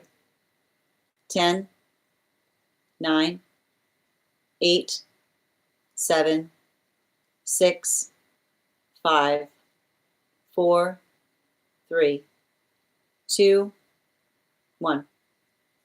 Well done, Purr. Look at you go. All right, we got the otter. We're going to continue right now. And good. Could you let me know if we're doing a general or if you have a specific question? I know. Sending you support. Sending you guys support on that journey. All right, and I'm going to pin up general. I'm going to pin up good here. Guys, make sure to give good some love. Can I get 3? We've got 1 spot available today. If anybody would like to get on the list before the list is closed.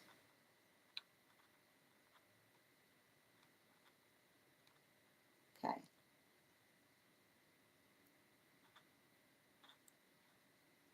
All right. And can I get 4 cards, please, for good? 4 cards, please, for good.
You know,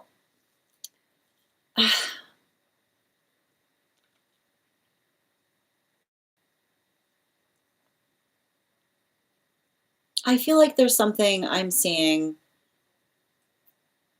that's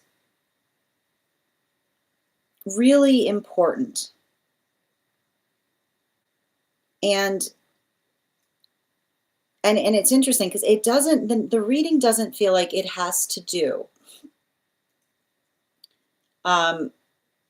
so much with you.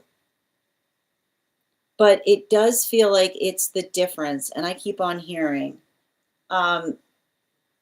it's the understanding of what it means. Like what it means to fall off an energetic pedestal. is what I keep on hearing. And the hard part is, and I almost feel like it is a conversation that I see you trying to have with someone. And the worst part about a conversation that I see in relationality to this is there is nothing worse than a situation by which another person is constantly letting others down, right? Perpetually being in the space by which they don't recognize that they're creating trauma upon trauma upon trauma. And what's so difficult about that is often the energy that is working through the context of trying to protect another will go out of their way, right?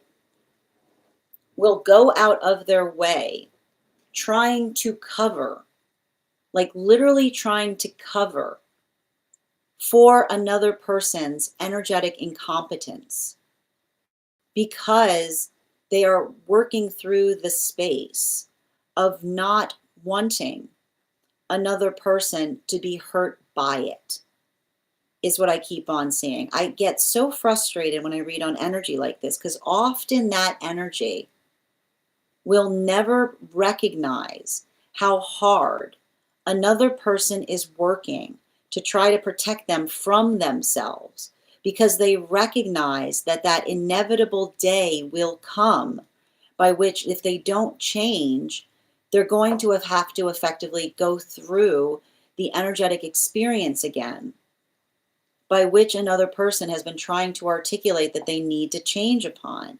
And I keep on getting this, like in relationality to someone that you potentially known for a very long time, right? And I like to point this out. And often, and I feel like often the work with energy like that is, and this is what's so difficult about it, right? The modality by which another person says, you're the only person who's ever said that to me, right?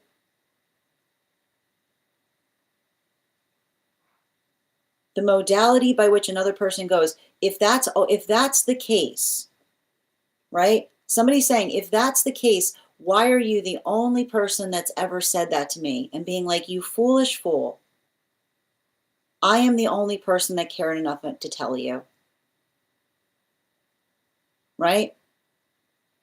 The modality by which we recognize, like the space by which we say to another person, you are the only person, right? Like another person standing all alone, right? And in the modality of someone that stood by their side on in every single modality, and the space by which they're energetically telling us things that are important to know, right? And then the space by which we say, why are you the only person that's ever said that to me? Is the modality by which you say, because I'm the one that cares about you enough to tell you, to help you effectively change it. And I almost see you working on some karmic situation by which another person, like I keep on hearing, like another person, like I feel like I see them being like, and I like to point this out, like what's so hard about that, like the modality by which you work through that is, and I like the best way I can describe it is,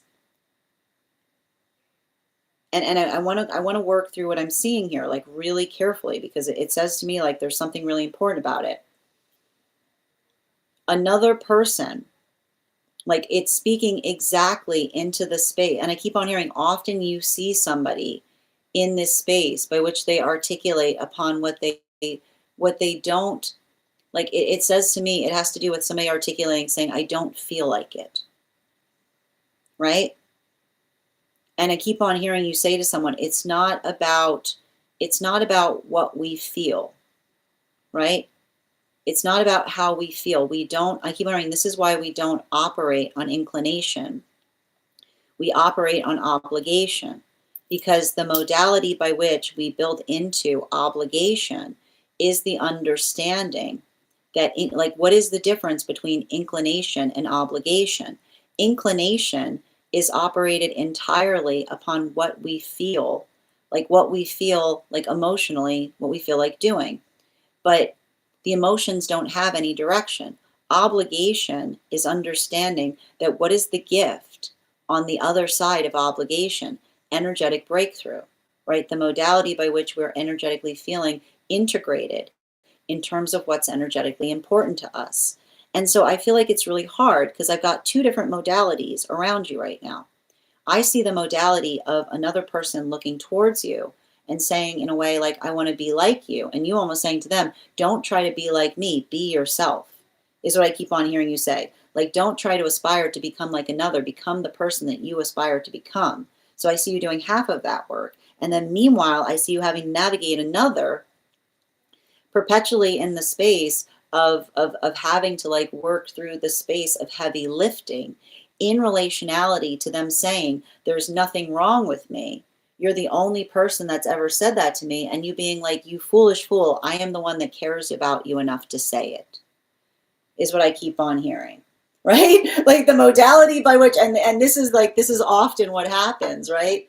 The modality by which we build into the energetic awareness, right? The modality by which another person says, and when I almost feel like you saying to someone, I'm the only one that has not walked away from you because of it, right? Like that's literally the space I see you saying to someone, being like, you're the only one who's ever said anything to me about it. And you being like, no, I am the only one that has not walked away from you because of it. Right? Like the modality by which another person, like it's them understanding, being like, if it makes others walk away from you, and I'm telling you that it does, recognize that I'm telling you something that you need to hear energetically, desperately, because the rest of the energy did not say it because they thought that it was falling upon deaf ears, right? So I feel like it's a lot of that work. And I keep on hearing like, let this serve as, you've got a lot of energy in spirit, like rooting for you, is what I keep on seeing, right? I keep on hearing like the modality by which you work through that, right? Like I feel like I almost see, like I see you both doing the work of protecting one person, but also having to like act as blast radius for another person that is not showing up for them in some way. And I keep on hearing, remember, you are never more angelic. Like you are never more angelic than when you're in that position, when you're working your best to effectively try to protect another and at the same time shouldering the burden of another person's hurts. I know how difficult it is, but I keep on hearing it's not going unobserved. Spirit sees everything. And I keep on hearing spirit's got your back on this in ways that I keep on hearing. I know it doesn't feel like it, but I keep on hearing, like, I just keep on hearing the message. Remember, I keep on hearing the same message. Remember, spirit sees everything. Bottom of the deck on this reading.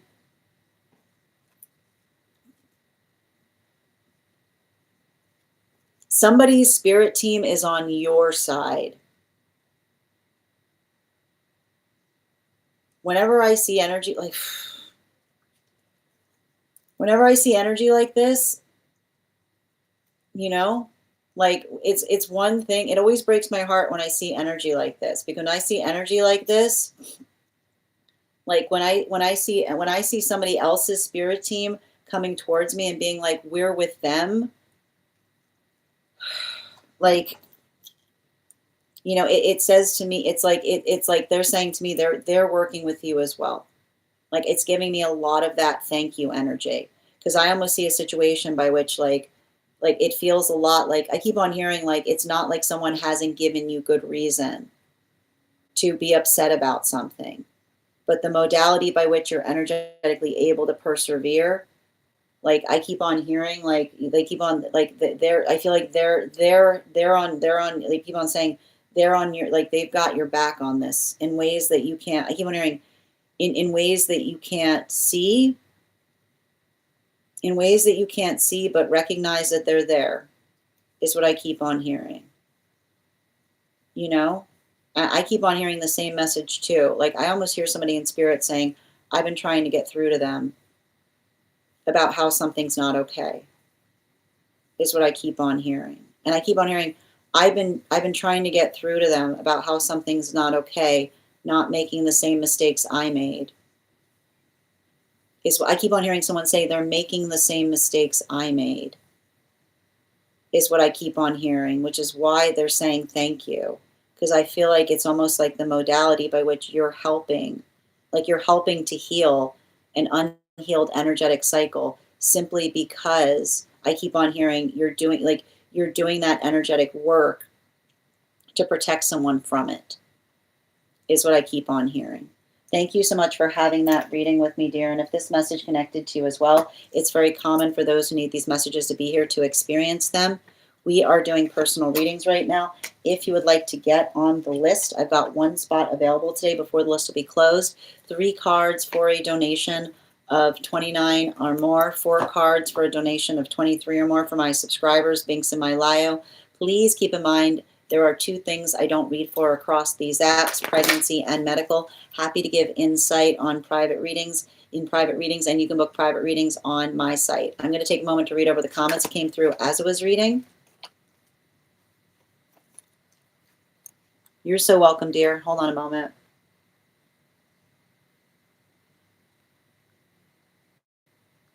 Hi there, Bay. And thank you. Hi there, Kat. How you doing today? We have all experienced this doubt, I guess, especially with the context of spirituality. I like to point out that's why Spirit's so eager on confirmation. They're like, ta-da! Right? My oldest, thank you as well for confirming. Good. Yeah, I know how hard it is. I get blamed for everything. Thank you guys for supporting each other in these messages. Like all the projection. Yeah, absolutely. Yeah, I think I'm in the doubt phase. Absolutely. Yeah, the projection is really hard. Thank you. No, no, no. Others doubt and making us doubt ourselves. Beautifully stated. And thank you guys for supporting each other in the comments. Them not showing. That was the energy I was seeing, right? Like protecting someone, like doing everything you can. Like, remember I said, trying to say, I'm doing my best to protect you from falling off the pedestal.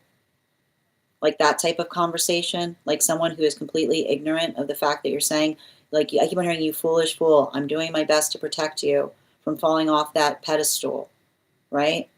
Like even in the space by which they don't recognize that. Yeah, I know it's so hard. Thank you. All I've been doing is persevering. And thank you so much for being here and receiving these messages, and I hope they help. They're not going to repeat those mistakes. You are the template on why they won't. Absolutely. All right, let's continue right now. All right, my friends, final call for anyone. If you would like we've got one more spot available for anybody who would like a full reading today. So if you would like to claim that spot, all you need to do is send the donation. Oh, we've all, like, where's the magic wand to heal everyone when you need it? We got it. We got it. The best we can do is work on it on ourselves, right? Like we become that, right? We embody it. That's the best we can do. Continue. It's never a lost cause as long as we're working to embody it. All right. All right, my friends, final call for anyone who would like a full reading today. As I mentioned, 3 cards for a donation of $29 or more, 4 cards for a donation of $23 or more for my subscribers, Binks and my Lio. Please keep in mind there are 2 things I don't read for across these apps, pregnancy and medical. Happy to give insight on anything in private readings, and you can book private readings on my site. We are moving back to 1 cards for anyone who hasn't had a 1 card yet. So if you're a super fan and would like a 1 card pull, just go ahead and put your question in the comments. If you would like to become a super fan, your super fan status makes you eligible for a 1 card.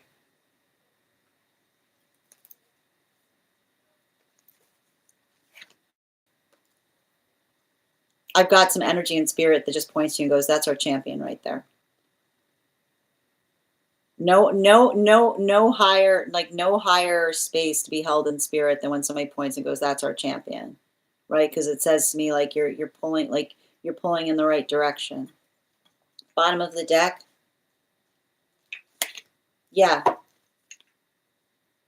It's not, I keep on hearing, like, they're just there, and it's funny, it's somebody on their spirit side that's trying to articulate, saying, I'm seeing I keep on hearing them say, I'm seeing everything you're trying to do to keep somebody from falling off the pedestal, is all I keep on hearing, right? I keep on hearing, even if they don't recognize that you're doing it, their guide is saying that they see it and they appreciate it. Animal spirit guide. Yeah, the cow energy. They've got some choice words. I feel like that's like, they've got some choice words for it. You know? Like they're saying, like, it feels like somebody seeing somebody. Like, and that's why they're saying thank you, because I keep on hearing it's somebody who says, I wish I could have healed that in my life. Like they're holding themselves energetically responsible for it. But I see the fact that they're appreciative of the fact that you are not allowing it to perpetuate into a toxic cycle. You're effectively, like, I feel like I see you almost saying to another person, like they're saying, like it says to me, like, again with that cow energy, like they're pulling for you too. And keep wondering, they're pulling for you too in ways that you might not see, is what I keep on hearing. Thank you so much, dear. Absolutely. Thank you, dear. All right, my friends, final call. Hold on a minute. Oh, Alexandra, I got you, dear. One card, please.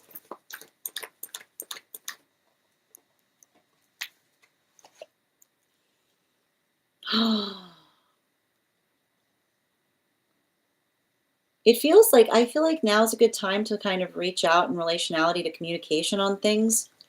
Bottom of the deck. Yeah, it's good, like, it's good planning energy, right? It's good energy to catch back up with someone. It's good energy to, I keep on seeing, like, the modality, I keep on hearing, like let this be, like, there's no rut if we're always in the space of being energetically productive. Like, I feel like I see you doing something in a way. Yeah, especially with the otter energy. You know, the otter energy is an observation of what it is that we're being adaptable about, is what I keep on seeing. You know, like I feel like I keep on hearing, like, not being really, don't be really fixed on your manifestation goals. Like, make you keep on saying, like, when you work on your manifestation goals, go, or better. You know, keep on hearing, or better. Like, don't be like, it has to be this way. Be like, this is what I aspire to. This is how I see it happening, or better. Like, you being like saying to spirit, like, I'm flexible in terms of how it comes towards me, is what I keep on seeing you say to somebody. Yeah. And hold on a moment. Just bear with me. 1 second. Excellent. Okay, no worries. And just reading over.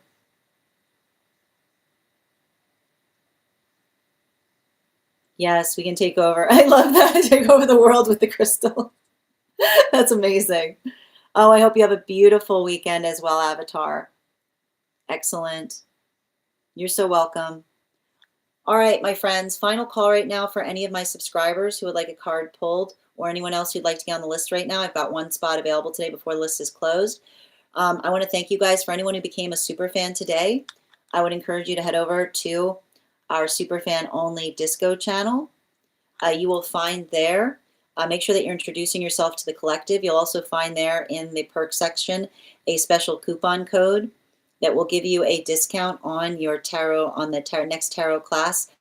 Our next tarot class is going to be held on Thursday, January 15th at 6 p.m. PST, 9 p.m. Eastern. We are going to continue our studies into the tarot with a focus on the World card. If you'd like to become part of that tarot class program, you can do so. Now, if you are not a subscriber, you can also receive a coupon here from this live.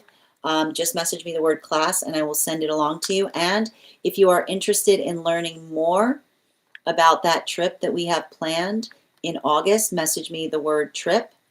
I will be back on tomorrow at our standard time, 7 a.m. PS, 7:15 a.m. PST, 10:15 a.m. Eastern. If you would like to register directly for the live tomorrow, you can do so via my tree You can go over to my profile and hit the bell there, which will turn on notifications. You can also register directly for the event tomorrow. And if you get on the list today, you'll be the first person read for tomorrow. I will stress the list will be kept very short tomorrow, and we will be prioritizing. We will be doing personals and one cards before we do the collective read. We're going to see if we have time to do the collective read tomorrow. So if you're coming in for a personal reading, get on the list soon to make sure that you claim your spot, and we will see if we have time for the collective.